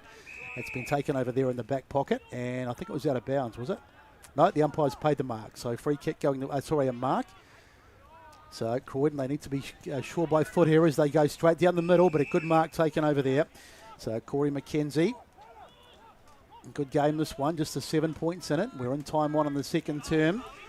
We thought it'd be close now. Flying high there, number 60 and Dodd, but he couldn't quite take it. Ball in the hands now of Templestowe, and they managed to get it forward. It was Ebzeri. He's also been pretty good, who was chasing it, but the ball out of bounds over there on the far side. He wasn't happy about that one, Mitchener. He wasn't happy there. That was smart there. Well done by the young fella to do what he did there. So boundary throw in here. 21 and a half minutes gone second term. Just a 7-point lead towards the Blues. The visitors coming here looking to try and start to lock that double chance spot up at the end of the season. Clearing kick out. Giovannini was able to get front position and tap that over the line. So another boundary thrown right in front of us as we approach half time out here at Templestowe Reserve. Any more scores around the grounds, Blakey? No, there's... Any updates? I'm just looking at more. Beaconsfield are leading Montrose 37-19. Bayswater lead 33-15. Bayswater's a big result there. Mirrabbuck looking to keep their finals hopes alive. Here's Dull. Did very nicely out of the stoppage. Got it forward looking for Jordan. He's well competed here by Doug Wooten. The handball over the top is cut off by Ficcarelli. Ficcarelli gets the pass off to Cosentino. Bouncing ball in the direction there of a teammate in Sparks. Gets past one, put towards the hot spot. Kick. And a mark almost taken. Couldn't quite hold it there, Pettinella. Ball hits the deck. Handball out from Ficcarelli's come alive here. Here's Dull. Handballed out the back. Chance for a shot on goal. Bouncing footy. Ooh. And it is over the line for a minus score. It bounced into the post. So player kicked that into the post. Kicked it in the post. So this will be a Rhett Jordan shot on goal right in the pocket. He was quick to claim this one. Special here. Yeah. He loves a goal. He had a very similar one in the first quarter down at the other end of the ground. And this is just bread and butter for him. Umpire's putting him into the other oval. So Rhett Jordan for his second of the afternoon, and that's not likely. Just a minus score. So we needed the 5-4-34 to Templestowe 4-2-26. 23 minutes gone second term. Bendigo Bank scored, Blake. We needed the angle of the dangle. Angle a la dangle. Yeah. Shout out to Brash. I don't know if he's watching it at home today. He's watching from Mitcham. There you go. Shout out to you, Brash. They're at Mitcham. So one of the most famous comments ever, I think, is the ball is marked over there. Mitcham, doesn't he? Oh, yeah, sorry. he does. Oh, yeah, he does. does. I was thinking the ground. No, Brass lives. I think he lives around Mitcham area. He does. Giovannini gets it out wide. We'll be crossing live to his place in a minute. The ball goes down the line over there, marked or not to marked in the end by Kazakis, and the umpire's played a free kick though. I don't think you'll be able to get a hold of him. He's having to kick over the fence with the neighbour down the back. Oh, that's right. I forgot about that, out wide. So this is good by Templestowe, and they'll look to go inside 50 again, but the kick is not a good one, and it's going to be out on the full, and it'll be a free kick going the way of Croydon. So what are we up to? 24 minutes gone in this term, and we're still none the wiser who's going to win this one. So it feels like a pretty interesting sort of clash. Could go either way. I think this is the big one too, boys. Mulgrave 60 to the Basin 19. So not happy times at the Basin, that's for sure. As the ball is bouncing around in the middle of the ground. Good work there by Hardwick. It's there for contest, but it's been picked up again by Croydon, but the umpire says that's going nowhere. And we're going to have a ball up, and we haven't heard from him for a while. So, Josh, are you still awake down there, mate? Yeah, somehow I am. Emi Alexio back onto the ground, just got a bit of strapping. Good to hear. Is Mitchner again, another tap down. This time it's Evely who's able to clear this one forward, looking for the skipper or the coach in Rhett Jordan, who takes mark on the chest. Been lively in the first half. Blues leading by 8 points out here. There's Dave Newlands behind the fence. Blake, watching Dave the game Newlands. on. A bye for Churnside Park. The senior coach there, Dave Newlands, as they link up again. The Blues, Cosentino on the far side. Got past a couple, went backwards. Running into there was Sayers, and he'll earn himself a free kick. Enjoying his week off. Just enjoying some local footy, mate. He finds a player in the middle of the ground there in Nicholas, all by himself. And he'll send the Blues into attack. 25 minutes gone, second term. Can they get a late one? The kick's not great, but doing very nicely there was Sparrow. Came from behind to take the mark. And he's be kicking from outside the arc if he wants a set shot. He doesn't want to. He knows it might be just on his limit. He's looking around for options, but sees nothing. Still, he's not confident about this one. And standing in the goal square is Bo Mitchener, so he's going to have to be good on this one. It might land right into the direction of Mitchener. And exactly it is, and Mitchener takes the mark. No, that wasn't mark. Oh, don't give away a free kick. Sorry, boys. Donvale lead 43-32 over Oakley, and the big one, Ferntree Gully, 51-6, and Sylvan lead 44-36. So Mitchener with the kick. How nice is it to see the sun out, boys? Everyone shading the eyes. It's almost well, what happened? The clouds looked terrible when like last quarter. Now it's blue skies. Well, let's hope it stays this way till the end of the game. Mitchener gets it back, tries to find a teammate. It's a dangerous kick coming over the top there. Work with Smith. The ball's been taken at least by Kazakis. He's tackled by one of the Croydon players, and McKenzie. In fact, he's got a free kick, McKenzie. So this will be an opportunity to go back inside 50. Here's the kick. Trying to find a target. He goes into the pocket. Mark not taken. It's bouncing around over there. It's in the hands of Ficcarelli. Gets a handball off to a teammate in Sparrow. And there's another whistle. And this time it's a free kick going the way of Templestowe. Just almost in the back pocket, and they'll bring it out of defence. So instead he'll go back, finds Mitchener, and he'll short kick, finds Giovanini or Nagel in the back pocket, and there's your siren for half time. And it hasn't been the most fascinating contest to say, but it has been close. And Croydon lead at half time 5-4-34 to Templestowe 4-2-26. Brett Beston has all the major goal kickers from the first half. So no majors, but it's for Croydon. Goal kickers have been Britton, Constantino, Jordan and Dodd, and also Matsayas as well. And for Templestowe, they have 4 goals, and they've been kicked by Warren, also Ryan, Griffiths and Harding. So interesting contest out here, and we're none the wiser. It's been close, it's been back and forth, and half-time out here at Templestowe, it is 5-4-34 in favour of Croydon over the home side, 4-2-26. Time for a break, and then we'll come back and look back on the first half in just a moment.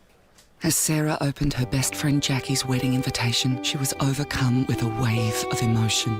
While her 2 young boys wrestled on the floor, tears of happiness rolled down Sarah's cheeks as she saw the words she'd been longing to see. Please note, this wedding will be a child-free event. Well, Sarah, looks like we're off to Eastland for a new frock and some heels. And let's book in that babysitter. For all of life's little moments, there's Eastland. Eastland. Live real. Sprained your ankle, bursting through the banner? Broke a finger, high-fiving the ruckman? Or did you run into the goal post again? For bumps, breaks or bleeds, be seen sooner, close to home at Knox Private 24/7 Emergency Department. The preferred provider of emergency care to the Eastern Football Netball League, you'll generally experience shorter wait times. You don't need private health, but there is an out-of-pocket fee. Be seen sooner, close to home at Knox Private 24/7 Emergency Department, 262 Mountain Highway, Wanturna. Do you feel good about your bank? Because there is a bank you can feel good about. They share their profits to fund big community projects, small community clubs, and vital emergency services. They've given $250 million to help Australian communities thrive. They have all the products and tech you expect from a big bank, with service you don't. It's Bendigo Bank. Feel good about who you bank with. Try Bendigo. Search bendigobank.com.au or search Bendigo Bank near me. Tobin Brothers Funerals wear their heart on their sleeve. Their clear and easy-to-use website and Memory Maker app make it easy for families to make an informed decision. Here's James McLeod, Managing Director of Tobin Brothers Funerals. We pride ourselves on being the most transparent funeral company. All pricing on goods and services are available on our website. It's all there for you to see and make very informed decisions when planning a loved one's funeral. Visit tobinbrothers.com.au. Tobin Brothers Funerals, celebrating lives. Do you want to study at the #1 sports science school worldwide? Study sport at Deakin and benefit from the most advanced sports facilities available, from running tracks to biomechanics labs, and decked out gyms to a climate chamber. Deakin have what you need to graduate ahead of the pack. Discover endless opportunities in sports science by visiting deakin.edu deaconfutbol.com.au/sport. Deacon, proud sponsors of the EFNL.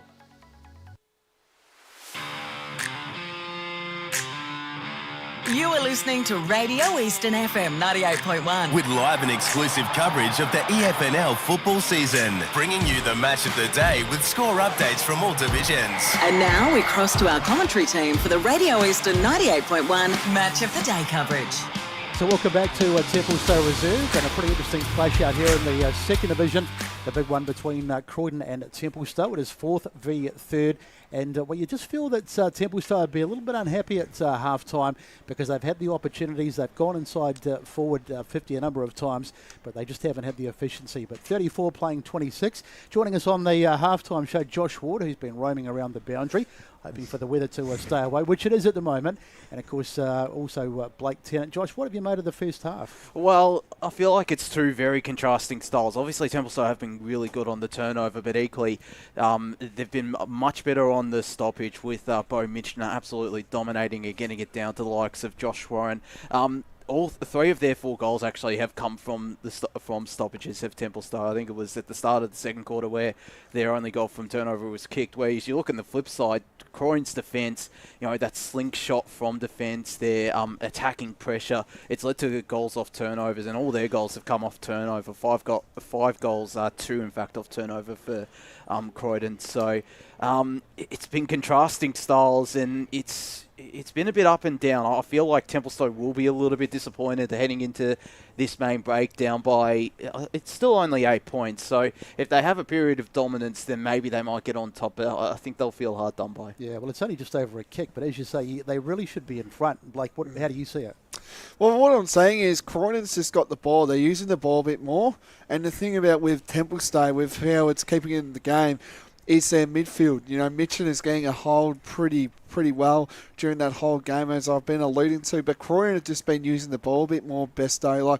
They're lowering their eyes, doing a little bit more with the footy, where I feel like with Templestowe, they're just not finding a forward 50 target. That's what I gather. That first quarter, I think, or second, where Remington had the ball, he had a lot of options on the other side of the 50, but he just found just an open Croydon player. That's just not what you want, is trying to look for a forward 50 target. Yeah, they've been very good, haven't they, linking up and just lowering the eyes and hitting targets. And as Josh, I think, said, slingshotting off half-back as well. So they certainly look good in that area. So what does Templestowe need to do in the second half to sort of turn things around? They're not that far off the pace, are they? I think they just need to clean up their delivery inside 50, get it to the likes of Carl Giovannini, who often threaded at times. Jai Hardwick as well had a goal in that opening half as well. Get it into their hands and get it into decent positions for Bailey Griffiths and Will Wilmington. Yanni Kazakis is also thrown inside that forward 50. I think it's just that delivery, Blake. But maybe what they could do, now this is just what I'm saying, is maybe Mitchell, when he's in the middle, if he wins the hit out first, maybe he just runs to the forward line instead of going into defence, maybe, because then he can bring another option into the forward line. Yeah. That's just my point of view, but he's just too good around the ground. He just helps them, he makes them a better team. I agree, because he's leading the division in intercept marks as well, and I think he's averaging around 2.5 per game for a reason, and he's almost doing like a Max Scorn role, just dropping off into that defensive post rather than going down. I think he should be bringing that more into his game, adding another target, because if you've got him and Bailey Griffiths inside forward 50, it's going to be hard to stop for Croydon. It's a really good point, because we have seen the ball go inside 50, and he's been back there defending a lot of the time, so maybe a chance to swing the magnets and send them to the other end of the ground. And as you say, if you can bring it to ground, well then, the Smalls might get on the end of it. Blakey, you got some scores? Yes, I do. Got a big one down here at Boland Park. It's the Hawkers leading 32 to Boland 21. Shout out to our great friend Ray Baird, who's down there at the moment. Doncaster East, this is a big one, 28 to Berwick 26. So they're hanging in there. The Blues, I think that's what they call them. Josh, you would know. The Wickers. The Wickers, sorry. Wickers. East Ringwood 16 to 15. Now, I don't know about this game. It can't be a low-scoring game, surely. It's always always a high-scoring game down there at Morden Park. Who were they? That's East Ringwood. Blackburn, yeah. Blackburn, East Ringwood. Vermont leading 52 to Naval Park 27. Sorry, Besto. Yeah, well. And South Croydon are leading 53 to 14 over Norwood in the NAIDOC game down there. It's always a great scenery and to go down and have a look down there. Bayswater, this is probably the biggest one, I reckon, in First Division. Bayswater 4-9, boys, 33 to Ruleblack 3-4, 22. Beaconsfield all over Montrose 43 to 19 down there down the coast. Falling off. I wouldn't say that, Josh. The Basin. They fell off last week. The Basin 25 to Mulgrave 61. That's the only game. Well, we're at this game right now as we're speaking. Domvale, we thought they were in trouble, but I think they're home. No chance. I think they're home and No home. chance. They're 50 over to Oakley District 32. Half-time down here at Fair Park ground, as you alluded to, Josh, on the podcast. They need to get a statue or a grandstand for their great coach down there. Yeah, I agree. 54 Knox to Fair Park 23. Ferntree Gully at half-time lead 51 to 6. Sylvan lead 44 to Upper Ferntree Gully 36. Surrey Park lead 66 to 24. Been a little bit undisciplined there, Josh, concerning early days, but there should be home and hose as well there. Scoresby lead 47 to Nunawanning 26. Whitehorse 50 to Forest Hill 8. That's really good. I bet the Oakley District supporters won't be happy with you calling the game so early. I mean, in reality, I'm inclined to agree with you, but it's only 3 goals. You kind of have to agree just with how Domvale's going. Of course, yeah. Speaking of likely. Speaking of games being called early, Ryan's just given us a little bit of a tidbit that apparently the umpires are stuck in the rooms at the moment. So we may have a delay. Stuck in the rooms? Okay. Sorry. The reserves umpires are locked in the room. The seniors umpires. It's all happening out here at Templestowe Reserve. So what? The senior umpires they're all good, but the reserve umpires can't get out of the room. That's kind of so just the senior umpires can't get out to get in the room to do their thing. Oh, well, they can be here for next week. Yeah. Yeah. All right, well, that's... He's calling us off, his whispers. With that little bit of tidbit of information, we'll probably wrap up the halftime show. So just quickly, boys, just tips going forward. Who wins from here? I'm going to go Croydon. I think at this stage, I'm still sticking with Templestowe. I just think there'll be a period of play where they get on top. Yeah, and I think Croydon for me too. So thanks for joining us. We'll be back with the second half of this one out here at the Templestowe Reserve. It's 34 to 26. Croydon over Templestowe. Back shortly. Today at Eastland, Lucy's trying on jeans for a momentous occasion. Coffee with the ex. She needs jeans she can move in because she's definitely moved on. Jeans that get a second look, but don't give any second chances. Jeans that say, why yes, I have spent the last 8 months in a post-breakup juice cleansing kickboxing personal training frenzy. And it looks as though she's just found the perfect pair. Bravo, Lucy. For all of life's little moments, there's Eastland. Eastland. Live real. Sprained your ankle bursting through the banner? For bumps, breaks or bleeds, be seen sooner, close to home, at Knox Private 24/7 Emergency Department. You'll generally experience shorter wait times. Knox Private 24/7 Emergency, 262 Mountain Highway, Wanturna.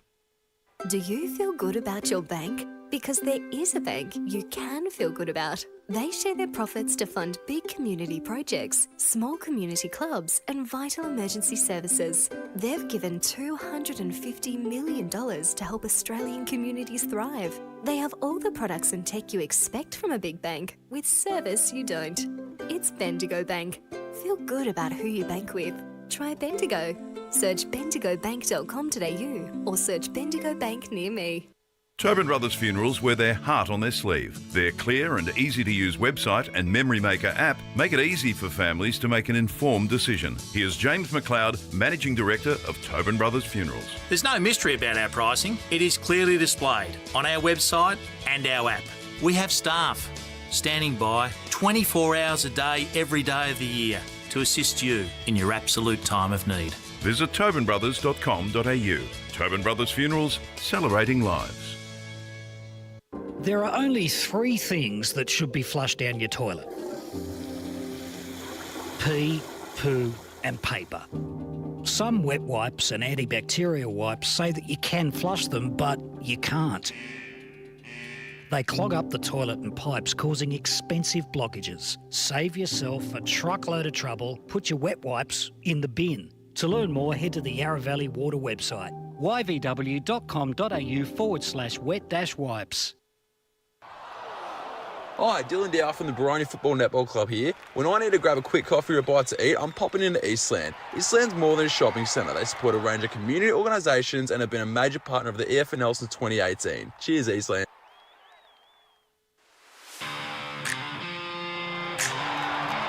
You are listening to Radio Eastern FM 98.1. With live and exclusive coverage of the EFNL football season, bringing you the match of the day with score updates from all divisions. And now we cross to our commentary team for the Radio Eastern 98.1 Match of the Day coverage.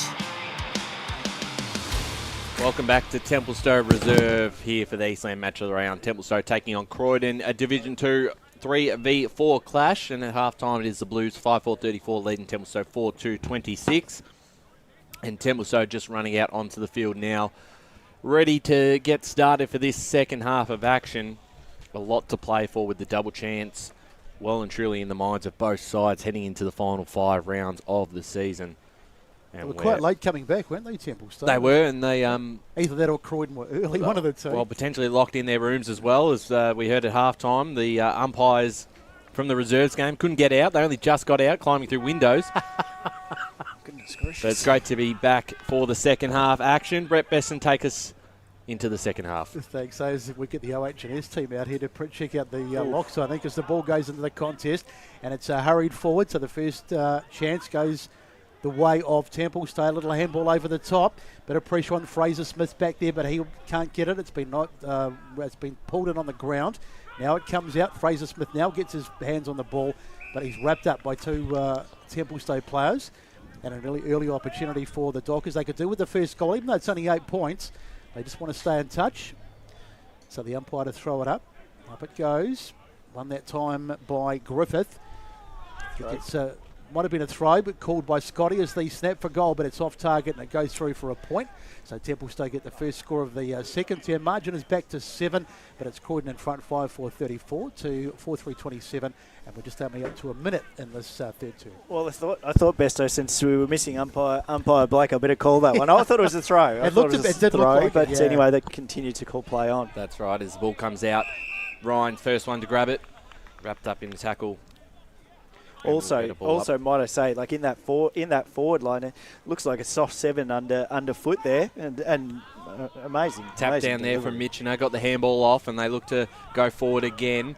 Here's Giovanni, went the don't argue, but he's caught Gonski. and holding the ball there. Well tackled by Nicholas, and he'll earn himself a free kick. And it's almost got to be 25 because he was just laying on that to just get his fellow teammates set up before Nicholas took the kick, and that's a poor one. That's straight down the throat of Schwarzer, who is in range for the first goal of the second half.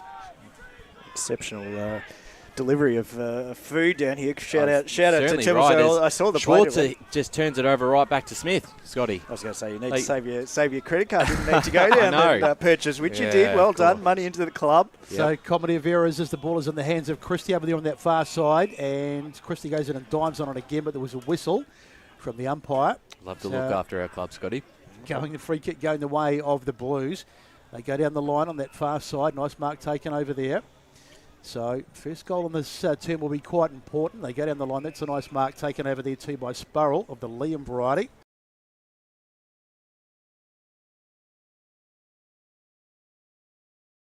Puts it onto the boot. Tries to go down the line, but it's not going to be marked. Taken over there. It was Constantino was there, but he was beaten to the footy and knocked out of bounds over there on the far side. So it's going to be a throw in. So reasonable conditions out here. There was a bit of rain forecast, but nothing to see at the moment. Not a lot of wind either, and the ground's in reasonably good condition. You can see it's been a little bit choppy in places, and it's a bit slippery down on that far end there, just in the back pocket. But apart from that, it's been pretty good as the ball goes in. Riley Britton gets it out. A little knock on there, and a bit of a hospital pass in the end. Bouncing around. Boundary. Riley's got it again, and he takes it across the boundary line as we go down to Josh Ward on the boundary. Well, I reckon most of the far side, it is pretty chopped up at the moment, particularly on centre wing. And as you mentioned, Besto, in that far side forward pocket for Croydon. Yeah, thanks Josh Ward. Thanks to Tom Brothers Funerals on the boundary this afternoon for the big clash. Boundary throw in. Britton out of the ruck. Got the handball forward. Cut off there by Doug Wooden. Sees it out of bounds. Oh, it's actually kept in. Well done. And now it's out. And we'll get a boundary thrown. I was going to say, don't expect too many social comments. The special comments are at the moment. The pie, delicious, No, well done. Enjoying the hospitality here at Templestowe Reserve. Thanks for having us this afternoon. Yes, we'll be going completely quiet for the next 5 minutes while we finish. Well, I finished my burger, so I'll take over as Giovannini looks to clear it out of defence. Could come right back this way. It's cut off there by the Blues at their half-forward line. And a free kick's been paid again, so another free kick, and this time Jake Christie will be the benefit. Actually, 25-metre penalty. So there's been a few of those today. It's probably about the third one, maybe. And we haven't got our special comments guys available to work out why that was a 25-metre penalty. I think it was... Definitely wasn't for food service. Well done. No, someone just said something. I heard on the FX mic. If you okay, back to your food as Christie lines up here for the Blues and puts it through for the first of the second half. And they extend the lead to 13 points. Boundary. 5-4, 6-4, 40 to Templestowe 4-3, 27, coming up to the 5-minute mark of this third term. Let's go down the boundary. Josh Ward. Well, I mentioned at the halftime break that they're two very contrasting styles. Croydon, that's all 6 of their goals have now come from turnover. Templestowe, 3 of their 4 goals have come from stoppage.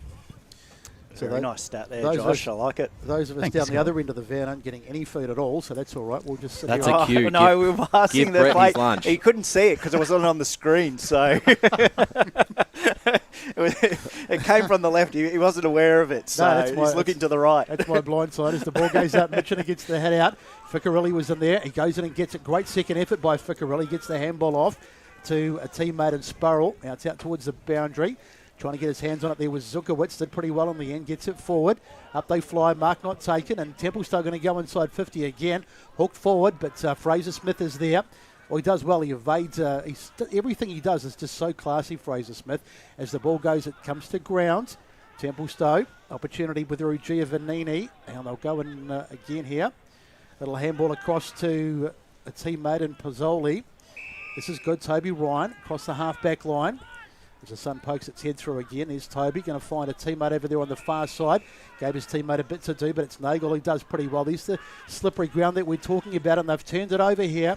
Croydon to come forward, probably a bit unlucky there as Britton gets a handball off, but a big tackle comes in. The umpire says play on as the ball spills out, and it's on the ground there. Diving on it was Sparks, and the umpire said we will have a ball up. So interesting game still, 6 minutes gone, and the margin is just out to 13 points, but you feel that Templestowe are just close enough if they're good enough, as the saying goes. It's one of those funny games. It's been a low-scoring game, so 13 points maybe does feel like a little bit more than what it really is, but they're right and truly in this. Just haven't made most of their forward 50 entries. The Dockers, Mitchner again, who's been dominant in the ruck, got the tap down.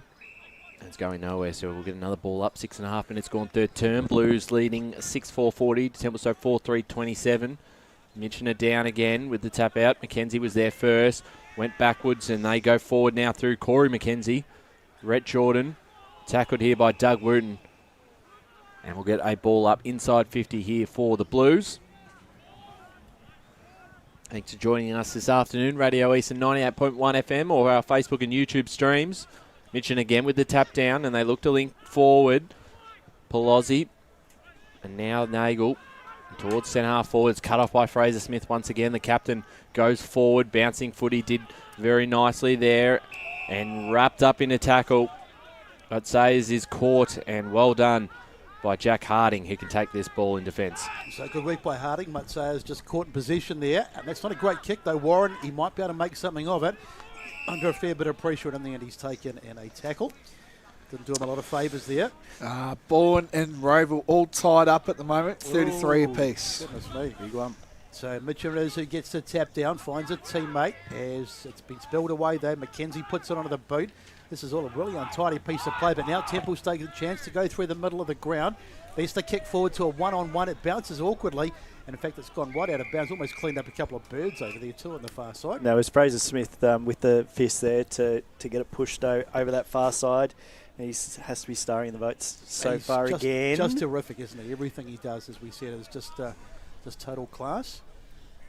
Every side wants a Fraser Smith down in their back line as the umpire gets set to throw it in again, eventually. So finally it goes in, ball on the ground. Croydon, can they get hands on it here? They can, but they've turned it over. This is dangerous, little snap off Pelosi towards the goal square. And the mark's been taken back there, so they're okay as Everly takes it and Croydon to get out of jail. Yes, that's right, and they find Stool.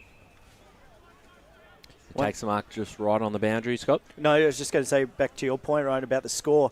Both these sides just don't really score that big throughout the season. I think Templestowe's only scored over 100 once, and otherwise it sort of sits around that sort of 60 to 80 mark for both sides. I've seen a lot of scores like that too, Scotty, about Croydon and Templestowe. So you're on the money there, Scotty. Probably a 10 or 11 goal game might be enough to get across the line this afternoon. Going forward here was Carter. Running onto this with Jordan. Read it well. Got the handball over towards Stool. Slipped over at the wrong time. And he's caught in a tackle here by Zukovic. And ping for holding the ball. So Zukovic on that far side earns himself a free kick. It was right in front of Josh Ward. Was that a free kick, Josh, do you think? It could have been a high free kick, as Michener takes a pretty decent mark. It could have been a high free kick, but yeah, I think Dool just slipped at the wrong moment and might have come down to the surface. Well, Michener's kicks a poor one. It's a turnover right in the hands of Matt McKenzie, who just sends it as far as he can towards the forward 50. Running onto this is Sparks. Picks it up now. Got a couple of Dockers to compete with. Pass it off to a teammate who goes inbound looking for a teammate there. Mutsusaz. And wraps him opponent in Giovannini up in a tackle. Do we feel with my comments at half time, Besto and the others can comment as well, do we feel like we need to see a bit more Michener, maybe a bit up forward, do you reckon? He's got a good marking ability. Do you feel like I'd like to see it. I wouldn't mind seeing it at all. He's been too defensive, I feel like. When he's in the ruck, he's been going into defence, boys. I feel like he just needs to maybe go into forward line just a bit, help the forwards out. Yeah, I think something that Nick Batsanis might have to look at eventually, but at the moment he hasn't pulled the trigger. So Ficarelli, he's taken on the tackle, and I think he's gone. Problem is he's just so dominant in the ruck. Yeah, so you take him out of one spot. Yeah, then you lose that clearance around. Yeah. It's keeping them in the game, that ruck. So I know what you're saying, Blake, and they probably need just that another big target. But he's been dropping forward when he hasn't been dropping back when he hasn't been rucking. So that's what I mean. Yeah. Like he's saying, he could go forward instead of going back. I think that's which is a fair point. There he is again, the big fella. And what's the umpire going to play here? A mark. It's a mark. All right. Didn't see what boundary. Didn't look like a mark. Josh Ward, it's right in front of you. What happened over there? It's a boundary throw-in, in fact, which is literally right in front of me. Well, the umpire did this one, so I thought it was a mark. So umpire to throw it in. I'm wrong there, boys. 5-time premiership umpire. And I don't think Josh can see his hand signals. But So ball on the ground over there. It's a Sparrow who dives on it, but now it comes out. Bouncing around. Brett Jordan almost took the mark, but he couldn't do. But they'll get it out, Croydon. They go just down the boundary line. Look at the bounce on that one. It must be quite firm in that part of the ground as it goes inside 50. Dangerous, and eventually they'll get it out. They're just happy to see it over. And it'll be a point, so one more to the score. And current score, we've had 11 minutes gone in this third term. 6-5-41 plays 4-3-27. Then you go back to scoreboard, and it's the Croydon side who have got their noses in front. Scott, it must be very slippery down there. There was another player who slipped right in front of goal, Jake Christie. The soft seven's turning to a heavy 9, I'd say. Yeah, that's right. As it gets on. As they clear this one out. Down at the Templestowe race track, I guess. Remington. You'd want to have long studs today in the boots. Remington goes backwards. Player all by himself there. And finds a target in the back pocket. Yeah, you can see once they're trying to, like if a player goes to switch back, they're really slipping underfoot. So you have to be clean with your kicks and your decision making as well. McClellan does well, finds footy again and finds a target in Remington. Back to where we started. Got a player running if he wanted to use him. Chose to ignore Zukovic and... Do you reckon they call Remington Razor? Didn't they used to be Remington Razors? Or I don't know. That's... Back in the day? Yeah, that's it's probably a bit too even old. Just before my time. Yeah, going back a few years, Brett. Back in the middle is Giovannini. Got it off to his brother and Carl. The kick forward was smothered, not really going anywhere. Nicholas cut it off, got the handball towards Matt McKenzie. Links up nicely, and they go inside 50 through Pettinella, looking for a target, and running out of nowhere was Sparks. Looked like it was all set up for Alexio, but Sparks comes in to take some mark. Just quickly, Besto, with that comment, was your first car a horse? Or is Back in what? A Mustang. A Mustang? The Mustang. With 4 legs. Gotta love it. Gotta love an old Mustang, boys. I've climbed out of my sick bed to be here, and I'm still copping. Welcome back. Welcome back. Well, speaking of the Mustangs, 24-35, Bayswater leading. Oh, jeez. That's a disappointing result so far from Roebuck as Luke Sparks comes in to extend this lead out to 20 points. Might be a game high, and the kick is good. Croydon have 2 in the third quarter. Sparks has his first, and they extend that lead 7-5-47 to 4-3-27. Did he actually fall over after he kicked this? We'll have a look on the Eastland replay. Oh, no. Sorry, he leant back a little bit further. Slipped, yeah, just as he kicked it. Just the ground. He was probably going to slip, and he just caught himself, not by deliberate action. Any more scores around the grounds, BT? Beaconsfield lead 50 to Montrose 19. So, yes, Boundary. Dangerous times. We have to keep bringing it up Josh, past you. Josh, we know what you're going to comment about, but anyway. I'm actually not going to comment about that game. I reckon that mark from Sparks, so it was probably the first time that no one had slipped over there in this contest. So Templestowe have got it. They really need the next one, you'd think. This is a game-high lead. Look at that ball just pitch and stop. It's almost like a sand wedge as the ball is in the hands of Croydon, but they're under a bit of pressure, but they get it out nicely. Good work by Carter it was. Now the ball's in the contest. Ball bouncing around over there, trying to pick it up was Nicholas. Big tackle on him as the ball is going to be wrapped up over there. Got some more scores, boys. Roeville now hit the front, 45-34 over Borwood. Doncaster East, 48 to the Wickers, 32. East Ringwood, 36 over Blackburn, 21. And this is a big one. Vermont, 82 to Naval Park, 45. That's in Premier for you. No more scores from that game, please. Just more from Home Park, please. I'm good, mate. Boundary. Down the boundary with Josh Ward. Maybe more from Surrey Park. Yeah, how's Surrey going? I don't know. They're in Division 3. So McKenzie, it was he burst through the middle, but he went without it. Now it's in the hands there of Abziri. Gets it forward as the Sun once again pokes its head through. Good work there by Smith. He's under a bit of pressure. Gets it. Now Smith's got it. Sorry, he gets a little kick forward. Good mark taken over there too by Pryor. So good composure at the back again by Croydon. They're starting to get on top, you feel, in this game. That margin out to a game high 20 points, and they go forward again. Long kick forward, and great, terrific work by Constantino, and he'll pop that through. That's a great He's grab. a star. That's fantastic stuff. He almost took it with one hand. We'll watch the replay as the ball goes inside 50. It wasn't easy. Let's watch the replay, and there it goes, and you can see he's holding his man off, and then with the other hand sticks it out in the big Duke. That's a great goal. It really is. Sorry, Scotty. Besto, we alluded to this in half-time. Just the way Croydon's ball usage is at the moment. They are just doing what they're doing at the moment, which is really good by a Croydon point of view, isn't it? Boundary. Exactly what we've been talking about.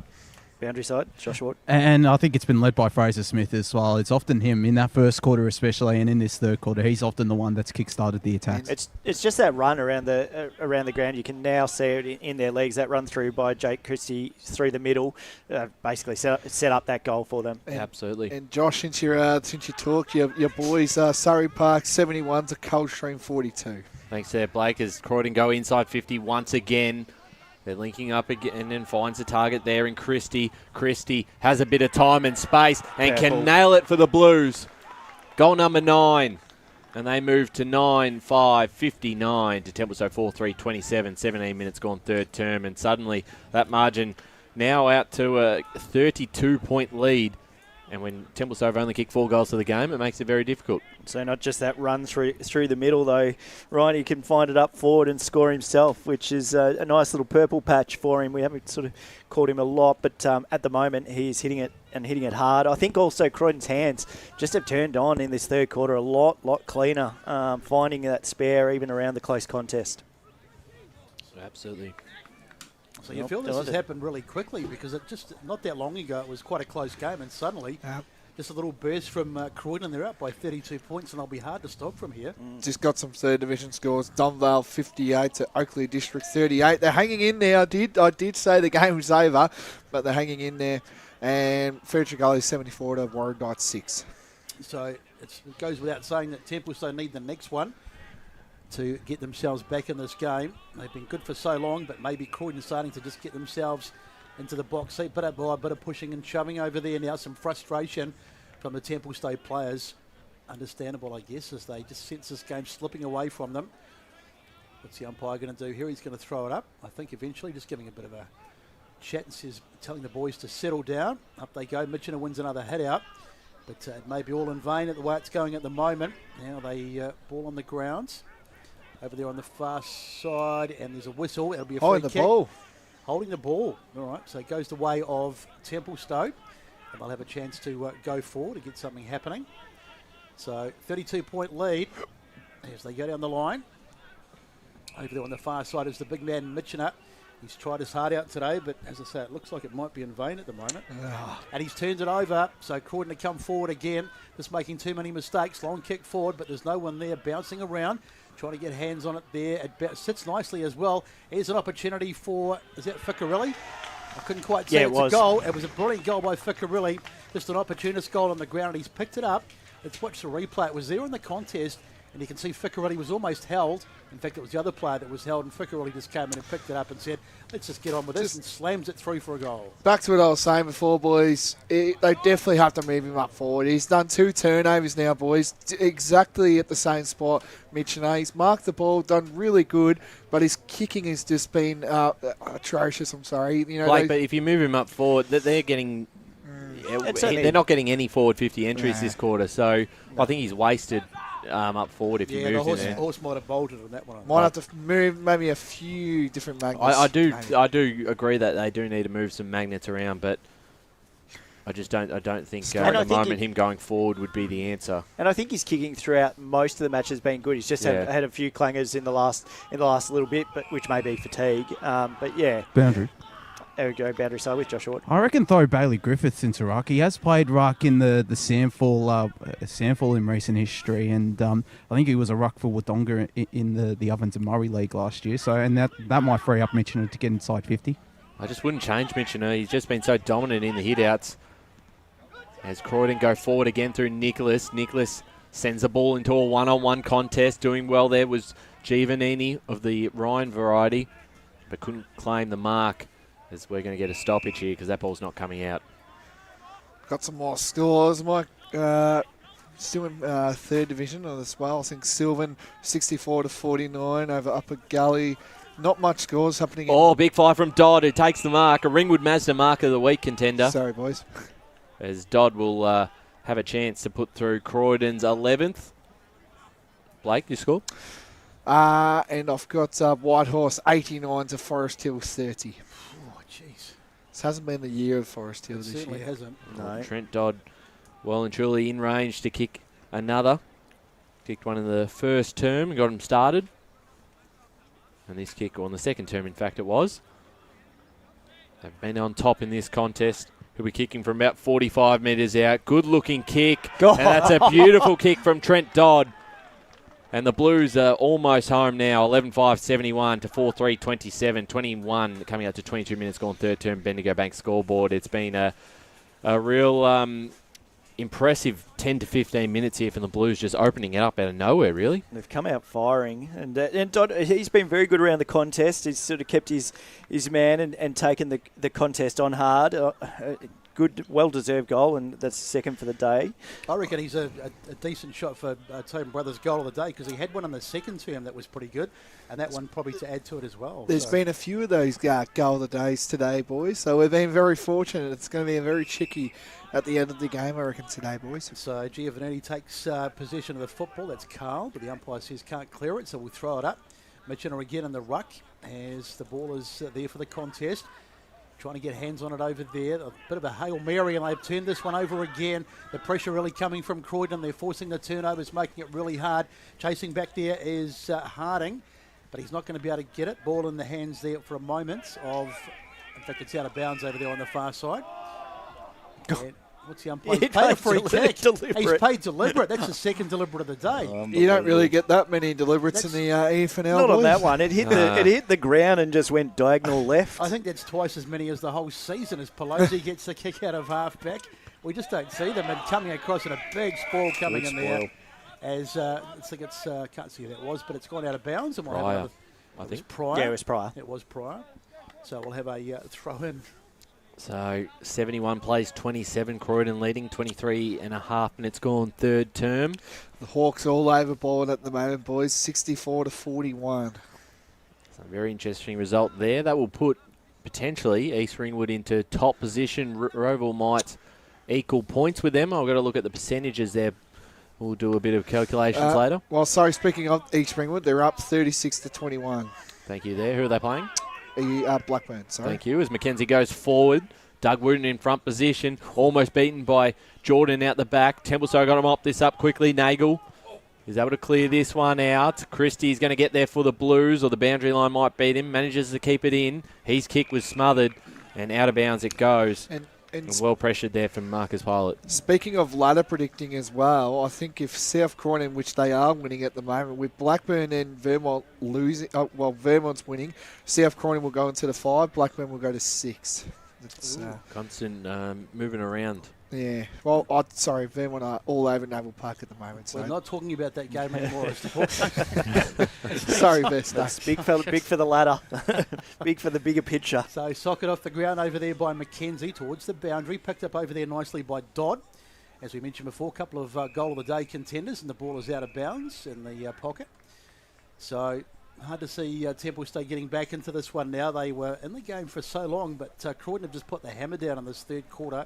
We talk about the premiership quarter, and so it's been 71-27. As the umpire throws it on, I think most of us were pretty confident on Croydon, but I think there was one lone Templestowe predictor. Was that you, Josh Ward? That was Josh Ward.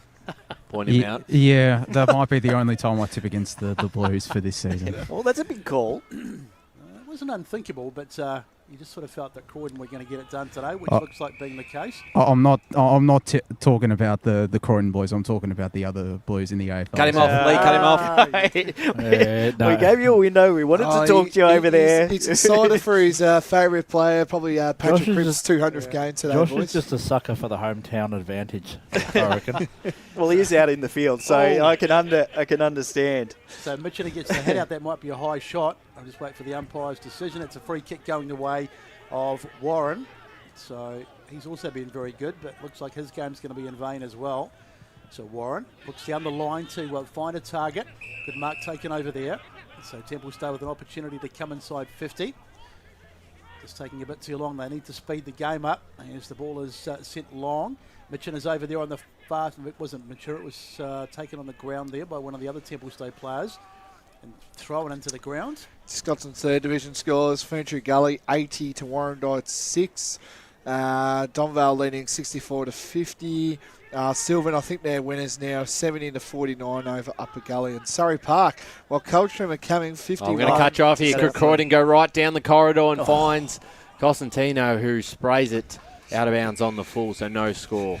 I think you could hear the Surrey scores about to be read out, and he's just lost all concentration in that kick. Surrey Park 73 to Coltrane 51. The Cougars are coming slowly.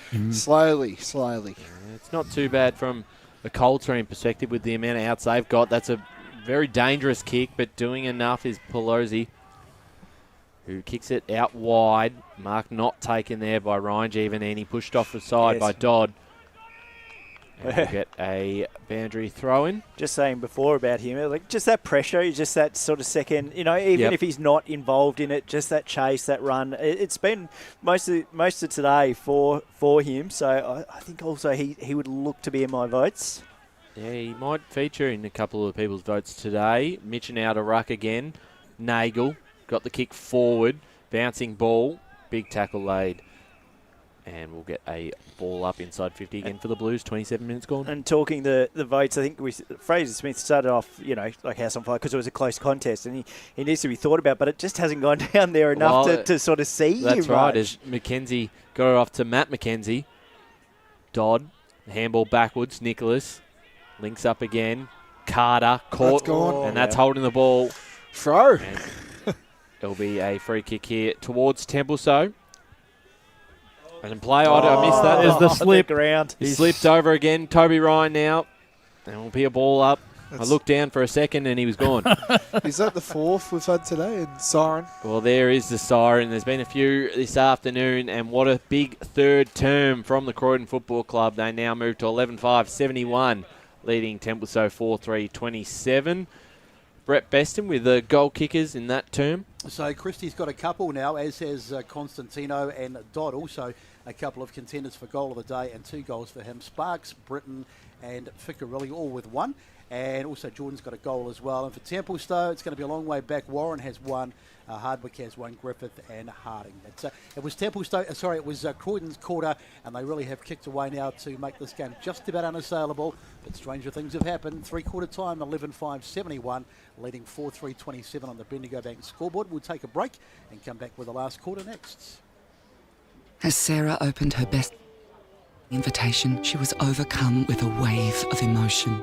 While her 2 young boys wrestled on the floor, tears of happiness rolled down Sarah's cheeks as she saw the words she'd been longing to see. Please note, this wedding will be a child-free event. Well, Sarah, looks like we're off to Eastland for a new frock and some heels. And let's book in that babysitter. For all of life's little moments, there's Eastland. Eastland. Live real. At Yarra Valley Water, we know reducing your shower time, or show time, to 4 minutes can save you an average of $200 a year on water and energy bills. Shower shorter. Save water. Authorised by the Victorian Government, 1 Treasury Place, Melbourne. Sprained your ankle, bursting through the banner? Broke a finger, high-fiving the ruckman? Or did you run into the goal post again? For bumps, breaks or bleeds, be seen sooner, close to home at Knox Private 24/7 Emergency Department. The preferred provider of emergency care to the Eastern Football Netball League, you'll generally experience shorter wait times. You don't need private health, but there is an out-of-pocket fee. Be seen sooner, close to home at Knox Private 24/7 Emergency Department, 262 Mountain Highway, Wanturna. Do you feel good about your bank? Because there is a bank you can feel good about. They share their profits to fund big community projects, small community clubs and vital emergency services. They've given $250 million to help Australian communities thrive. They have all the products and tech you expect from a big bank, with service you don't. It's Bendigo Bank. Feel good about who you bank with. Try Bendigo. Search bendigobank.com.au or search Bendigo Bank near me. The first time I met the team at Tobin Brothers Funerals, I felt like I'd known them for years. They're so caring, honest and passionate. James McLeod, Managing Director of Tobin Brothers Funerals, sums it up best when he says, Every day our people get out of bed to assist client families in their absolute time of need. Our people love what they do, and you will not find a more highly trained group of people than those at Tobin Brothers. Visit tobinbrothers.com.au. Tobin Brothers Funerals, celebrating lives. Hi, I'm Ben Desson from Montrose Football Netball Club, and when I need a new kit for a night out, I head over to Eastland. But Eastland is more than a shopping centre. They support a range of community organisations and have been major partners of the Eastern Football Netball League since 2018. Thanks, Eastland. You are listening to Radio Eastern FM 98.1. With live and exclusive coverage of the EFNL football season. Bringing you the match of the day with score updates from all divisions. And now we cross to our commentary team for the Radio Eastern 98.1 Match of the Day coverage. Welcome back to Templestowe Reserve. 3-quarter time out here in the Eastland match of the round, and it is Croydon leading 11-5-71 to Templestowe 4-3-27. A big third quarter from the Blues set themselves up for a win out here on the road and would almost just about lock themselves up for a double chance. They've still got some work to do in the back end of the season with 4 or 5 more games to play, but they'll be 2 games clear of Templestowe after this result, unless the unthinkable happens and Templestowe can pile on 8 goals and keep Croydon goalless. I think otherwise Croydon are going to walk away with a very handy victory. Blake Tennant, who's been in the score centre this afternoon, giving us all the updates around the grounds. Any updates to have a look at? Boundary. We'll wait on that. We'll go down the boundary. Josh Ward. I've got Croydon assistant coach Corey alongside me. Must be really happy with that third quarter. Yeah, I thought we worked pretty hard and reward for effort. What's the message from heading into this final quarter? Just keep working hard. The harder we work, we obviously had a bit of a lapse last time in the last quarter, so it's just about work rate and just keeping on top of all those little 1%ers. Thanks, Corey. Hey, Josh, while you're at it, can you ask if Aaron Jennings why he didn't want to? Can you ask Corey why Aaron Jennings didn't want to come on the broadcast? Big pun. Ask Corey why Aaron Jennings didn't want to come on. I'll ask him. All right, he's already gone. Blake, back to the scores. Bayswater lead 36-25 over Murrelbach.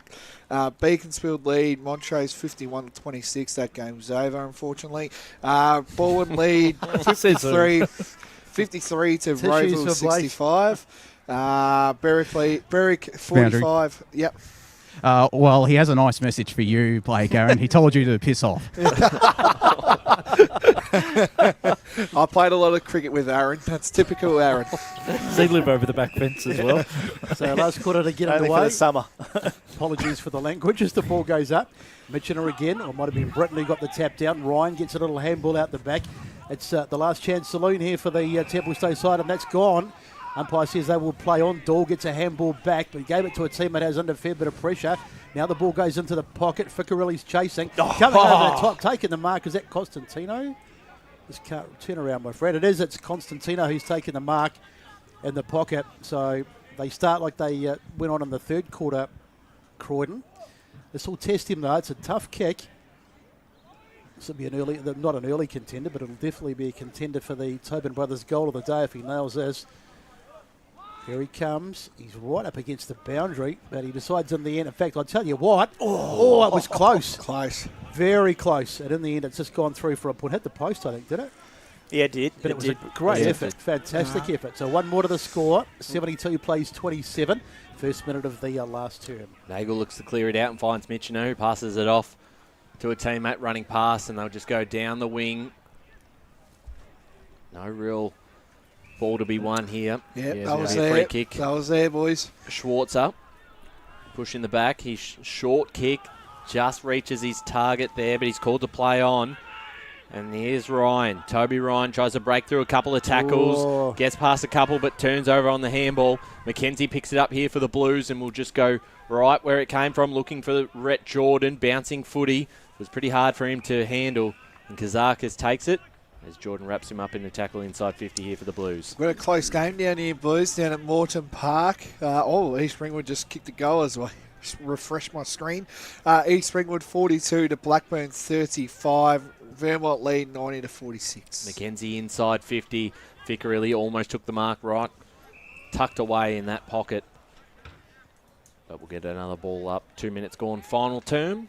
Croydon leads 72 to Templestowe 27. So up it goes. A big push there from Mitchener. Probably should have been a free kick to Croydon, but the umpire says no. Nothing doing. Nagel puts it onto the right boot. Goes out wide. Up they fly. It was Britton who knocks it down to a teammate in Pittinelli, but it's going to be a free kick going the way of Croydon. To Templestowe, should I say. So here they come. Just go forward down the line, and they've managed to hit a target as well. Taken that there was Hardwick. So starts to go and then just hesitates. They've just got to throw caution to the wind now as they go down the line. A big fly there, but the ball spills away as a little kick goes forward, but it's been turned over again. Good work there by Carter, but he's drawn a high tackle, has he? No, yes, incorrect disposal. So free kick goes the way of Templestowe. And there's a bit of how's your father going on over there, but the umpire's just going to say, just settle down, boys. Carter it is, bit of jumper pulling. And eventually mouth guard. Eventually we'll get a free kick, no yellow cards, which is good. Now the ball out to Abzeri as they send it long. Flying high over the top there was Wooten as the ball goes. A little snap off the boot there from Fasanella, and I think he's kicked it. He has. A pretty decent effort, that, as the ball just spilled away. Crowd goes wild. Very much a consolation, but still it was a good goal nonetheless. The crowd erupts, as Lee says. So 72 to 33, and we've had 3.5 gone, but still a nice goal from Fasanella and something for Templestowe to take out of this game. Well, what's your famous saying? All good comebacks start somewhere? Yeah, all good comebacks have got to start somewhere. We've missed that best, though. This one's not starting anywhere, I tell you. One of my favourite quotes of yours. It's a goal, so that's something that is better than a behind. Got a close game down here at Bayswater Oval. The Waters 36 to Murrelbach 32. Ooh, the Waters are going to blow it, I think. And a free kick here being paid out of the ruck. In fact, it will go to Carl Giovannini for the Dockers. Got nothing ahead of him, so takes his time before he sends the ball forward. Looking for a teammate in front position. Punch from behind by Sparrow. Picked up by Pryor. Pryor goes towards a teammate in the middle there, Mackenzie. Picked up now by Ryan. Going forward in front of that man who just kicked the last one, Fasanella, who shows the ball that goes out of bounds. He's not happy. And we're going to get a boundary throw in. That one's worth another look, I think. Yeah, I don't know. Like, he kicked out the boot, but... Yeah, see, Oh, there yeah, he kicked it out. he did too. Yeah. So He was out of play at that stage, so... a boundary throw in. Forward half for the Dockers. Here's Warren, got the handball over the top to Giovannini. Put towards top of the square. On the pocket, in fact. And Evely drops that mark out of bounds. Fasadella's lucky he's not playing in the AFL. He'd probably be fined for that, I'd say. nothing hugely, but he'd probably get like some sort of misconduct fine or something. Be a bit lighter in the pocket. So the umpire to throw it in. Bit of wrestling and carrying on. Eventually it goes in. It's been knocked down back into the contest again. That might be Fasanella with the ball again, I think. It is. And the umpire says we'll ball it up.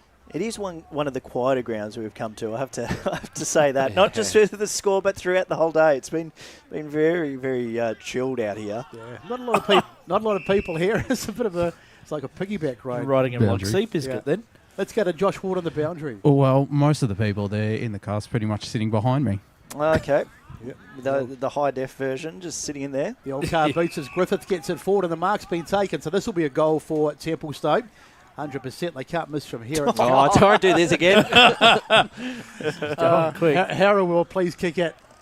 And yes, he's got it. He's got it this time. I do have to stop saying that. But Harrow has got his first of the day. And Templestowe draw a little bit closer. It's 6 minutes gone in this last term. 11-6-72 to 6-3-39. 33 points. Something like that. They did come back last time. Yeah, and Croydon want to keep that percentage. They want to keep that that buffer where they can. But they've got better ball use this quarter. I think that's just what I've got to give them at the moment. They're using their ball a bit better. Their last couple probably quarters haven't been using the ball as much. I still think Carl Giovannini has been massive for him across the afternoon. Just probably haven't had enough contributors across the board. Josh Warren's been impressive too in stages of this game, and obviously Bo's certainly dominated the hit-outs for the Dockers, but still got to give credit to Croydon. 33 points up in this last term with 7 minutes gone final quarter. Back in the middle we go again. And for Templestowe, even if they can't win this game, they certainly want to get their percentage back themselves. As Giovannini gets the handball from Warren, managed to get the hand away, but he was spun around in full 360, and Sparks will earn himself the free kick in the middle of the ground. Has had a pretty handy afternoon himself. Finds Liam Sparrow right in front of us. The broadcast side. Short kick forward to Matt McKenzie. Again, another strong contributor for the Blues through the midfield today. Short kick backwards to Smith. And they're just controlling the footy. A bit of composure here. Smith back to McKenzie. Just taking a bit more of the sting out of this game. After the Dockers have kicked the first 2 goals of the last quarter. Inside 50 over the top. And Bo Mitchener just slams it on the boot forward. McKenzie might be able to run onto this. It's Griffiths instead who's in front position. Got the handball off to Nagel, standing still and wrapped up in a tackle. And we'll get a ball up in the middle of the ground. Carter applying the pressure. It's probably just those options from Templestowe. Like they've had that one handball that just either leads their player to get tackled or just make the wrong decision, unfortunately. So McKenzie sharked it from the right, puts a kick forward. It's not a very good one, though. It's picked up over there by Mustafa. Haven't called his name hardly at all today. He's had a really quiet day as the ball goes down the line. Bouncing over there, picked up nicely by Rhett Jordan as a little handball off to Schwarzer. They're throwing plenty of sort of hospital hand passes, making it really difficult for teammates. And in the end, they've turned it over, so that's really disappointing. So Smith has it, goes across towards Sparrow, who takes the mark. It's Callum Sparrow. His brother's out there too, and in fact, he's the next player, the cab off the rank. Liam goes to a teammate in Sparks. So they're happy just to control the ball, as I think Ryan said before. taken there by Rhett Jordan. He's been in and out of the game today. He's had a decent day, Rhett, but he hasn't dominated, you wouldn't say. Kick. As Ficcarelli, I think it was, he came, that's got to be 25, surely. It was accidental, sort of. Ficcarelli, though. No, the umpire's given him the benefit of the doubt. Yeah. It was both ways. It was. So Ficcarelli, just... He knew what he was doing. Yeah, the old stager. We won't call him the old stager, but he's been around for a while. As the ball goes up, great mark. Terrific grab taken over there, and the dominance just continues. It's Rhett Jordan. You can just see the pointing and all that. Rhett was like, kick it to me, just kick it to me. It was just a bit like that. He's a superstar, boys. He is. He just knows where to be at the right time, and a good kick from Ficcarelli too to pick him out, but he still had plenty to do. So Rhett is hard up against the boundary here, but if anyone's going to kick it, it'll be him. That's all I'm going to say. So here he comes. Here's the kick on its way. And I tell you what, that's a goal. That is a goal, and that has to be right up there for the Tobin brothers' goal of the day. Rhett Jordan, he's a superstar, the ex-Norwood man, and he puts it through, and that's goal number 12 for the day, so 12-6-78, plays 6-3-39, and we're just after the 10-minute mark in this last turn. Geez, that's a good kick. That's like, fantastic. in the fourth quarter, legs heavy on the heavy 9 track, and he kicks it from that angle. Saying he's running the 3200. Yeah. The angle on the dangle there. So 12-6 to 6-3. Coming up to the 10-minute mark of this final term. It's going to be a big win for the Croydon Football Club. They're going to move 2 games clear. Yeah, and in third position. Big result sort of for Templestowe. They go the other way. With Mulgrave probably going to get the win over the Basin today. That's right. We're going to check out that ladder shortly as a chance of Templestowe run down. And a bit of feeling in that from Griffin Evely, who's been good himself. And Templestowe have given away a 25-metre penalty. I'm not sure who that was against, but Griffin will again. Yeah. Griffin Evely will continue to go forward. Finds McKenzie on the far side. Short chip to Carter, plays on right away, and they're just going to steam ahead towards Dodd out the back. Boundary line beats everyone as let's go down to the boundary. Thanks to Tobin Brothers Funerals. Josh Ward. I think that 25 was because there might have been a trip after the holding the ball incident, obviously in the direction of Croydon. So what I was saying is with the ladders wise in Premier, I think South Croydon would go to 5th spot, Blackburn go to 6. Well, how are the scores tracking in Premier Division, Blake? Okay. I'll give you a second if you need to, but then you got the handball off. Dockers through the middle of the ground. That quick handball couldn't quite hit the target, Fasanella. And Croydon go now the other way. Standing in front, almost a free kick. That's a definite free kick. Matsays caught high. So yes, Blake? Bowen 59 to Ravel 78. So I think Ravel will go to 2nd spot. Bowen will go to 3rd. Doncaster 68 to Berwick 51. No real big ladder change there. And East Ringwood 42 to 35. So East Ringwood could go on top of the ladder as well. And Vermont 102 to Naval Park 46. So Trent Dott received the kick there from Matsays, and he'll line up pretty much the same spot as Rhett Jordan as he kicked the last goal, Jordan. So he comes in. This would make it hard for the Tobin Brothers Goal of the Day award if he kicked it. It's going to fall short, and Giovannini takes the mark in defence for the Dockers. I'm not sure, Ryan. I think Rhett Jordan might have taken over the goal of the day with that last one he kicked. And then with Division 1, the ladders as it speak, Montrose will go to 5th spot, Beaconsfield 4th. They can't go to 3rd due to percentage-wise with Mitcham 136, Beaconsfield 120. So another mark inside 50 for Croydon, and they really are starting to dominate this game now as we get to the back end of this one. Britton's been good today as well. He'd star in the votes. I think just really short kick. Sorry, Britt. Sorry, Scotty. Short kick, and it's picked out to McKenzie, and that really is sloppy marking. Sorry, Scotty. No, you're right. It's just the decision making from Britton throughout the whole game has been really, really good, and allowed them to have these opportunities where they are able to find those extra players up forward. Yeah, that'll be one that the coach won't be happy with. Just slacking off. I understand that the game's over, but you just got to keep your focus. And it's going to be McKenzie who lines them up. And there's the kick. And has he done it? Yes, he has. You can see the fists were going up on the goal line. So Matt McKenzie gets his first of the day. And it's another nail in the coffin. Croydon haven't kicked over 100 points this season, so this could be the game for it. Well, they got a chance here. They lead 13-6-84 to 6-3. Blake McKenzie's game's been pretty impressive. He has. He's been pretty solid all day in the midfield as well, which is a great thing. And I thought I'll touch on with the ladder with Division 2. Mulgrave will go into the 5 overnight, but because of Ringwood, they haven't played today. Ringwood played last week, so they're now on even games. Well, their percentage is on 85 at the moment, so they'll sneak into the 5 as we speak overnight.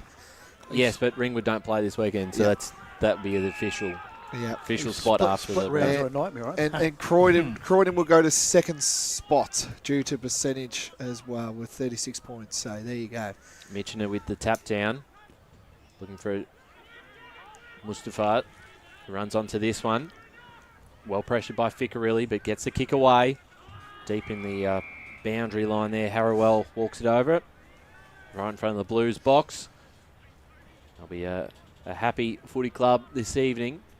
13-6 to 6-3. So I thought I'd also touch on Ringwood played Mulgrave round 17, so that will be a big clash, I reckon. That 5th and 6th spot is what's going to be crucial in Division 2, I reckon. McKenzie forward again, been very strong himself. Here's Toby Ryan towards the middle of the ground. Fraser Smith didn't read it well, falls out the back. Chance now for Warren, gets his handball away, just into a bit of space here. As they try and make something out of this, Christie gets a tap forward, Duel, wrapped up in a tackle. And we're back in the middle again. And one thing I have liked also about Croydon is they're happy to leave their man down back. They're just really smart decisions in leaving their player and rarely get it sort of on the other end. So the big man, Mitchener, he's had quite a day as he finds a target in Griffith. Griffith, what's he going to do? Just decides he's going to pop it up to the hot spot, and they can't control it. And the ball knocked out of bounds.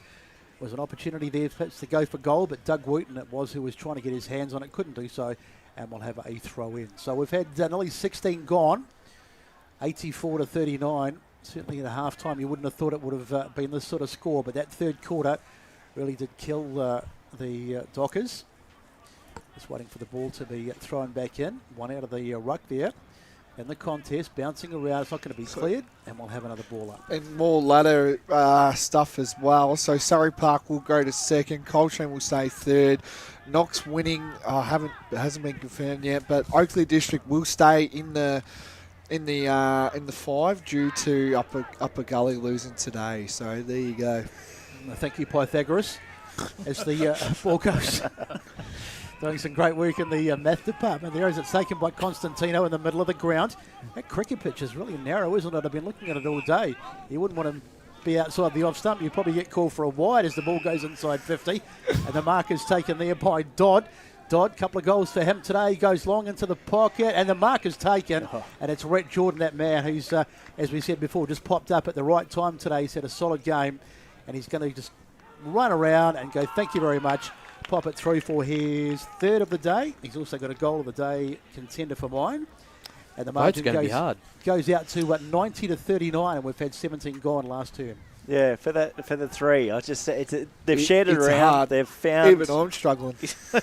They've found a fairly good sort of coverage in all positions, and there's not been one sort of standout throughout. No, that's right. They've had little glimpses of it. Like I said, Fraser Smith in the first sort of quarter. Rhett Jordan has been really good in this sort of fourth quarter. It started well too in that first term. Boundary.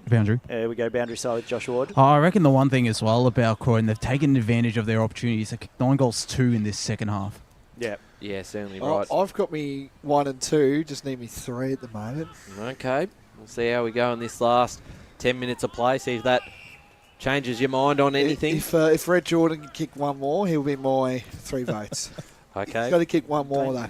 Don't give it away too much. He just gave it away. It's Jordan. That's not Jordan at the moment. Like I said, listen to the poker face. Handballed it backwards. They go forward again. I don't have Pryor a full house. ran onto this one. Oh, that was very nice. Picked it up and I don't have a royal flush. Kicked it towards Jordan. There we go. Run on, Jordy. Run on. Blake's watching closely as Jordan hits up a target. Almost mark taken there by McKenzie. Just fell through the hands. Templestowe try and mop this one up. They'll kick towards the boundary line. Bouncing Deliberate? ball. Oh, deliberate. No. Don't Oh, come on. Don't even think about it. Pretty sure there was someone in the crowd there. The old this one, boys. The old hey. It'll be deliberate in the AFL. They've gone nuts with that rule this year since it got introduced. They have. So umpire to throw it in. It's Britton against Mitchener. Mitchener gets the ruck cat at that time, and that's a high tackle. You watch Red Jordan push deep. I'll tell you what, there's a bit of how's your father going on now as the frustrations start to boil over. And there's a few unhappy people. Dahl, it is, who was the last to get up, and he got shrugged out of the way there by Warren, and it's a Dahl's free kick. So Dahl, what does he do? Just decides to chip it out of the pocket, and great mark coming across. That was a real saver coming across was Zukowicz, because that was heading straight for a Croydon player. And Zukowicz, however we say it. Down the line, coming over the top was Fraser Smith. Couldn't quite hang on to it though, and it's out of bounds. So some of the crowd just giving a bit of advice as well. So Eastland match of the round. It's going to go the way of the Blues this afternoon. They're well in control as we move almost into time on. Umpire to throw it in. Blake, you got any more scores down there? Oh, well, you kind of put me off guard there. You should always be prepared. Yes. Well, I think the only big one would be is Whitehorse will go to second place. I know Chermside didn't play today, but they'll go to second place in 4th Division. Sorry, where you go, Ryan? Here's Mitchener. Got it off Giovannini. Up forward he goes. The mark taken just in bounds with Hardwick. Not a whole lot in front of him. Giovannini's worked hard to present himself as an option. Chips up over the top looking for Doug Wooten. Went over the back and out of bounds. So we'll get a boundary throw in. So just more scores. Brayville 79 to Bowen 60. I think they're home and hose there, boys. Doncaster East 80 to Berwick 51. East Ringwood 49 to Blackburn 42. Vermont 103 to Noble Park 46. That is 3 in a row for Bowen, isn't it? Yeah, three losses in a row. Yep. Well, big tackle laid here at centre half forward for the Dockers. They didn't do a Swans though. So Sydney are going to win today, but Sydney, I think, are on a 2-game winning. I don't care about the Swans. Abziri will have a set shot. Could not care. Condolences to Ray. Well, they won today, so be happy, man. Rover won too. Thing. And there's also, I'll touch on after the game. Abziri's going to line up from just inside the arc. And the kick, bit of a floater, but it's right through the middle, so the Dockers get a late consolation goal. They'll move to 7-3-45 to Croydon 14-6-90. 21 and a half minutes played. Final term. So what will be the key talking points from a Templestowe point of view, boys? I know it's been, the Blues have won pretty convincingly, but what do you think the talking points from a Templestowe point of view will be? How do you think they lost today? I just think their forward structure in that first half, they were getting it inside 50, but they just weren't able to convert. I think that'll be one of the big talking points. Around the centre rucks, I think, like I said, winning the ruck, but just not getting it out clear, and that's cost them. They also don't seem that effective on the ground. So they do get it forward for the moment. Templestowe, another Bo Mitchin, a hit out coming through. It was one of the Croydon players, got a handball off, but it's back inside 50.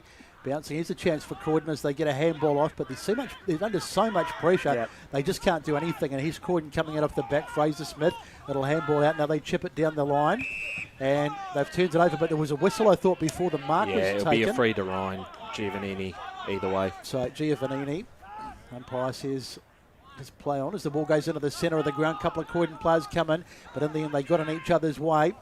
No look handball. Ficcarelli gets it out to a teammate. Little chip out wide. Nice mark taken there. And Zukowicz just going to slow it down. He'll get a good laundry bill this week. Looking nice and unclean as the ball goes out wide. Taken there by Kazakis.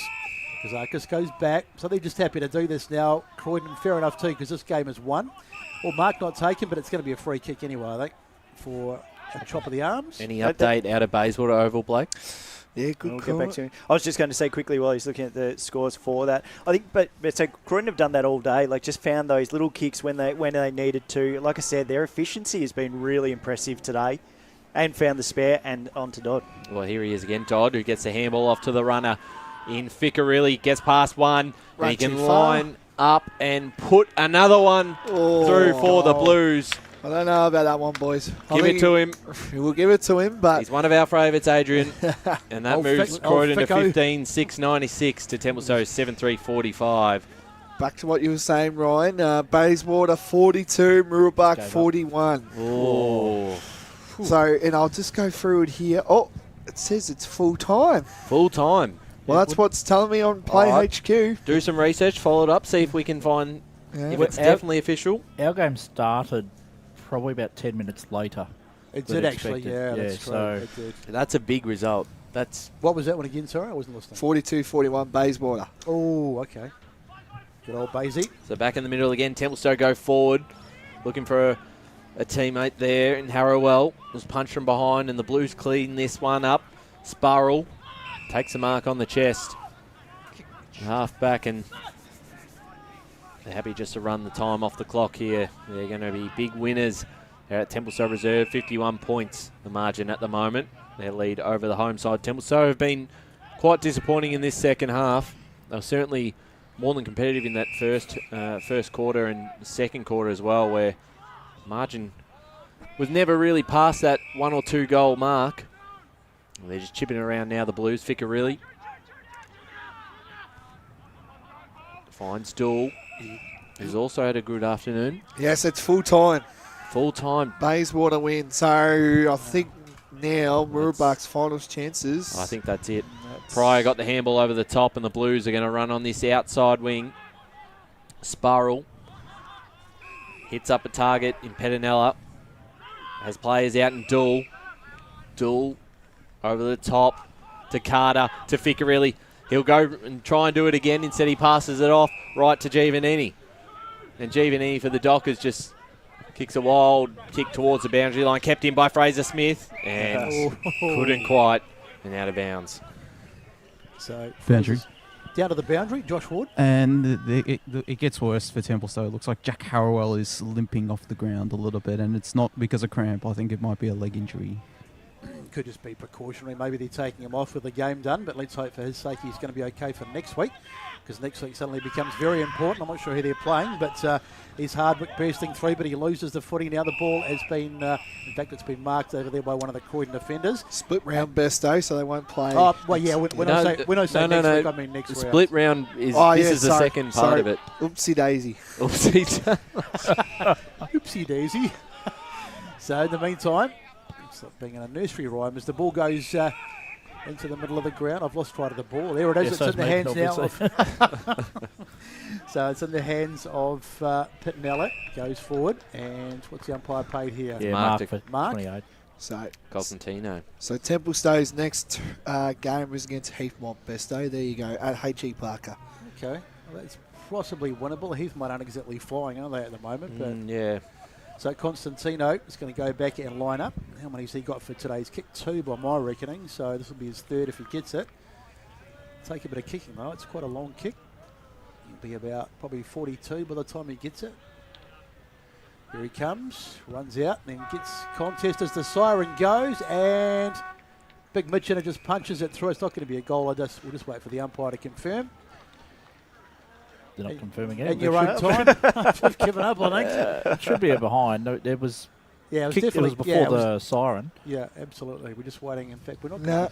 All right. Well, we'll just forget about it, shall we? Okay. That's the end of the game. Simple as that. So, so Croydon, they were challenged in the first couple of quarters, but in the end, they've come out winners today pretty comfortably, 15-7-97 to I gave them the point. To Templestowe.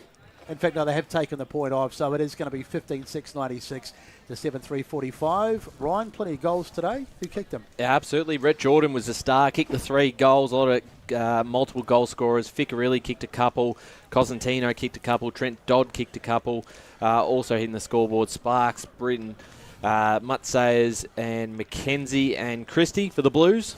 As for the Dockers, some of their goal kickers, Hardwick, Harding, Harrowell, Griffiths, Warren and Fasanella.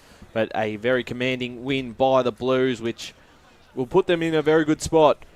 Second on the ladder. Second on the ladder. They'll be 2 games clear of 4th, so the double chance, it's not there yet, but they're certainly on the right track forward. It's an 8-point game, as you alluded to, Ryan, and they have delivered. So Templestowe will be 4th. I might. I'm checking on here my live ladder here slowly, but no, Templestowe will go down to 5th. Mulgrave will jump up to 4th. Well, their percentage is low though at the moment. So Boundary. Who? We've got Josh Ward, who's got potentially 1 or 2 players down there with him. I've got a couple, Riley Constantino and the playing coach Rhett Jordan. Rhett, that must be pretty pleasing to get one over Templestowe. Yeah, definitely. Really, really hard for a win. Sort of came at us in that second quarter. We knew they had a bit of a crack, so play where we did for honestly probably 3.5 quarters. I think it was really rewards for effort. And you must be pretty pleased having a bit of an impact on the scoreboard, both of you as well, actually, Riley. Yeah, it was really good. Yeah, like Rhett said, we sort of went into the game sort of like it was going to be a pretty close game, but came out on top and it was really good. Must have been pleased with the turnover game as well. Often that slingshot and that pressure in the forward half. Yeah, we put a lot of sort of emphasis on that sort of pressing the ball carrier, putting the kicker under pressure, and then that's where sort of getting a lot of our licks from is going back the other way with that turnover. And playing alongside Red and Riley Britton as well, Riley, it must be pretty pleasing to be able to do so. Yeah, I love it. And I played with Rhett back at Norwood a couple games, so it was good to get him down to be a coach. Well, boys, congratulations on the victory. Go and celebrate. Good shit. Thanks, mate. Cheers. Hey, hello. Definitely getting the Thanks swear for- jar. We're getting the swear jar on this Thanks one, there aren't we? to Rhett and Riley from the Croydon It wasn't Football Club. didn't have an award on. That might be a non-contact C for L. Yeah, we had a big win here for Croydon, 51-point winners over Templestowe. And Josh, you can come join us, I guess. Unless you actually know, you can follow the boys back to the rooms because we do, hopefully, potentially might be able to Let's get hope we get the song. Let's hope we get the song. I'm not too sure, to be honest, but... And let's hope it's not the only time a Blues side is singing the song today. Lee cut him off the next time he brings up Carlton. As he goes going to follow down the Croydon boys to the rooms. What is the Croydon song? I don't think it you. actually is We Are the Navy Blues, this song. So Josh will join in the song in a minute. The song, thanks to Tobin Brother Funerals, celebrating lives. I don't think it's it is. Carlton song to the tune of Donvale's song. No, I think it's and Warrandyte. It's a different song. It's a different song. Well, we're about to find out. Maybe we can because we don't always get the song, do we? The Navy Blues. But We yeah, are the good- Navy Blues. Nah, it's not the Carlton team song, I'm telling you. Okay, well, So we've got a couple of minutes before they go down, so Scott's got some ladder news. No, what I was going to say, so Mulgrave have only, at the moment on that ladder, 12, but this is round 13, so they go to 32 points. They'll jump above Templestowe, who are on 28. Ringwood are on 28, and Croydon go to 36. They'll jump above Waverley, so it'll be Baronia, Croydon, Waverley, Mulgrave has jumped 2 spots, then Templestowe and Ringwood. Yeah. So, yeah, big result just from that one loss, and might get the Boundary song. if you can. Yeah, we've got the song in the rooms. The boys just walking their way in there thanks to Tobin Brother Funerals, celebrating lives. It's high def, this one.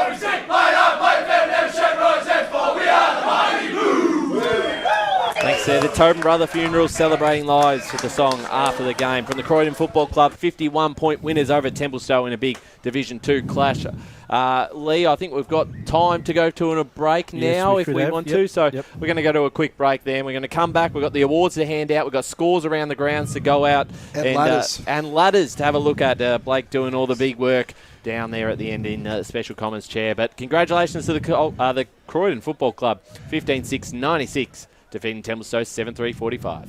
As Sarah opened her best friend Jackie's wedding invitation, she was overcome with a wave of emotion. While her 2 young boys wrestled on the floor, tears of happiness rolled down Sarah's cheeks as she saw the words she'd been longing to see. Please note, this wedding will be a child-free event. Well, Sarah, looks like we're off to Eastland for a new frock and some heels. And let's book in that babysitter. For all of life's little moments, there's Eastland. Eastland. Live real. Sprained your ankle, bursting through the banner? Broke a finger, high-fiving the ruckman? Or did you run into the goal post again? For bumps, breaks or bleeds, be seen sooner, close to home at Knox Private 24/7 Emergency Department. The preferred provider of emergency care to the Eastern Football Netball League, you'll generally experience shorter wait times. You don't need private health, but there is an out-of-pocket fee. Be seen sooner, close to home at Knox Private 24/7 Emergency Department, 262 Mountain Highway, Wanturna. Do you feel good about your bank? Because there is a bank you can feel good about. They share their profits to fund big community projects, small community clubs, and vital emergency services. They've given $250 million to help Australian communities thrive. They have all the products and tech you expect from a big bank, with service you don't. It's Bendigo Bank. Feel good about who you bank with. Try Bendigo. Search bendigobank.com.au or search Bendigo Bank near me. Tobin Brothers Funerals wear their heart on their sleeve. Their clear and easy-to-use website and Memory Maker app make it easy for families to make an informed decision. Here's James McLeod, Managing Director of Tobin Brothers Funerals. We pride ourselves on being the most transparent funeral company. All pricing on goods and services are available on our website. It's all there for you to see and make very informed decisions when planning a loved one's funeral. Visit tobinbrothers.com.au. Tobin Brothers Funerals, celebrating lives. At Yarra Valley Water, we know reducing your shower time, or show time, to 4 minutes can save you an average of $200 a year on water and energy bills. Shower shorter. Save water. Authorised by the Victorian Government, 1 Treasury Place, Melbourne. Sprained your ankle, bursting through the banner? For bumps, breaks or bleeds, be seen sooner, close to home at Knox Private 24/7 Emergency Department. You'll generally experience shorter wait times. Knox Private 24/7 Emergency, 262 Mountain Highway, Wanturna. You are listening to Radio Eastern FM 98.1. With live and exclusive coverage of the EFNL football season, bringing you the match of the day with score updates from all divisions. And now we cross to our commentary team for the Radio Eastern 98.1 Match of the Day coverage.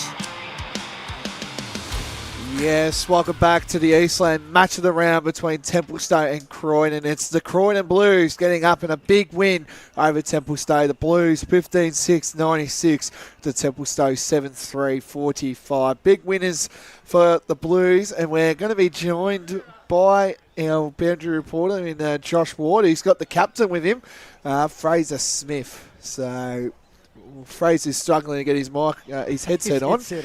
Come on, Fraser. Sort it out. I think it's Josh's fault, actually. He's got a lot Just to do. give us a sec, fellas. Yeah, that's all right. He's got a lot to do. Well done, talk Josh. amongst yourself. Yeah, he had a really good game. His first quarter was absolutely superb, and best and first winner, I believe, last year for the Blues. So he's a big-time player as well. Lid's right behind me as well. So yeah, there you go. He's a super player, as I mentioned. You should ask him that. Ask him that, boys. The last time I think we did a Croydon game, I'm pretty sure he was in the vote, so he might have got best on as well. What on earth are they doing down What is going on here? A bit of tangle in the dangle. Come on, Josh, sort it out, mate. It'll be dark soon. Lucky they got the lights on down here. There we go. Where's your mic? Come on. Hey. I think Fraser's telling him what to do. That one's definitely going in. Interviewed him more than let's more go than to Josh enough. Ward now with Fraser Smith. The benefits of having just one boundary rider, I reckon that is. But I do have... you actually can't hear anything first. You actually can't hear anything. But, Fraser, great victory. Must be pretty pleased to get one over Templestowe again. Thanks, mate. Yeah, no, it was definitely a good, hard-fought win.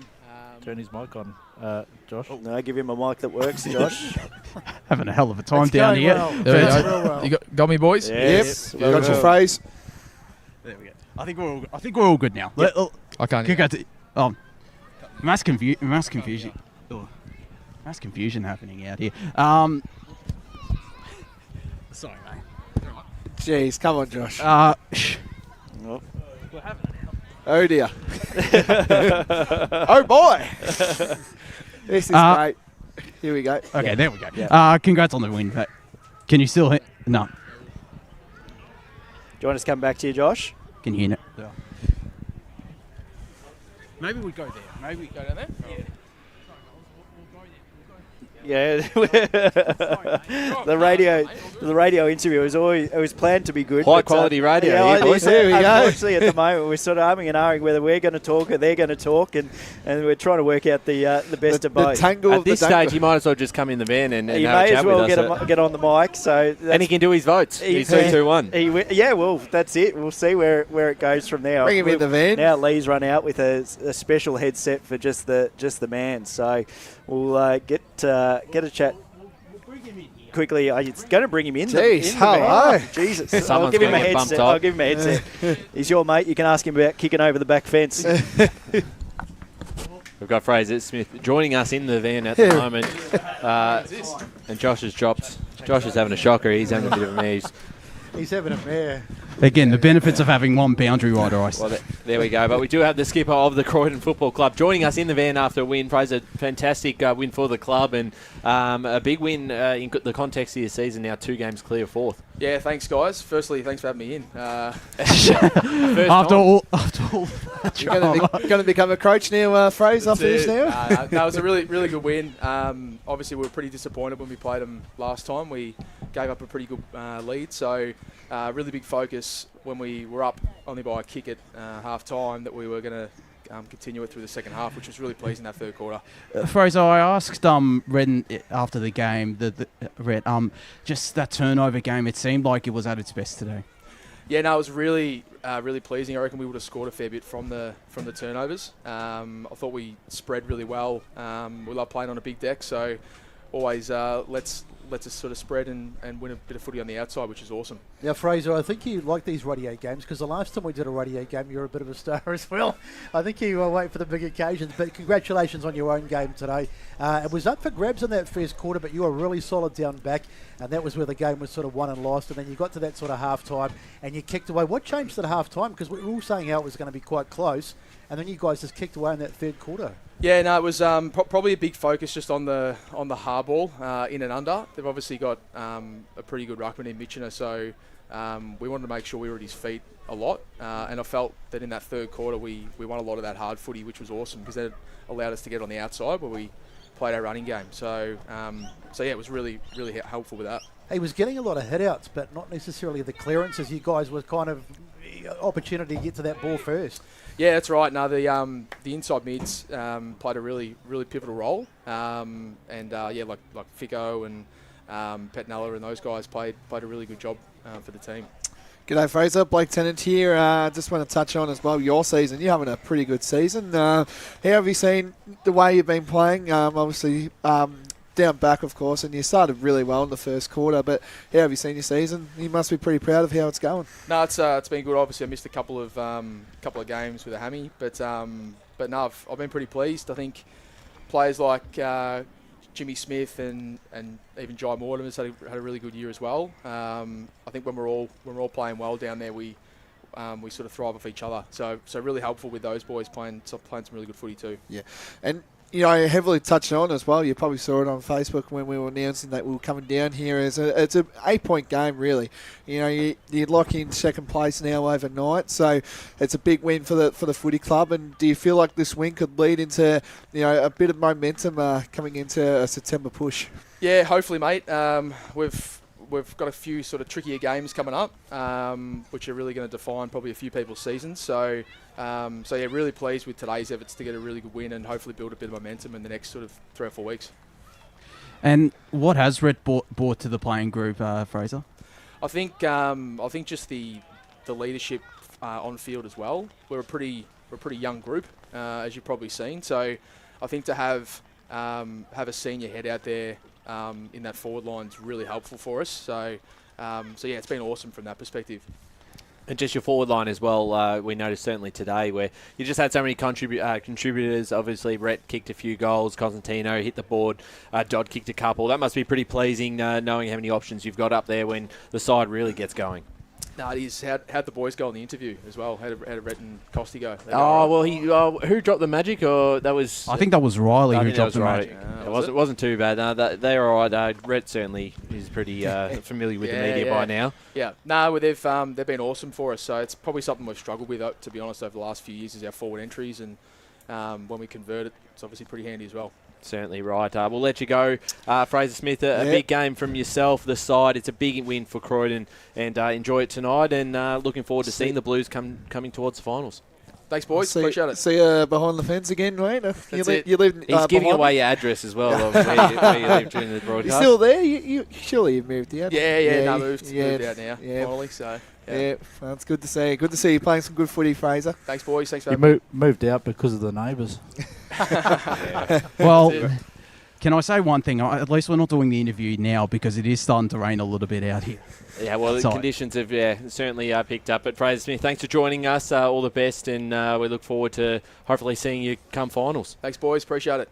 Cheers. Fraser Smith, the skipper of the Croydon Football Club, doing a great job, and a great afternoon for Fraser and the boys out at Croydon. And Josh, you can come back in. It looks like what's the time? 5 o'clock. So we've got some time here for the awards. We've got the Sportscast Eastland, Sportsco Eastland Best on Ground. We're going to go through that after, Blake. We've got our awards to give out first. Tobin Brothers Goal of the Day, MEGT Rookie of the Week, or the Day, to get stuck into. Let's start with the Sportsco Eastland Best on Ground. Your 3, 2, 1. Brett Beston, we'll start with you. I'll start with me. It was a little bit hard today, as we sort of alluded to, because there was a number of good performances, but I had to give Bo Mitchener a vote. I mean, he was just colossal on the ruck for the losing side today. He made a couple of errors in that, the second half when the game was on the line, but I really liked his game. 2 votes, I ummed and ahed. There was a couple of good players, but I went with Fraser Smith, basically because of the work that he did in that first term.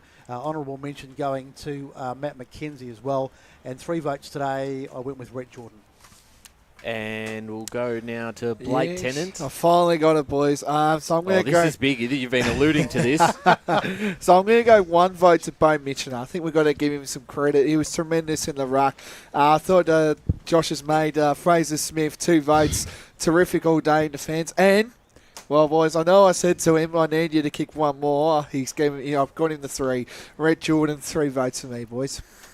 Scott Hardy, your 3, 2, 1. Then we'll go to Josh Ward. Yeah, it's been really, really hard. I have actually left Red outs just to make it interesting for everyone. But, 1 vote for Mitchener. Like I said, it stand out, as everyone has said. He was probably their number 1 throughout the whole day. And then I'm sort of umming and ahhing. So I've gone 2 for Britain, and then I've gone the 3 for Dodd. I just liked his game. I liked the goals that he scored, and just his general presence around the ground, I thought was a standout for Croydon. Josh, your 1, 2, 3? Well, after that chaos, I'm still having a hard time picking my 1, 2, 3. I'll go with Mitchener for 1 because I thought he was a genuine man mountain, and he proved his case as to being the best ruck in Div 2 today. He gets my 1 vote.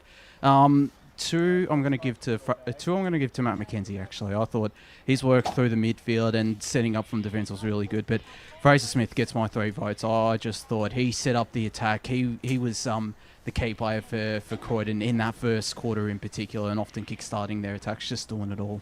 Thanks there, Josh. I think that's my turn now.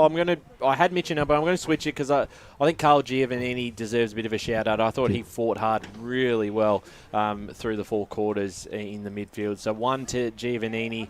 Going to give 2 to Fraser Smith. As Brett and Josh mentioned, his work in the first half was so key for the side and really got them going. And obviously as the side continued to improve, they got a lot of their scores starting from the half-back line, and he was certainly part of that reason. So 2 to Smith, and I've gone 3 to the coach in Rhett Jordan.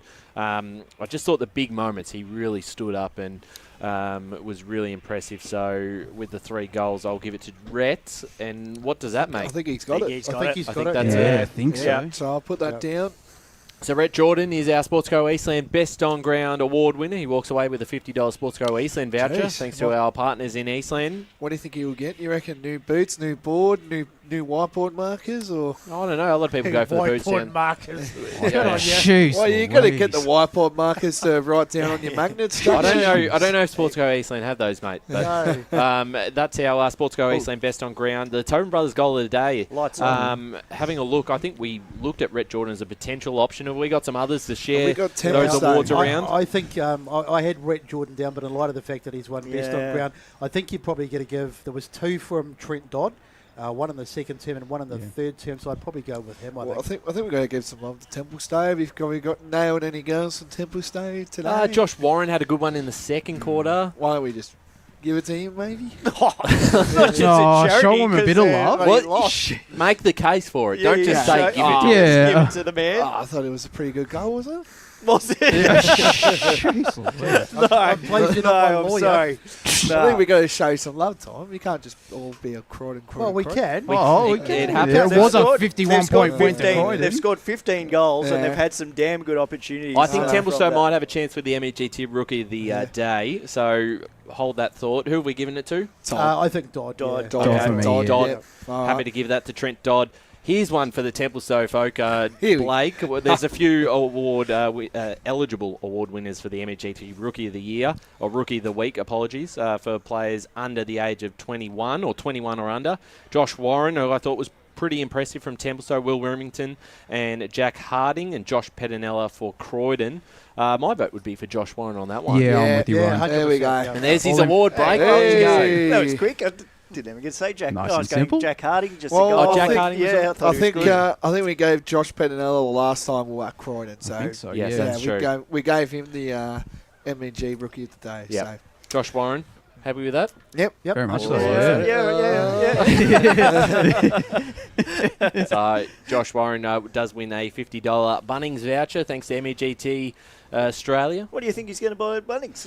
Whiteboard markers. There's apparently. there's a lot of things you can get at Bunnings. Bloody oath, there is. Buy a snag, you can get a. I'm not sure that the $50 voucher covers the snack out the front, mate. Blake, some scores around the grounds. Yeah, so the big winners in Rowville, they go to they stay in third apparently here on my live latitude, but percentage is standing in their way, so they win 85-62. East Doncaster get a big win, 87-52 over Berwick. The Roos, this is a big one, 76 to Blackburn 67, boys. So they came strong, the Burners. Vermont 104 over Naval Park 46. As best they said, we best not to talk about that game. South Croydon 103 defeated Norwood 42. The big result in First Division, I think we've got to very talk about this one. Two big results. Yeah, I'm with Ryan. Anyway, Bayswater 42. 5 goals 12 though, 42 to Murrelbach 5-11, 41, and Beaconsfield 64 over Montrose 43. Don't skip over it. That's a big result for Beaconsfield. It is. For their season though, it's a big win. And for Montrose, that's 3 losses in a row. It is. It's very. It's not going well to plan. As well. I will say this about Bayswater Moorbuck: 3 of their last 4 games have been decided by 1 point. You're on the money. Low there. scoring game though, that Bayswater Yeah. game. 42-41. That's very moving low on to That's almost Division. a half-time score. Moving on to Division 2 now. Mulgrave, big winners over the Basin, 83-59. As Scotty touched on, Mulgrave will be in the 5 as well, which is good for Mulgrave. So that round 17 clash between Ringwood and Mulgrave is going to be a big one down there. Moving on to Division 3 now. I did say this and I got proven wrong here. I thought, I didn't get proven wrong actually. Donvale, they were home and hose. Let's face it, 105 to Oakley District 65. So big winners there for the Vales. Knox, big winners over Fair Park, 87-47. Ferntree Gully, a big win here, 99 to Warrandyte 14. Sylvan 117 defeated Upper Ferntree Gully 76, and Surrey Park 78 to Coldstream 58. So good win there by Surrey. So the ladder as we speak now: Donvale, Surrey, Coldstream, Knox. Oakley keep their spot in the 5 due to Upper Gully losing. So, but I'm telling you now, between, I would say, 6 and 7, so Upper Gully and Ferntree Gully, it's only 1 game out of the 5. So a couple of big games coming out. And I think I was talking to their coach, Brent Kiker, during the week, and that round 17 clash, I think, with Oakley District could be another game that's going to dictate who's going to be playing in finals. Next week's big 2 with Oakley playing Upper Ferntree Gully out at Kings Park. And Division 4, Scoresby big winners over another warning, as you would say, expected, 97-44. And this is the biggest one. This is concerning right now for Forest Hill, 47 to Whitehorse, 159. So big winners there. So currently on the ladder now is Scoresby and Whitehorse tied up on top of the ladder with Chermside Park. So first is Scoresby, second Whitehorse, Chermside Park third, Kilsyth fourth, fifth Croydon North, Nunawading 6th, and Forest Hill 7th. It's one of life's great mysteries, isn't it, that Forest Hill side? I think it's been heavily documented. The 19s won the grand final last year, which is what we need to start thinking about. And surely they would keep some of those players. I know a lot of them. Well, they have, but they're playing senior footy. Yeah. The step up has been, quite and significant. a few have left. There's been a few departures down there, so it's not going well for Forest Hill at the moment. And they've barely gotten continuity in their lineup. Like I think it was 6 or 7 changes they have in each week, and this week was no exception. Yeah. So, well, they lost a lot of experience, didn't they? I mean, they used to have guys like, particularly with that 2017 Premiership, they had Jimmy Sullivan, Nathan Palmer. Who else did they have? There was a whole bunch of them, and they've all just sort of gone at the grand final side. Yeah, and they all win sort that of went one at the same time. Yeah, they didn't win that one. I think they lost to Donvale. They did, but I'm just saying they did have a very good year. They had 2 years where they got to grand final. They got very close a couple of times. Yeah. So we're getting to that little excitement, aren't we, boys? That there's going to be some games that are going to dictate finals. As I touched on, that Ringwood-Mulgrave game, round 17 could come to, who will be in 5th spot. I think now that Mooroolbark dropped that game today, they're still, I think they're a game behind Montrose now due to Montrose losing today. So the 5th spot's still open in 1st Division, 2nd Division and 3rd Division, I would say, because Blackburn are now out, South Croydon go in as well. So there you go. and I think for Division 3 as well, I think Upper Gully blew a very big chance to jump back up into the top 5, and I think we talked about it yesterday. That they're susceptible to go down out at Sylvan Recreation Reserve, and they're now 10% behind Oakley and a game behind them. So that's a percentage is 79. So it's a fair gap between them and Oakley District. So who knows? It might be a percentage that costs them. By the way, too, I'm giving Blake a new nickname today. I'm calling him Ladders Tenant now. He's been all over the ladders today. He's been very good with his work. Like them with my numbers. I thought Blake's a numbers guy. I've been working on my calculations as well about what's going on. Done very well keeping us all up to date. Yeah. If there's anyone that's great with numbers, Scotty, I always think about Blake. Me too. The only reason why I passed my 6 times tables is because of the footy. There you go, boys. He's the hypotenuse holding up the cosine of this team. Pythagoras himself is Greece. Well done. That's the only reason why I passed me my grade 2 or grade 3 test. 6 times. 6 times goals is 36. Hang on, I didn't count the behinds. We've had a bit of fun today. First time we've been at Templestowe. I think 2019 came in our group chat as well. Anzac round 2. So it's a big occasion. We haven't been here in a while. And they've got a tough road sort of from now onwards, especially after that loss. Next week, they take on Heathmont, which is obviously an achievable win there, but then they're back down to Waverley Blues, and it's round 16, and then East Burwood. Tough few weeks though. They're going to need to be playing good footy, and I think obviously just didn't see the best today from them, unfortunately. All right, I think we might be tight on it. Josh wants to say something. No, I was about to say. I think it's. All right. Well, thank you for joining in, listeners. Of course, to Besto and Ryan, our media manager. Thanks for calling the game today. Terrific job as always. Thank you, Blake. Nice to be back. It's been a few weeks, but really enjoyed it. Yeah, great to have you back, Besto. Yeah, it's great to be sitting alongside Brett Beston back in the box today, and good to see Scotty Hardy back as well after looking after his little kids. It's good to see you. I'm sure Have you ever thought about hiring Blake as a babysitter? But they will go good in their times tables, so that's something. And Josh Ward doing the single boundary riding today.